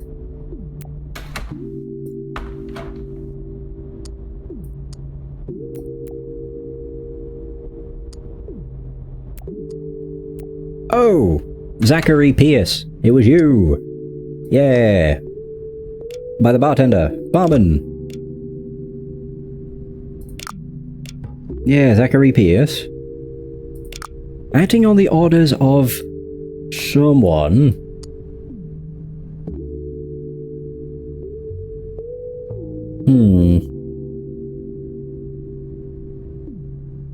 My old friend Jeff.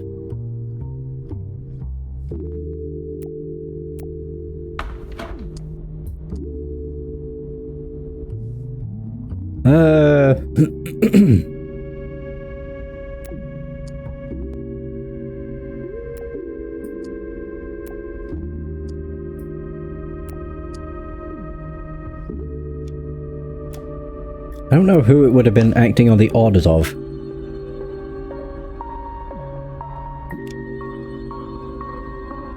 Oh, captured earlier by Grayson. Oh! So if I go to his corpse, I can have a look at the pictures.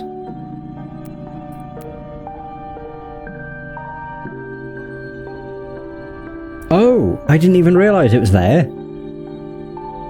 Under the orders of...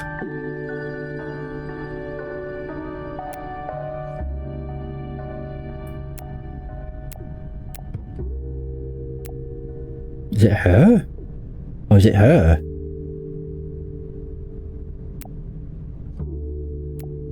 Amanda Adams, I would guess. Oh, I wonder if that's why she's getting paid so much more.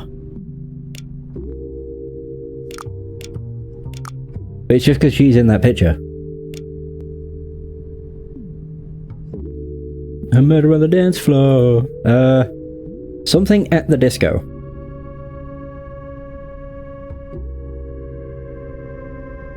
That's fatally stabbed the photographer. Grayson Davis. I mean...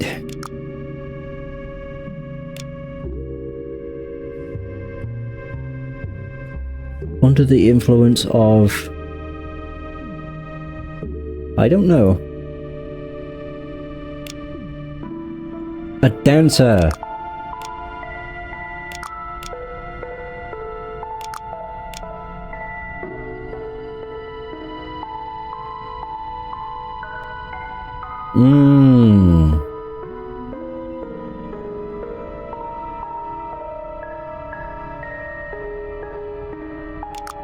I don't know if that's going to be right. No. Under the influence of something.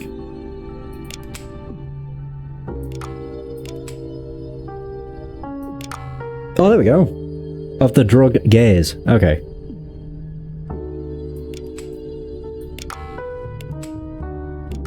Okay, so it is Amanda Adams. By the barman. Aha! So it's not Amanda Adams. Who would have been under the orders of?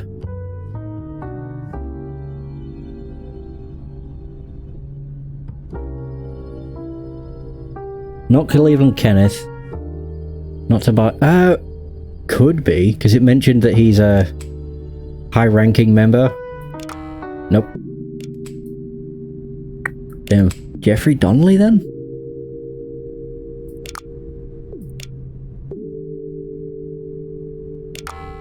No, still not right. Who would he be under the influence of?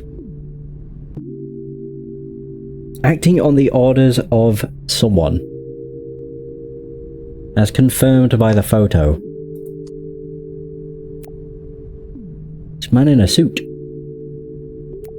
Man in fancy suit.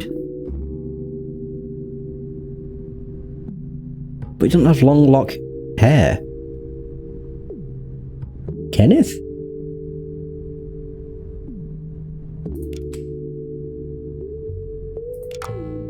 It's not Kenneth either. Huh. I'm just, like, who has... I'm trying to think, like, looking at their silhouettes, who has short hair? The only one is Henry. It's not that either. What the fuck? Acting on the orders.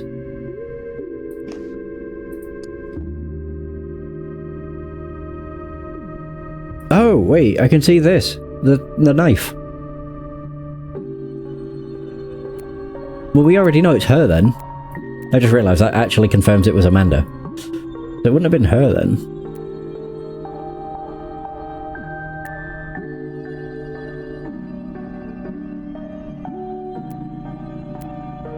Alright, time to just brute force, I guess. I don't know who he would be under the orders on. With. It's not Frank.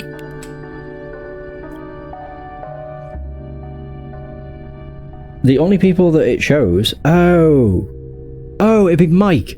He's trying to get rid of fucking Miller. Yes. Completely forgot. Again. There we go. Mike Alvarez. Sheesh. I get there in the end. But yeah, I don't know why. I just completely blank.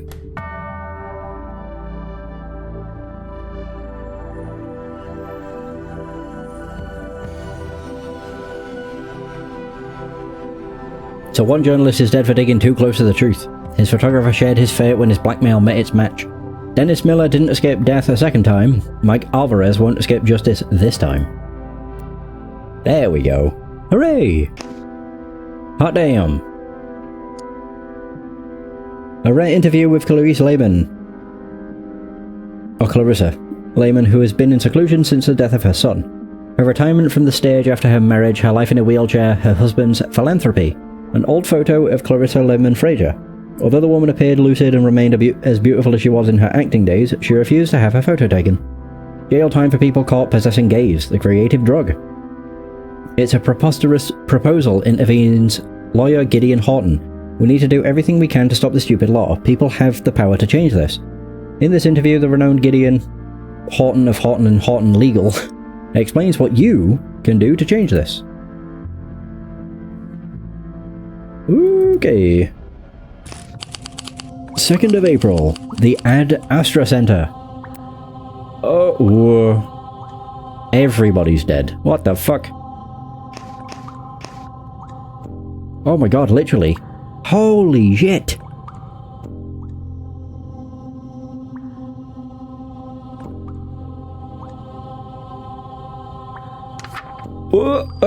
Whoa. This is a big one.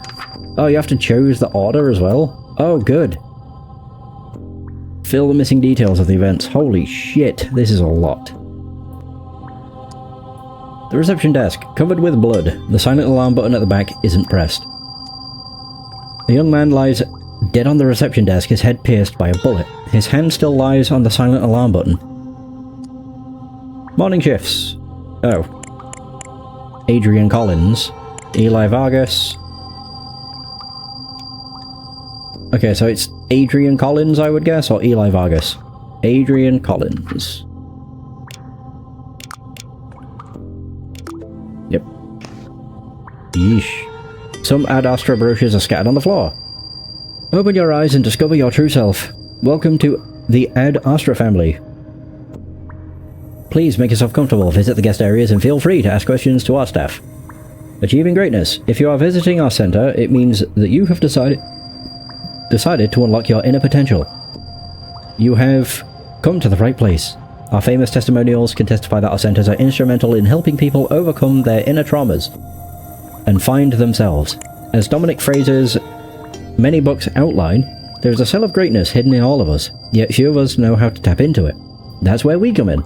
Two singers you've heard thousands of times on the radio, Troy Dixon and Rebecca Simpson, are part of our family. Whoa.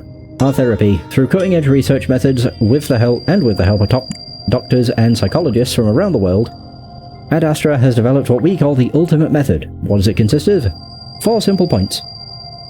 Removal of past and future strain through psychological interviews designed to overcome trauma, reliving and learning to exercise past traumas, eliminating depression, fear, uncertainty, and other ailments that are the main cause of failure to achieve personal greatness.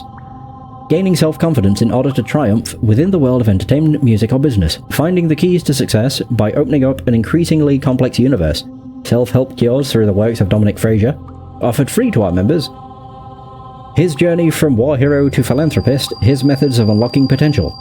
You will also have free access to vitamins, serums, tonics, and other cutting-edge drugs that pharmaceutical companies have not yet made available, all inspected and tested by the most accredited physicians in the world. Oh. The telephone receiver is still off the hook with the police on the other end. On the police record, it was registered at 11:19. Morning appointments. Oh dear. Daily phone report by the doctor. Technician control. Rebecca Simpson visit with the doctor. Tobias Hobbs appointment with management. Preparation in the guest area for the party. Celebration party for Troy Dixon and Tobias Hobbs. Okay. Oh, that is Tobias.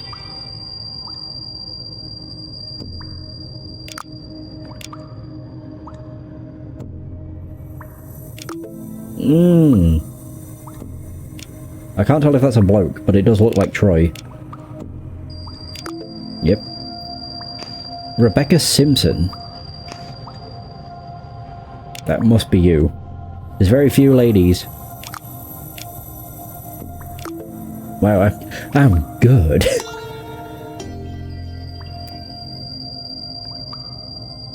Oh. Blood splashes against the wall. A puddle of blood on the floor leading to the psychology center door. A bloody handprint on it. A young woman lies in a pool of blood, a bullet stuck in her chest. She's dead. A man in his 30s, motionless on the floor, 2 gun wounds in his body, 1 deadly. A semi-automatic pistol and bullet case lie next to his body. Pack of cigarettes. The gun is on the floor, still smoking, which means this happened recently. Whoa! The man dressed in a lab coat lies unconscious on the floor. A large amount of blood is flowing from a wound on his head. He's still breathing.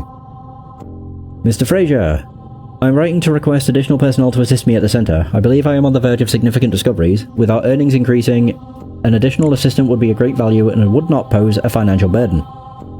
I understand that the centre's chemists are now working for you, following the construction of the new greenhouse and the start of the strophantin extraction. However, at the same time, there is no way to proceed with the laboratory studies without specialized personnel. For this reason, a letter left half-written on a sheet of notebook paper. So this is where we came from. Yeah, okay. Whoa. I was in the corridor waiting for the doctor. A man was screaming out of his mind, then I heard a shot and a woman screamed, then another shot. After that, silence, then I heard the sound of feet running, 2 other shots, or 3. I was so scared so I didn't hear. The walls are insulated so I heard nothing else. Ooh. No one's in here. Oh my god. Whoa. Self-help books by Dominic Fraser. The room is full of recording equipment, cameras, video, recorders, tapes. They seem to have been recording all the conversations that happen in these rooms. Oh. Oh.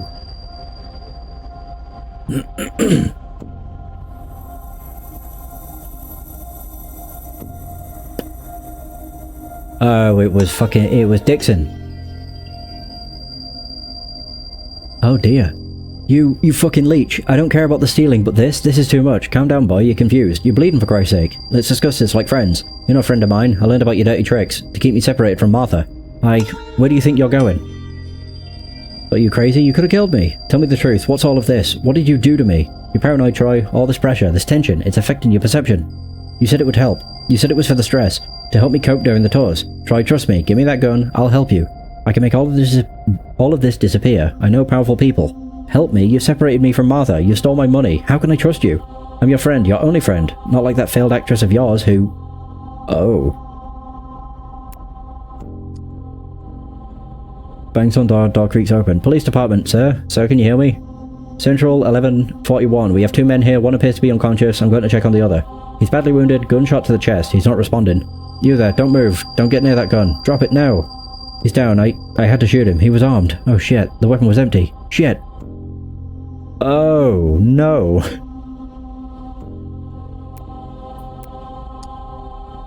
Oh, you're the officer. They barricaded the room with a table, but I forced my way in. Both were on the floor. The singer looked like he'd fainted. I was checking the odd man's pulse when the singer started to rise. I thought he was reaching for his gun. I shot him. Christ, how was I supposed to know that it was empty? That's when the woman burst in. David McCart. A gun... This gun has fired recently. David McCart. Do we know you? No. Man lies on the floor, copious amount of blood forming a pool underneath him. He appears to have a bullet wound in the stomach and one in the right leg. He's dead. An almost finished plastic bag of gears. My poor naive Troy, have you not yet guessed who is stealing all your money and trying to keep you away from Martha? Maybe you're not surrounded by friends, maybe I'm the only one you can truly count on. It is fucking Cleveland Kenneth. He is the puppet master, like pulling the strings. The man lies against the wall dead with a bullet in his stomach. Many small shards of glass are scattered over his head and body. Troy, why? Why? It's all my fault. The policeman wouldn't have come if it weren't for my call.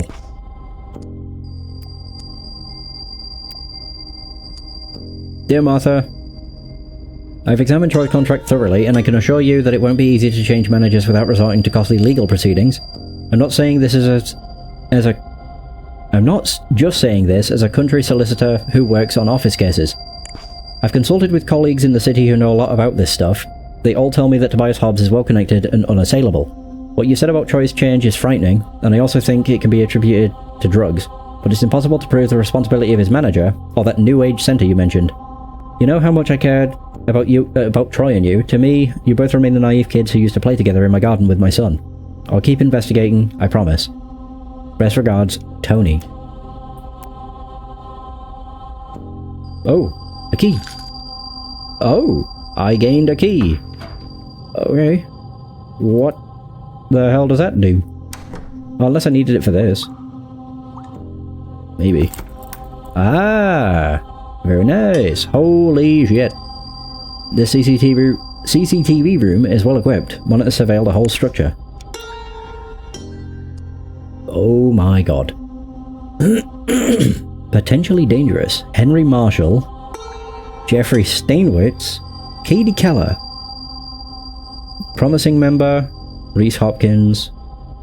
Interesting. VIP. Special status. Augustus Whitney. Gideon Horton. Preston Cox. Hadley Badman. Vase containing a white liquid. Weekly turns. Morning shift. Security guard. Josiah Lloyd. Afternoon shift. Luke Reed. Oh. Josiah Lloyd might be the dead guy outside.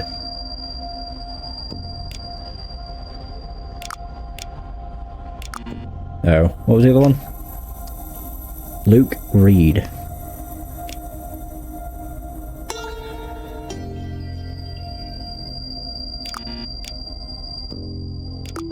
Here we go.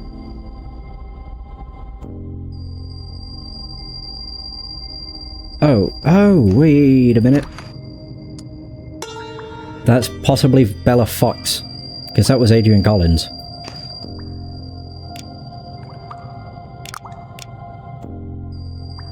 Hey, nice. Do I know her name yet? Martha. I do. Oh, no I don't. I know her first name. Shit. A tape recorder with conversations from the psychologic room. Ooh.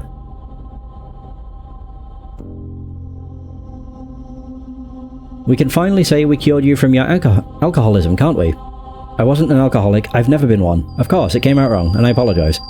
Don't you start like that stupid journalist. That guy got what he deserved, the stupid hack. Anyway, you don't need alcohol anymore, do you? No, but hell. Am I not swapping one vice for another? Of course not. This is not a drug, it's a creative aid. It helps you stay clean and concentrated. Yes, creative. Concentrated. Oh. That's right, now I know you don't like it, but we need to discuss your situation. Situation? With your wife. You know she was sabotaging your treatment. Sending me to alcoholics' help. Right, like a common bum. You don't need her, do you? Can't have a drink in peace. You have your family here, me, your doctor. We always were here for you. We are always here for you. They're getting them on the drugs. I didn't want to be here. I only came because Mr. Fraser asked. Locking yourself at home won't help you, my dear. How can you become an actress if you won't leave home? Maybe I shouldn't be an actress. All this started when I became an actress. First, Patrick died. Mr. Raven, I assume? Tell me about him. I feel responsible for his death, in a way. You're not. I am. I used him. He was so blindly in love with me, and I used that to get a role in the play. It was an accident. His death, wasn't it? An allergic reaction, I think. No, I mean, I don't know. Don't cry. Here, take some of this. What is it? I don't want drugs. I've seen what they've done to my colleagues and friends. It's not a drug. It's a pill. A calming pill. You're shook. The play, those homicides, everything. Here. I don't want it. We need to do something about her. She's not fit for our organization. I wonder why Mr. Of course she's a good girl, Doctor. What are you implying? I'm implying nothing. I'm your friend here. I just want what's best for you, and I've known her for most of my life. You don't understand. You've seen these photos of Mrs. Hart, right? Yes, I knew about them. She showed me those photos. Do you think they're the right person for you? Someone who would take photos like that to achieve success? Isn't it comparable to betrayal in a way? You don't understand. Oh, you don't understand, Doc. I've known her since we were kids. We only had each other. They tricked her. She's your school sweetheart. I know. You seem incredibly tense. I think it's the stress of the last months. Why don't you try a pill? I swore to her I would quit this stuff. The drug, It's not a drug. It's a pill. A calming pill. You're shook. The tour, those homicides, everything. Here. Thanks. And it's not a drug. It's a creative aid, isn't it? Yeah. It helps me stay concentrated. Stay creative. You don't need her for that, do you? But why shouldn't I call her? Why? You have your family here. Us, your manager. We were always for you. Here. Right, so I now know... I know Hart. Only thing I don't know is this guy's surname. Yeah. A binder with a handwritten study. Oh, there we go. Oh. He's either Jacob Byrne or Aaron Lewis. We'll try Jacob Byrne first. Hey! That's all the people. Ba-ba-dum.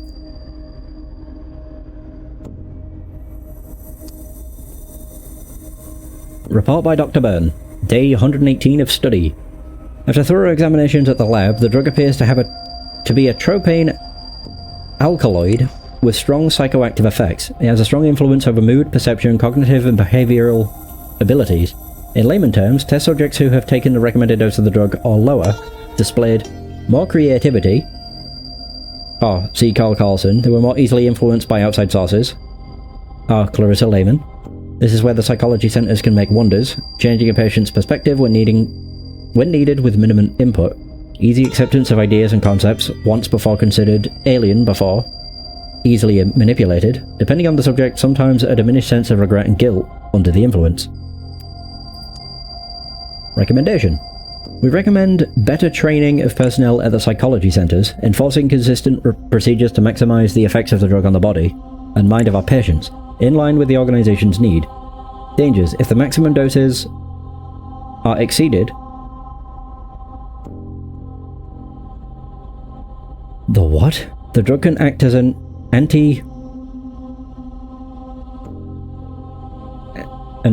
don't know how you say that word. Anticholinergic? More specifically as a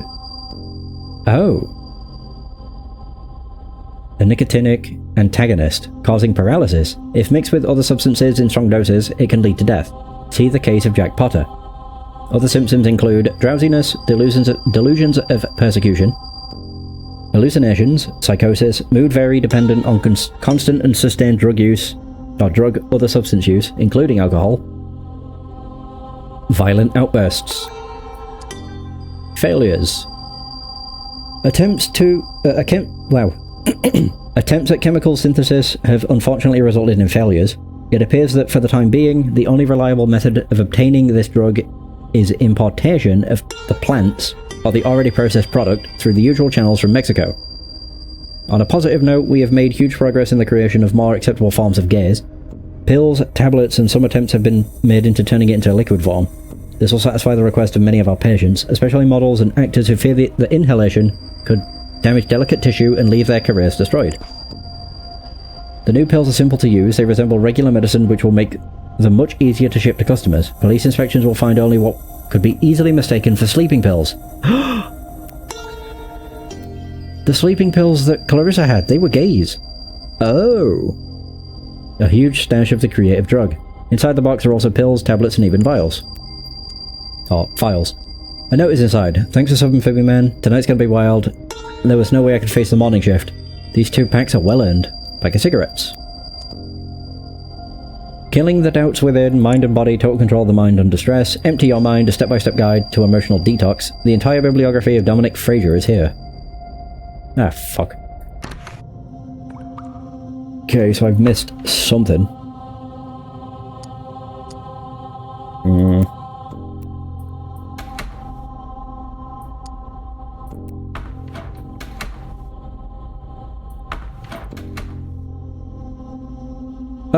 Oh, the gun. I'm missing one thing. The grip is slightly cracked and smeared with blood. It was used to strike someone. Oh, the doctor.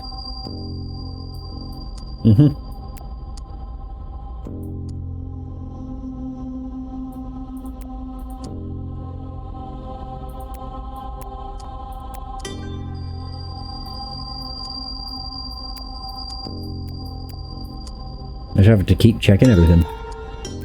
Thankfully, there's not many things. Not really. Yeah.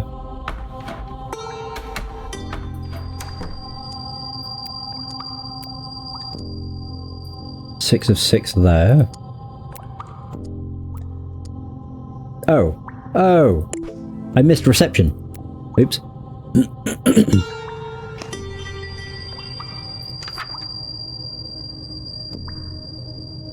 Wait, so what is this? Fill the missing details of the events. Oh. So this is... Troy Dixon arrives enraged, looking for his manager.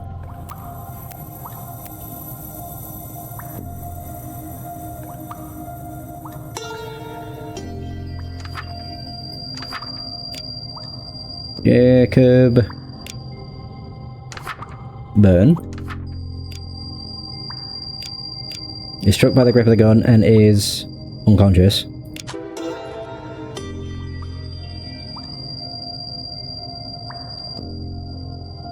Oh, this is the not doctor, the copper. David McCart. Right. David McCart.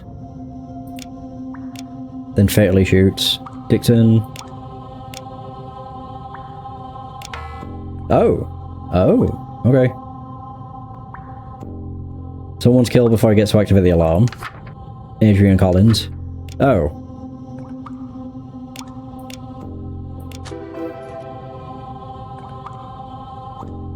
Someone wounds someone but is shot twice and dies.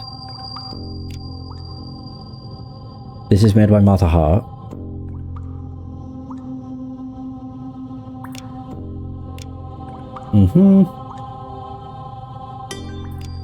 In the reception.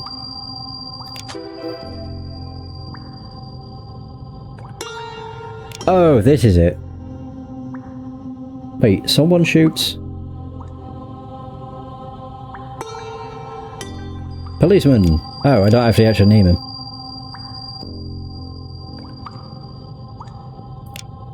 Shoots Troy Dixon. Yeah, I didn't realise it said that.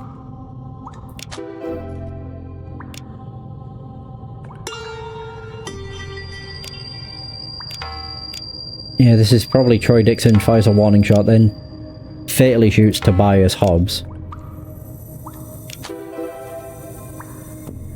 Someone's killed while attempting to stop him. Oh, this is probably Adrian Collins. No. Oh.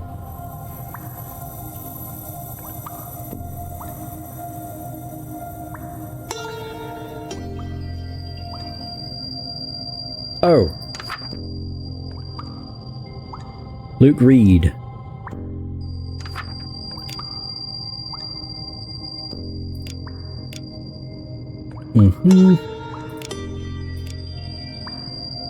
Wounds Troy. Oops, not Troy. Dixon.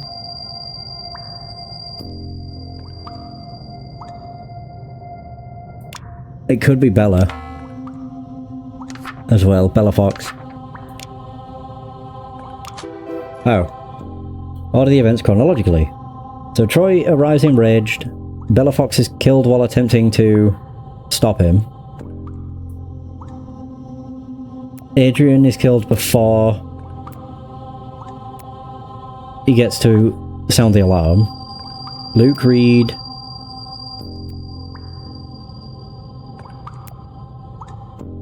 Yep. Hey, there we go. Yeah, chronology. Yeah, chronology completed successfully. Ah, here we go. This one's actually, I want to say, fairly straightforward. It's stealing his stealing his money, earnings, for years and quietly sabotaging his marriage to actress Martha Hart.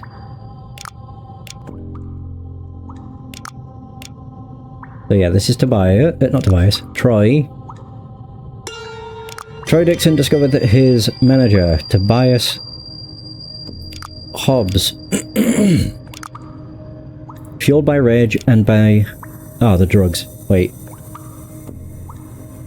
The drug called gaze. He shot 2 people at reception.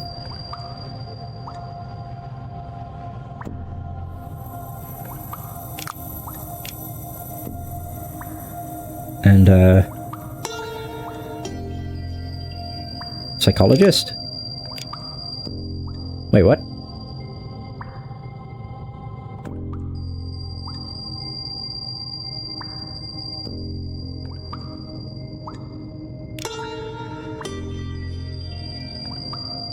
Wait, whoa. Fueled by rage and by the drug called gaze, he shot 2 people.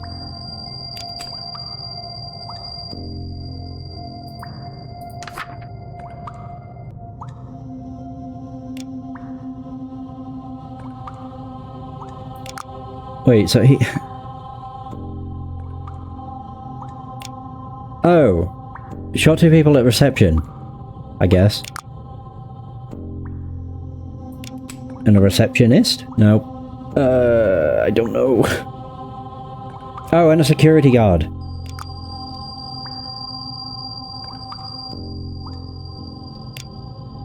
Room number 1.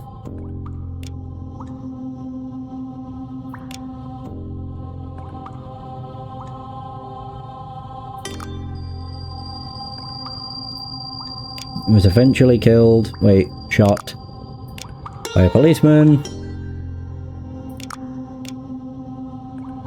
Oh, after his gun. Is it gun?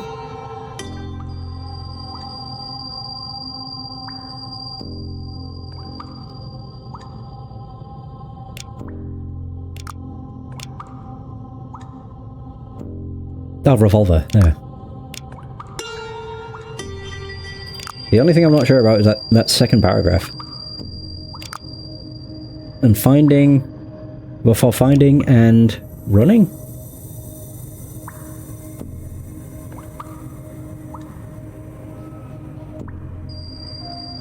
I don't know.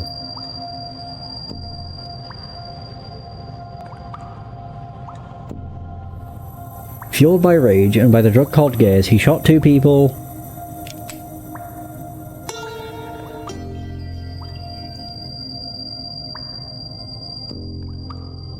yeah.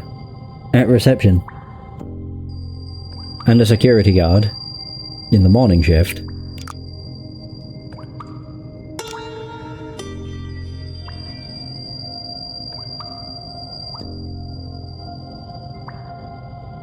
I don't know, consulted someone who was hiding in a room. Oops.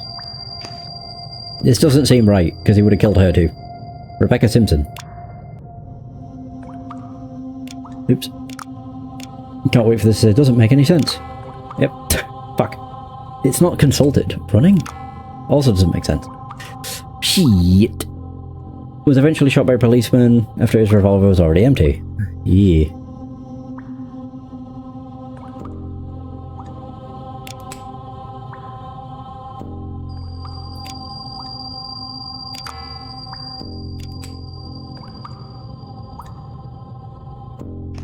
Because what is it she said? I was in the corridor waiting for the doctor. A man was screaming out of his mind, then I heard a shot and a woman screamed, then another shot. After that...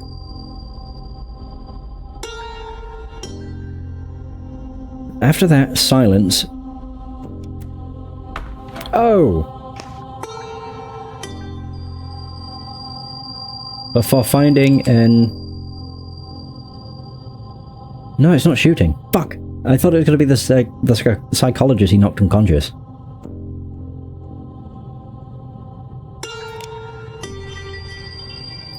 He shot 2 people at reception and a security guard in the morning shift. I think it's a morning shift.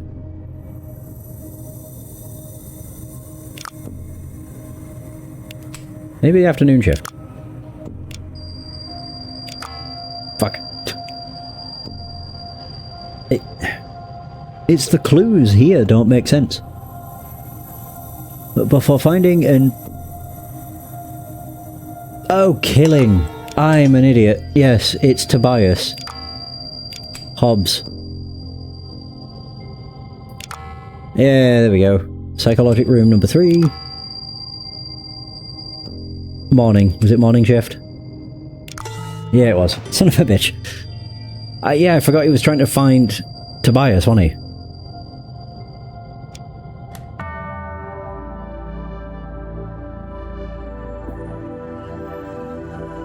The manager did more than skim profits. He took most of the earnings. The manager skimmed profits, manipulated his life. When he figured it out, Troy snapped and went on a killing spree. 4 people dead and the creative drug at the core of it again. 12th of April, 1979. At the police station. Oh, it's Keller. Wait. Cleveland. Yeah, Kenneth, not Keller. Kenneth. Evidence collected for our latest case is in the locker. New York Police Department, Roman Lipko. He's not dead, fine. Oh yeah, we've already read that. Incidents, intervention, Army, Korean War. Case report, disco double homicide. Right, arrested at... Oh, Amanda Adams arrested at scene. Conspirator, Mike Alvarez. Arrested, both refusing to cooperate. Amanda Adams fatally stabbed Grayson Davis while under the influence of the narcotic substance known as gaze. The weapon was recovered lodged in the victim's chest. Dennis Miller was later found deceased from poisoning, determined to be the result of a contaminated drink served by Zachary Pierce under the direction of Mike Alvarez. The motivation behind Miller's murder remains unknown. Pending trial. A stamp with a letter K encircled, and a letter C that we found on Cleveland. It's Kenneth for you, Detective. I've been wanting to talk to you for some time, but I was waiting for the right moment. I know you've been very busy. All these deaths deplorable. One can only wonder what kind of empire stands behind it all. Well, there's been a letter with your stamp connected to a lot of those deaths. Oh, my little letters, what can I tell you? I'm a bit of a graphomaniac, so I keep correspondence with a lot of different people. That's not a crime, is it? It might be, if your little letters result in the... murder of those you pointed them to. That would never hold up in court, and you know that full well, but I'm here as a friend to help you solve this mystery. Have you figured out yet who is behind all of this? Let me tell you a story. Once upon a time, there was a small crook named Roman Lipko. You mean Roman Lipko? Who is he? What does he have to do with all of this? Mr. Lipko was born in New York to an honest poor family of immigrants, but he wasn't cut from the same cloth as his parents. At 22, he had an argument with a boy from another gang over a failed smuggling deal, and can you guess what happened? Murder. Indeed. Stuck a knife deep inside him. The kid didn't seem to appreciate his new condition and died on the spot. Rome was supposed to be sent to prison, but he cut a deal with the police. Do you know the rest of the story, Detective? He enrolled in the Korean Army. To fight in the Korean War. But here it says that he died in... Oh shit. 1952. Couldn't remember. 1952. Exactly. That's why you're a top detective, isn't it? As you may have noticed, the funeral was held with a closed casket. Grenade wounds, what a terrible thing. Leaves you unrecognizable. So was he really dead? Or did he become someone else? A war hero, perhaps? Are you him?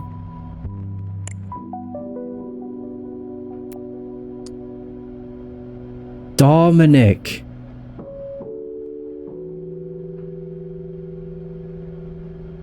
For the Jaws of Defeat, the movie based on autobiography of war hero wins 6 Oscars.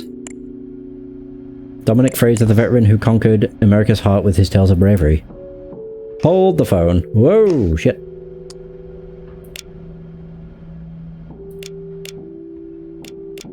It's either that or the other way around. Oh.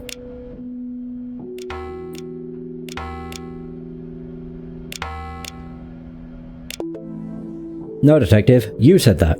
I would never accuse such an esteemed citizen of being a fraud, a criminal, and a spy. I would never say that he made himself a new life using a war hero's name, and use his war veteran status as a springboard to achieve fame, success, money, and over time, power. And no one ever noticed that he isn't the hero he claimed to be. Fraser had an immaculate reputation. His bestseller book about his efforts in the war became a successful movie. It gets easy to destroy your past when you're rich and famous, especially if you're the master of the hot new drug in town. And that new drug must be... gays. Bingo! Have you noticed how this drug is now everywhere? Let me go back to the late 60s when Dominic was my partner, working as a spy for the government. Our goal was to stop marijuana from coming from Mexico. At least that's what we said we were doing. In reality, Dominic had found a more profitable trade. And that trade must have been importing gays. Wait. Right again. He was stopping one drug while smuggling another. I caught wind of his new operation and asked to get in. By then, I'd already uncovered his past despite his efforts to erase it from every record. When you work as a spy long enough, you learn to distrust polished stories. Did you manage to get in on the trade? Operation? Dominic didn't take kindly to my involvement. He sent someone to deal with me and had me left in the desert to die. Convinced the problem had solved itself. It hasn't. Or hadn't. You may have noticed my scar in the eye. That's their parting gift. Since then, I've made it my purpose to correct what was done to me. And today may simply be the conclusion of an arrangement he began himself. Wait, what happens now? Oh, what happens today? Now, I don't want to tell you how to do your job, but maybe you should rush to the Fraser's frenzied mansion. I hear someone there received a rather disconcerting letter this morning. Ooh, we'll be taking you into custody now, Kenneth. You're going to sit tight while we check on the mansion.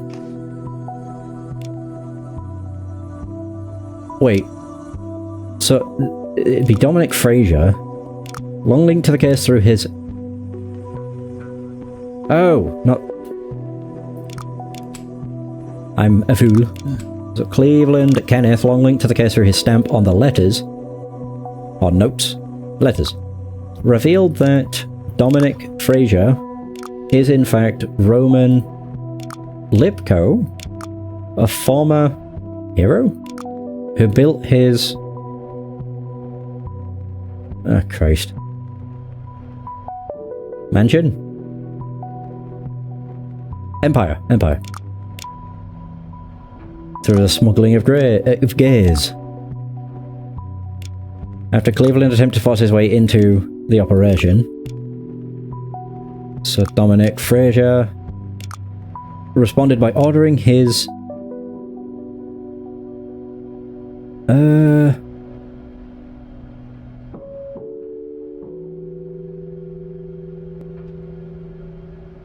Oh, murder, I guess? In the desert. Cleveland survived and vowed to systematically destroy the empire Dominic built. He warned of an imminent... Ah, shit. Incident? At the Dominic mansion, urging immediate correspondence today. Wait. Oh, police intervention. 2 clues. Fuck.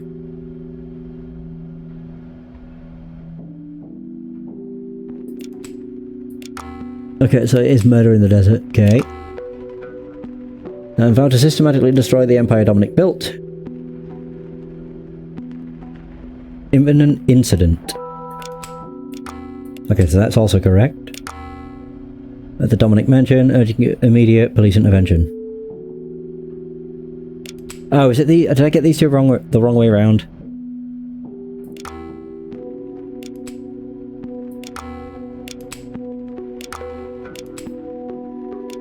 No.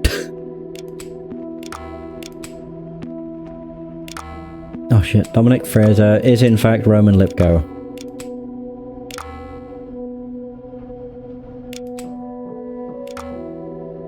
So that's not either. Oh, it's that one!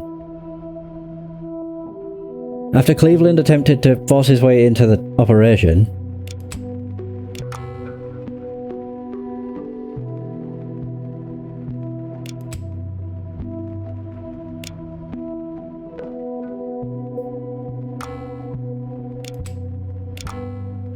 Okay, so it's not mate. Oh, okay.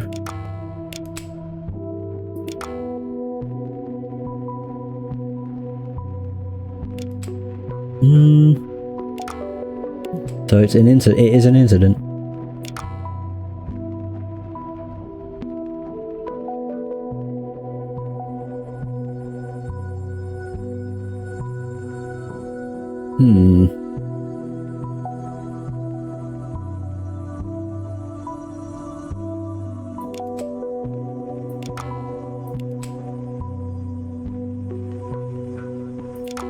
What the heck?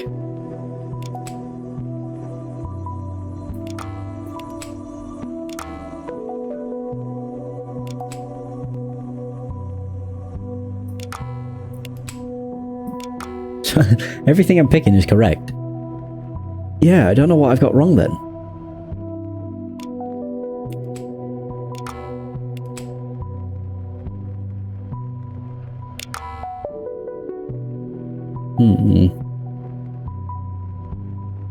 Cleveland attempted to force his way into the operation. Dominic Fraser was on the way ordering his murder in the desert. He survived and vowed to systematically destroy the empire he built.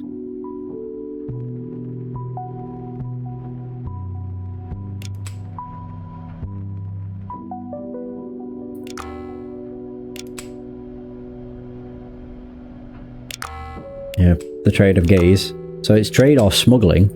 Both of those are correct.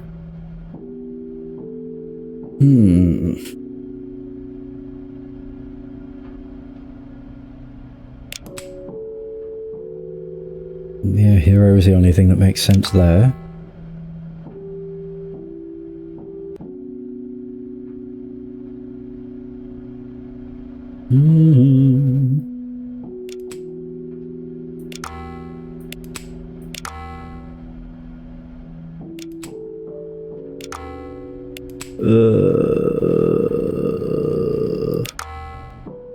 I don't see it.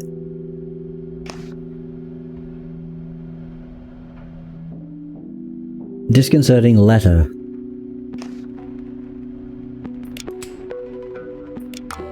Nope. It's an incident. So that is correct. What the fuck is wrong? Oh, I wish I knew.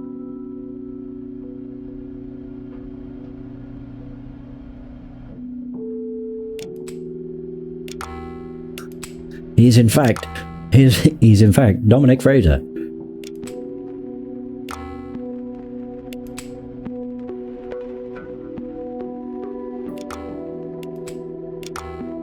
Doesn't make sense. What the fuck?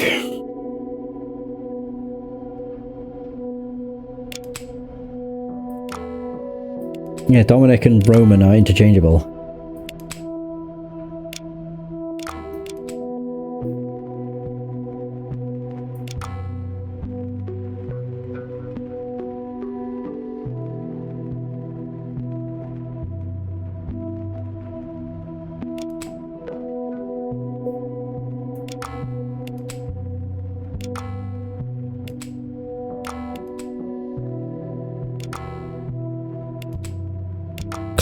Two clues away from being correct.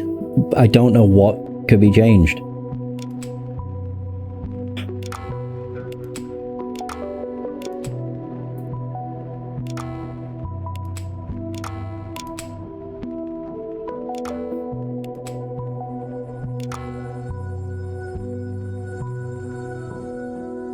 Hmm.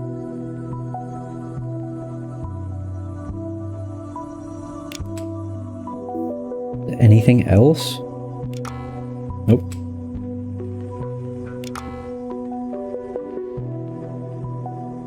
Oh, is he not a... Wait, yeah, that would be hero, not spy. One clue. Oh, of course, yeah. He mentions that they were spies, not the war hero.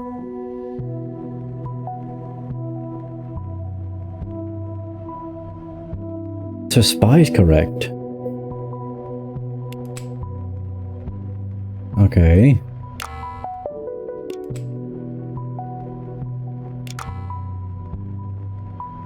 Okay, so partner is correct. Incorrect. Murder. There's one other thing that's wrong.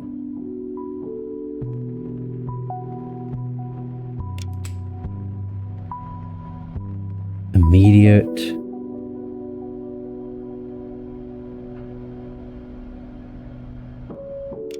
Nope.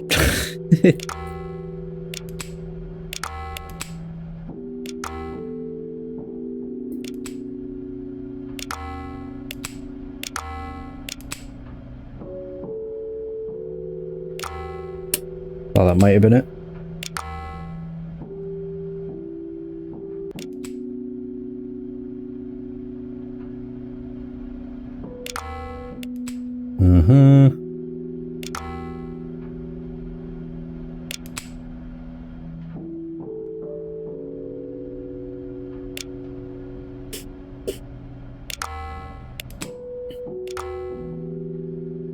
This is agony.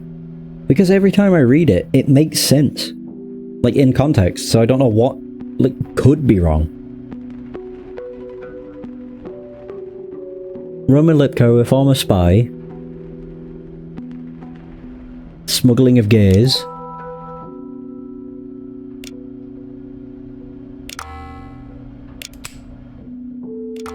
Trade of gays. Poisoning. Died.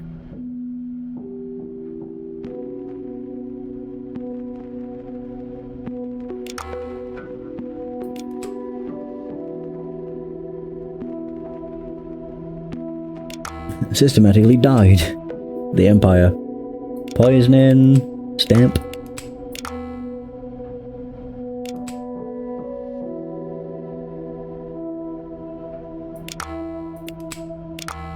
God, this is fucking horrible.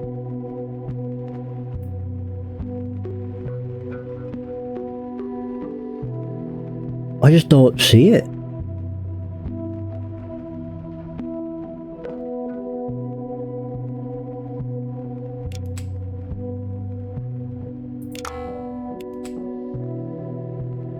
The Korean mansion.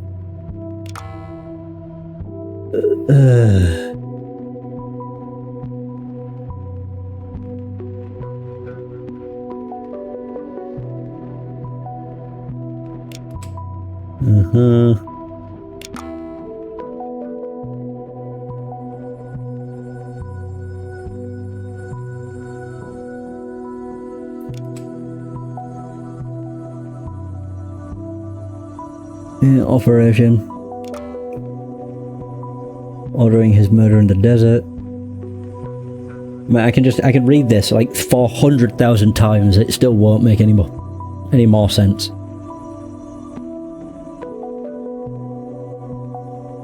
I have reread it several fucking times, and I still don't know. It, like, nothing sticks out as not making sense.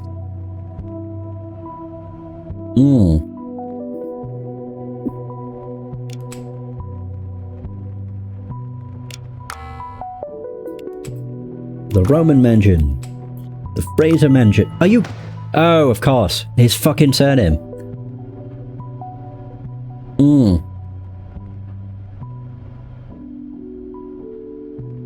Yeah, because I had that in my head. Like, that's why it wasn't sticking out. Son of a bitch. What? Oh. I was just shutting him away. Fraser Mansion. Have they opened left? Who? Oh, is that Clarissa? Oh god, it is. The one lies on the ground, her face a mask of pallor. She's not breathing, she's dead. Another one of those letters stamped with a K. How? Mrs. Lehman, now that you are free from the so-called sleeping pills, you are finally ready for the truth, to understand how you were deceived, manipulated and blinded by a man who was never who he claimed to be. I know you have suspected this for a long time, but your mind was deliberately clouded by the drugs your husband gave you. I too was betrayed by him, tricked and left for dead, and I have never forgiven him. Read the documents, now is the time to act. Oh. The wheelchair on the ground, did it fall or was it pushed? Two eyes stare at the observer, emitting rays of light. In the middle, a nighttime photo of an ancient pyramid.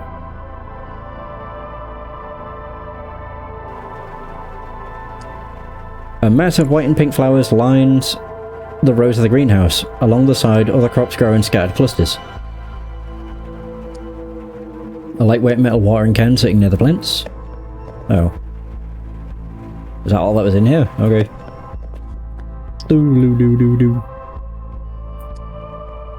Dear Mr. and Mrs. Fletcher, the letter is here, but there is no sign of the check. I'm giving you the day off, go and enjoy yourselves. Shirley and I will take care of the preparations for tonight's meeting. The only thing I ask is that you take the 2 bottles of champagne from Dominic's personal reserve from the cellar and leave them on the table. These are mature bottles, so I want to personally open them in advance and decant them briefly, as is necessary for wines of this quality. The bottles are required for the toast all attendees make at the start of the meeting. I'm grateful for all the help you have given me over the years. Enclosed with this letter is a check as a token of my appreciation. With gratitude, Clarissa Lehman.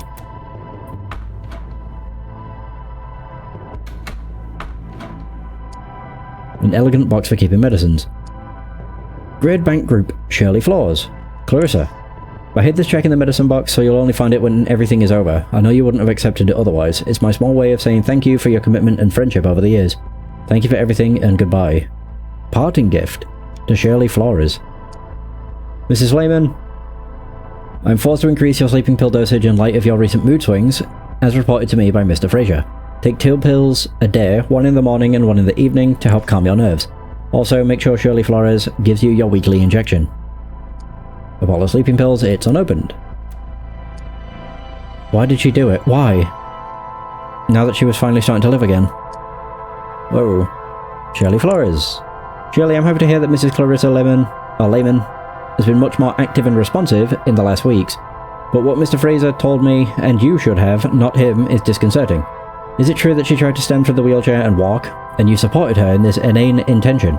It is unacceptable. You're not a doctor, you just don't understand Mrs. Lehman's condition. And your closeness to her must have clouded your judgment. Mrs. Lehman is a weak, mentally frail woman. She needs her sedatives and her sleeping pills. Must I remind you that you respond to Mr. Fraser first, and to me, the treating doctor, second? You think you're seeing improvement, but instead you're looking at a mad woman who was inept even before her son's death, which devastated her already lacking cognitive abilities. Dear Shirley, isn't it funny how when you're a young and attractive actress, you're always surrounded by friends, but when you get old and bound to a wheelchair, no one is around? That's a reason I value your friendship so much. You never looked at me as a patient, but as a friend for all these years. And only your presence made me survive the loss of Bradley. It feels so painful now when Dominic sends you away for days that never seem to end, just to deprive me of your company. I think he's starting to suspect that's why I have to do everything in secret. But I've got to risk it today because I have to tell you the great news. Today I walked. Yes, all alone. I did half of the corridor on my own. That Kenneth who has been writing, I don't know his motives, but he was right. I thought I was an invalid for such a long time. I thought I was feeble-minded as I heard Dominic describe me to the doctor when he didn't think I could hear him. But no, as Kenneth said, it was the medicines, all those pills, the injections. Since you agreed to stop with those, I feel like a new person. As if I've just awakened from a deep slumber, as if I'm finally alive again. We need to be careful, Shirley. I'm acting dumb all the time when Dominic is around. I feel like an actress again. But I think he notices that something is different. Clarissa. So you're Shirley. Oh my god, there's a lot of people. Well, that's Clarissa. That's Shirley. What the hell? Flora, is everybody dead? Classic Hollywood portraits in the 1950s. A memorabilia box. A great variety of little elements with sentimental value to the owner. An old wedding photo on the back, it says 1956. A book on plants and herbs. There's a bookmark that points to a specific page. Whoa. So, Strophanthus gratis is a plant belonging to the... whatever that is. Family native to the tropical Africa. Its fragrant flowers have a striking appearance, a white corolla topped by purple with pink corona lobes.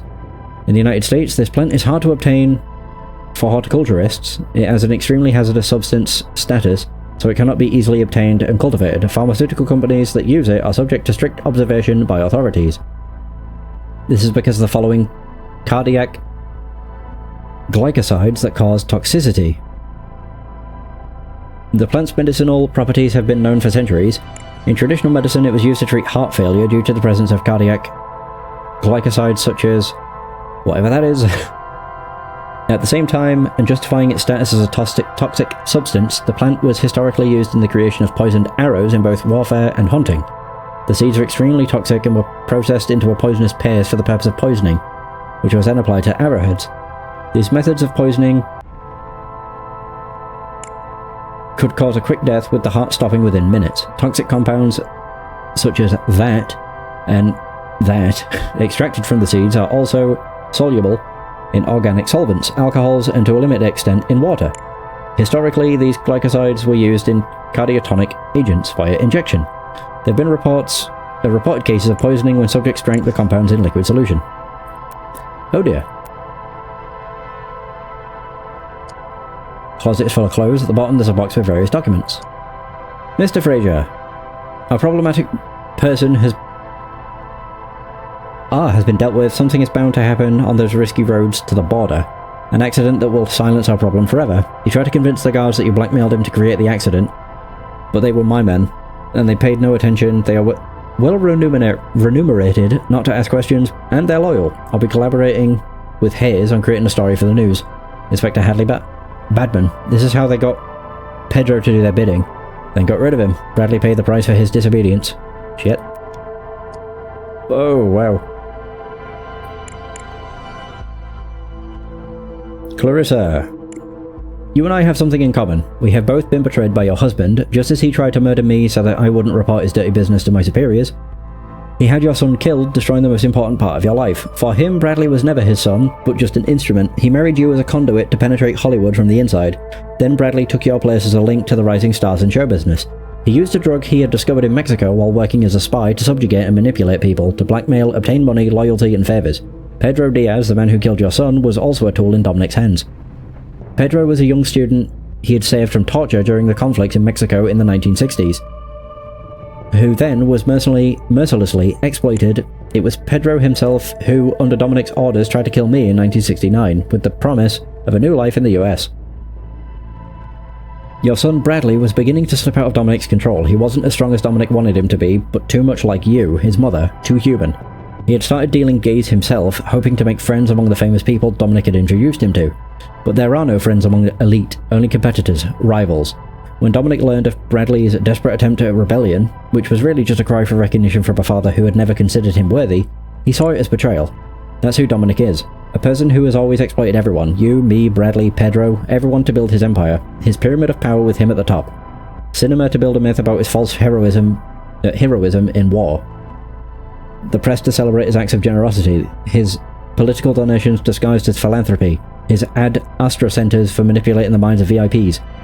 I tried to destroy his empire from within, using his own tricks, but I only managed to get rid of a few small pawns. Even my attempt to make contacts in the press failed. The only one who can get close to him is you, Clarissa. Let's avenge Bradley. Kenneth Cleveland. Oh. Wait, is Pedro here? Can't tell. He could be, but I don't think it is. Ooh. That's almost everything. Wild. Oh. An Egyptian scene made disturbing by the large eye watching from behind the pyramid. Its title, The Pyramid of Power. An elderly man, conservatively dressed, lies on his back. His motionless body is still twisted in its final seizure of pain. The man bent over on the ground is dead. He's wearing a doctor's coat. The man appears to have struggled on the ground, torn apart by spasms before dying. He's wearing a modern shirt with a colourful jacket.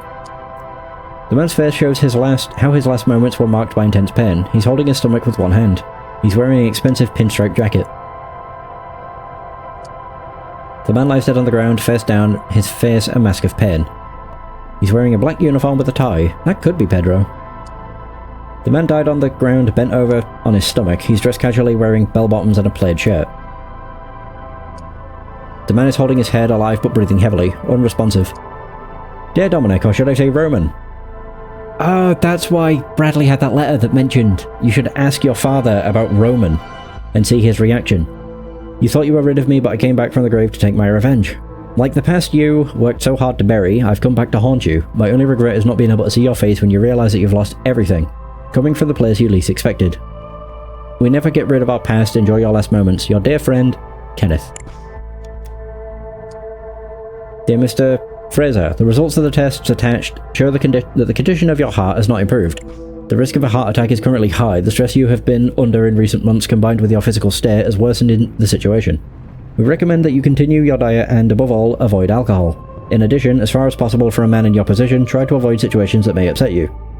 Once again, I advise against the use of whatever that is, which, although faster acting, can be dangerous and is therefore rarely used today. With regards to your wife, I have sent a letter to reprimand to Nurse Shirley Flores for indulging her obsessions. For now, however, I will allow Miss Lehman the greater freedom she seems to be enjoying, provided she continues to take her medication.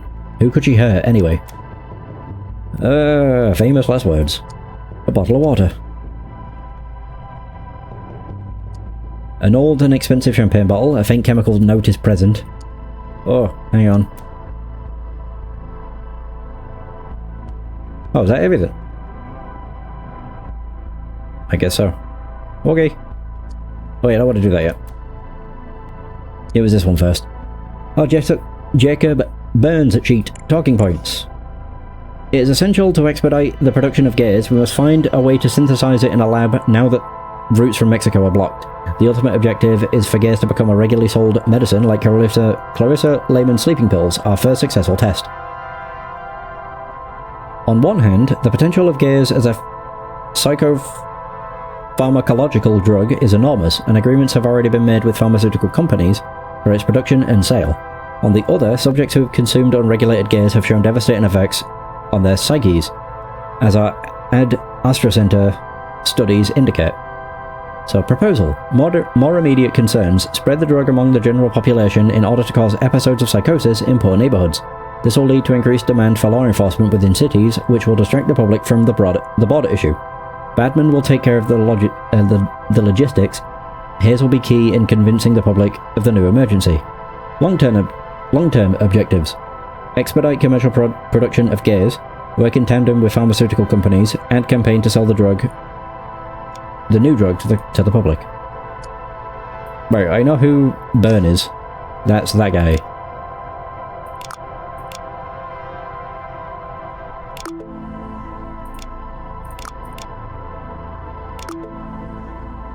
I think that might be Pedro.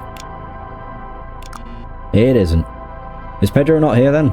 He can't be. Okay, never mind. Dominic Fraser sheet. Oh yes, 3.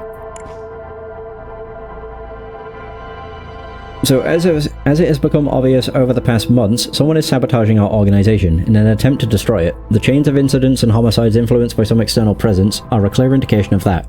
Old colleagues from the Secret Service have been contacted and a covert investigation is ongoing. To rebuild our reputation, we have to work together, each of us tackling his own field. The philanthropic efforts of the Bradley Fraser Foundation will have to appear even more spectacular, so support from Mr. Hayes to convince the public is essential.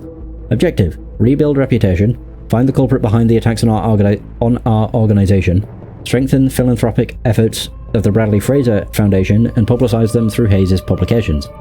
Oh yeah, that's Dominic.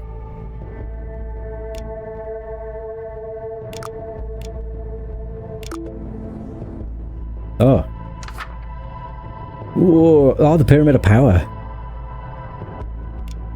Well, this would be... he'd be at the top, wouldn't he? I mean, yeah, that's obvious.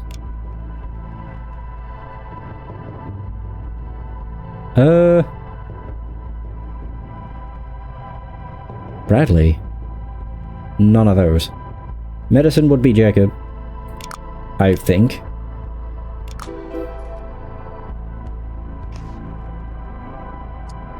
Luke Hayes' sheet. So Ad Astra Center's covers have been blown due to recent events. They have lost prestige and need a new PR spin. Work with advertising firms to create a new plan of action. We need to push the domestic crime crisis narrative. Badman will provide statistics to be published in newspapers and magazines to scare the public and sway their opinion. This will also convince the police to remove their force from the border and add patrols in city areas. It is essential to start a campaign to convince the public of the benefits of the psychiatric drugs, to then establish gays as medicinal in the future. We should use actors, singers, hosts, models, and athletes from our Ad Astra centers as testimonials for it. Studies have shown that the public will believe what they hear from famous people more than what they are told by professionals in their fields.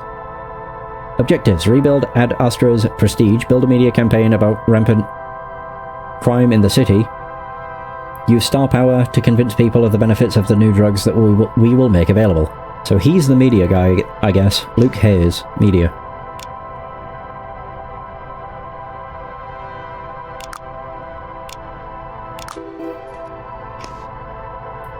I don't know who Luke Hayes is, though. This guy, possibly? Either that or the ball guy. Oh, alright. Oh, what do you know? Gideon Horton. So, talking points. Proposal to expand laws on the private cultivation of plants. Start with medicinal plants such as that which, despite being dangerous due to their toxicity, could be cultivated individually by a person who meets the prerequisites. For example, due to heart problems. The fact that permits have been obtained to plant... Is it Strophentin? Strophentin? By Dominic Frazier, demonstrates the validity of this approach. Once these laws protecting vulnerable people become reality, expand them so that gays can also be cultivated on US soil. To do this, it would be necessary to reclassify the plant as low hazard with the DEA. Objectives: expand laws on private cultivation of plants to make way for gays on US soil, get gays to be reclassified as a lower threat, work with Cox and Whitney. Okay, so Gideon Horton is the law. Is that this guy? It's hard to say. Damn.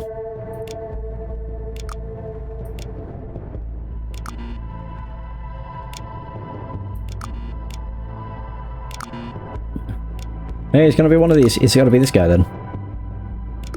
Yay! What do you know? So, Gideon Horton is the law.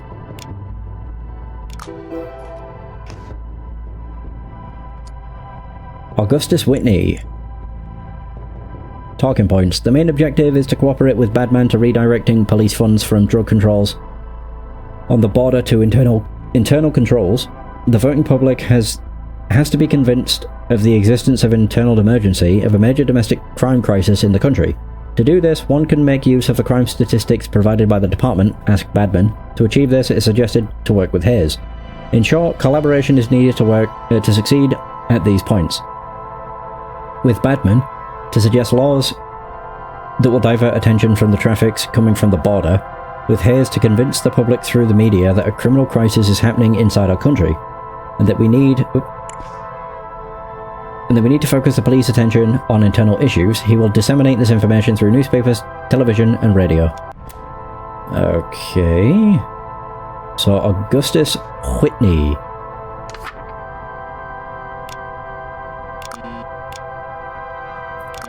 Damn. Really? Of course. Got it.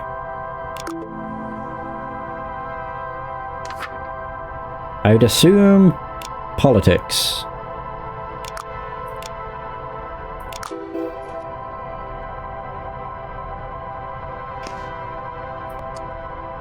Preston Cox. Oh, he died too.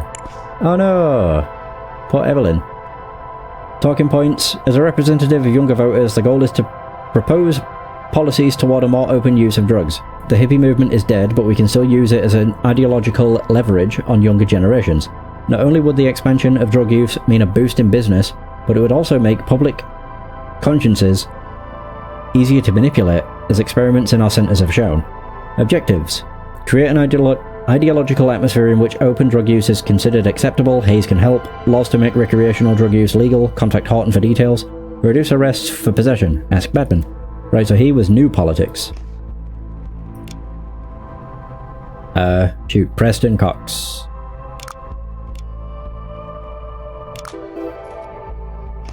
Oh, that's who that is then. The Pinstrap Man. Wait, no. Is that Preston? Oh. Oh. Wait, Preston Cox is bald? Oh, yeah, and that's Hayes. No, that's Badman. Badman. Hadley Badman. That's everything. So, talking points. Due to the recent events concerning the Ad Astra centers, it has become increasingly difficult to hide the passage of substances from Mexico. The drugs cannot pass through. They get stopped at the border, and no courier has been spared from arrest there. Your suspension due to investigation by internal affairs has made it harder to control what is going on inside the force. Most of our contacts inside are afraid of sinking with the ship, and are keeping a low profile. Your main objective, after our contact in the Justice Department has given us his confirmation that the investigation could be buried, is to reduce law enforcement presence on the border. For this you will have Whitney's support through new budget redistribution policies, move the current patrols from or to Mexico to internal problems, work with Drug Enforcement Agency to reclassify gays and focus attention towards other traffics.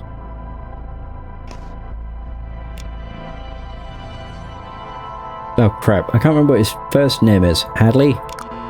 Hadley Badman. Yay! Hadley Badman. Ta-da! That's everything. Oh god.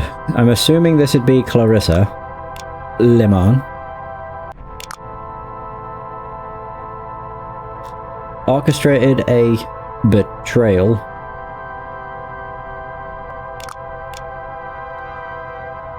No. Fuck. By placing a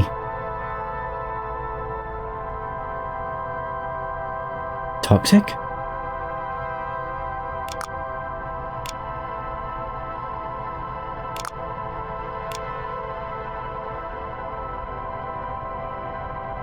Into the champagne used for the toast at the mass meeting.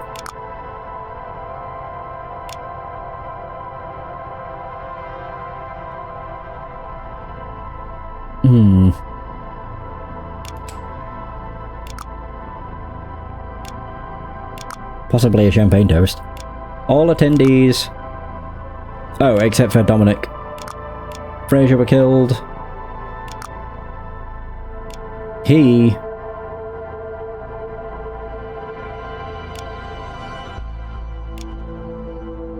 Oh.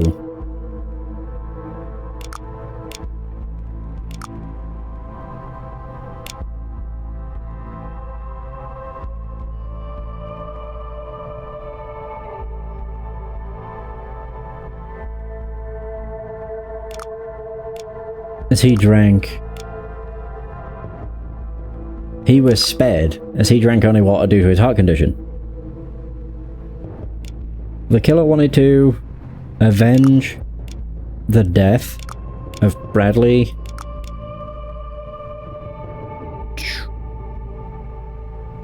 Fraser, who'd been killed by Pedro.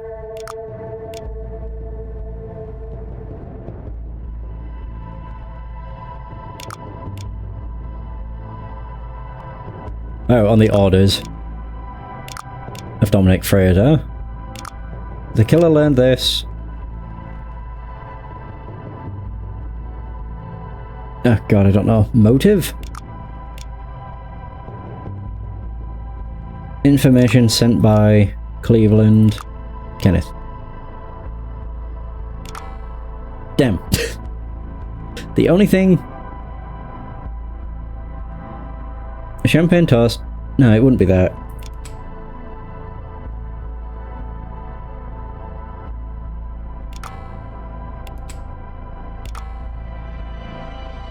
It'd be orchestrated of something. Something.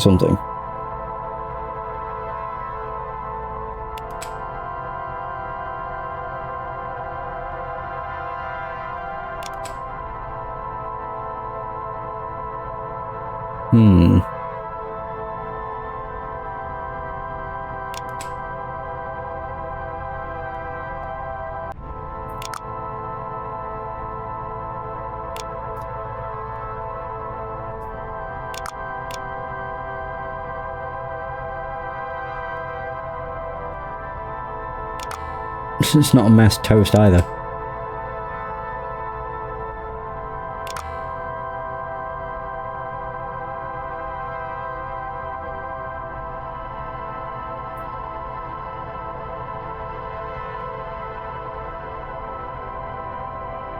I think what I'm missing the most is all of this. Yeah, I think it's the first one that's I'm wrong on, but I don't know what with.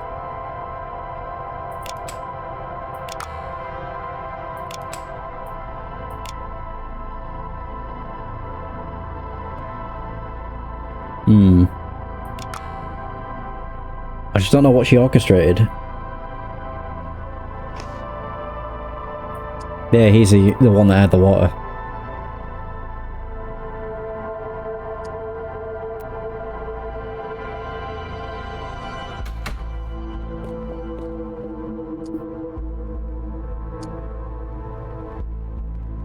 Boom, boom.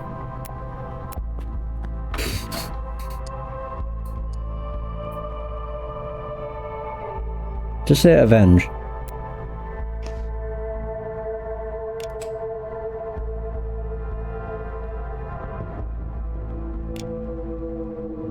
What did she organize? A meeting? Not a meeting toast. Meeting suspect. Ah!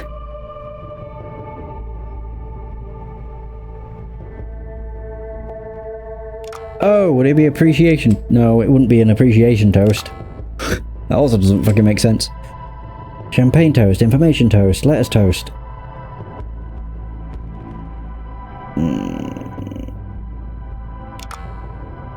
Orchestrated.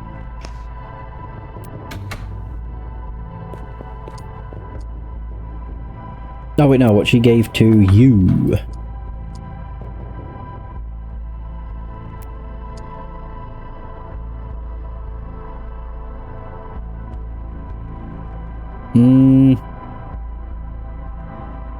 I'm acting dumb while he's around.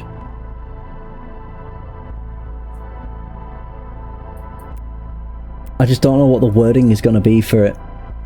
She's orchestrated something.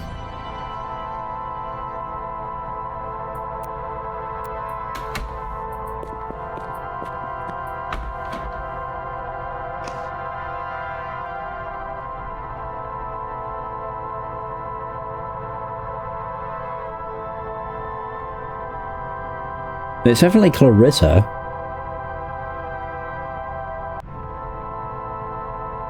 Or would it be Shirley? Flores? No, I think it is Clarissa. Okay, fuck. It's just a matter of figuring out what everything else is.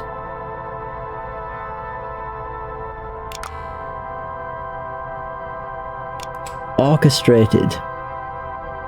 A death toast.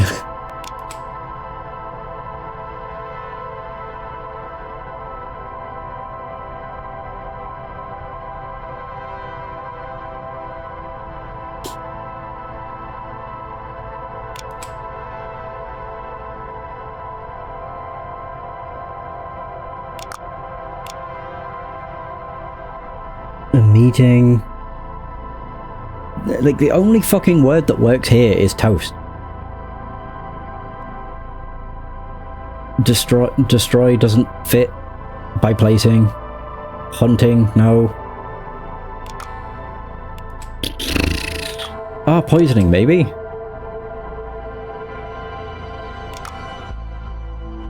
It would be a champagne poisoning. The killer wanted to avenge the death of Bradley Frazier, who had been killed by Pedro Diaz on the orders of Dominic Frazier. would not information, maybe letters? Really?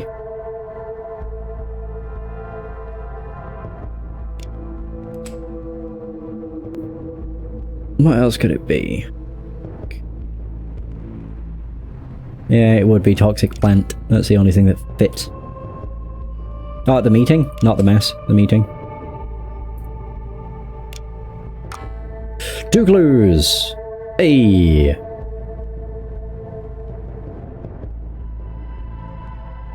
Oh, 1, 2, 3. There. Learned of this motive through letters, or would it be information? Okay. Oh, learned of this information.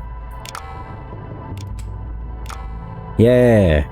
That makes more sense. Avenge the death on the orders. Yep.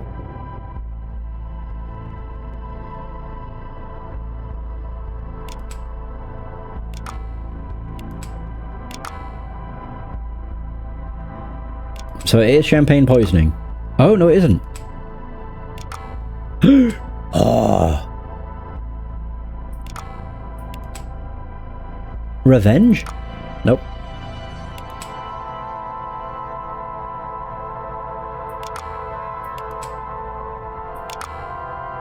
I have no idea. Meeting poisoning. Mass... Oh. Mass meaning lots of people. I was reading mass meaning like what they was doing, because I kept thinking of mass as a meeting. There we go. Mass poisoning. Jeez, I should have got that sooner. Whoops. The empire built on lies finally collapsed when Clarissa learned the truth. Used as a test subject for years was not what broke her. It was discovering that Dominic had their son killed. That was the moment revenge became certainty. Dominic was spared not out of mercy, but to watch his life burn.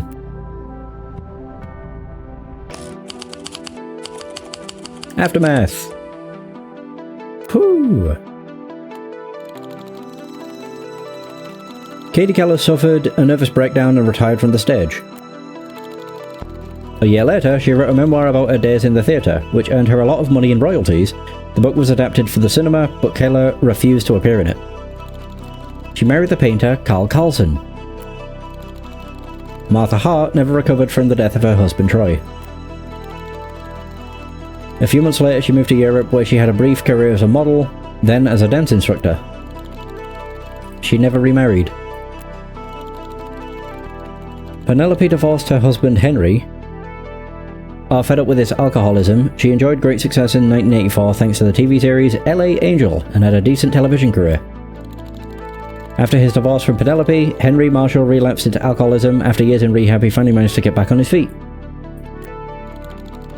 Penelope and Henry met again on the set of LA Angel, where Henry played an alcoholic killer. They remarried the following year. Henry now appears in beer commercials. Huh. After being investigated for his connections to the Fraser family, Jeffrey Steinwitz surprisingly managed to come out clean, but all the trials and tribulations had a profound impact on him. He retired to private life with his wife Nadine and has not appeared in the newspapers since. When asked about his retirement, his last statement to the press was, "I'm too rich for this shit." Having been found instrumental in several murders, Kenneth Cleveland was sent to a maximum security prison while awaiting trial. During his stay in solitary confinement, he was found dead, an apparent suicide. The detective who had led the investigation into the Fraser case tried to launch an inquiry into the matter, but all doors were closed to him. After inheriting all the money from her uncle Preston Cox, who died of poisoning, Evelyn Cox retired to the family farm. Here she lived with her mother and brother, happy to see the family finally reunited. Frank Gaines trying to release his first album under the stage name Fab Frank. It was a total flop. After a career marred by failures, he gave up music and accepted a job at Cox Farm, and at the invitation of his former colleague Evelyn Cox. They married 2 years later. After the events at his villa, Dominic Fraser's heart couldn't take it. Fraser died of a heart attack while being transported by ambulance to the hospital. The doctors could do nothing. He left no heirs. After the incident in April 1979, the Ad Astra centres were purchased by an unknown individual and closed. Apparently they will reopen soon with a new name and a major marketing campaign. Hey! Case closed. God, that was fucking awesome. I really liked that.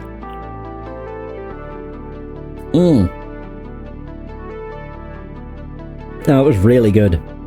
Really good. The only thing that is slightly iffy was the translation. Or like the words weren't... like grammar and stuff. Some things were spelt wrong, some sentence structures just didn't make sense. But I don't know if the devs are English, so... looking at the names, I would have to assume possibly not. But I could understand the gist of what they were saying. That was a very cool game. Nowhere near as long as it said it was, though. 6 to 8 hours is what they reckoned. Not even close. I did 100% of everything, too. All clues, all cases. It was really, really fun just piecing it all together. Ow. The only thing that is... it's not really a downside. I'm glad it's something you can do. But a lot of the cases, solving them does sort of devolve into just brute forcing, because it's not super obvious what the answer is, and there's no... in a lot of cases, there's not a clear indication as to the answer to some of these things. But I will also admit that some of those issues were entirely on me, and just not realising how I should structure a sentence. Like with the Fraser Empire, or the Fraser Mansion. I had that stuck on Dominic for way longer than I should have. Tis what it is. Case closed. Yeah, what a wonderful game. And that is going to be the end of Confidential Killings. Thanks so much for watching. I hope you've enjoyed this adventure. And until next time, take care. And for those who stopped by the stream, thanks for stopping by. It's much appreciated. Have a good day, and I'll see you next stream.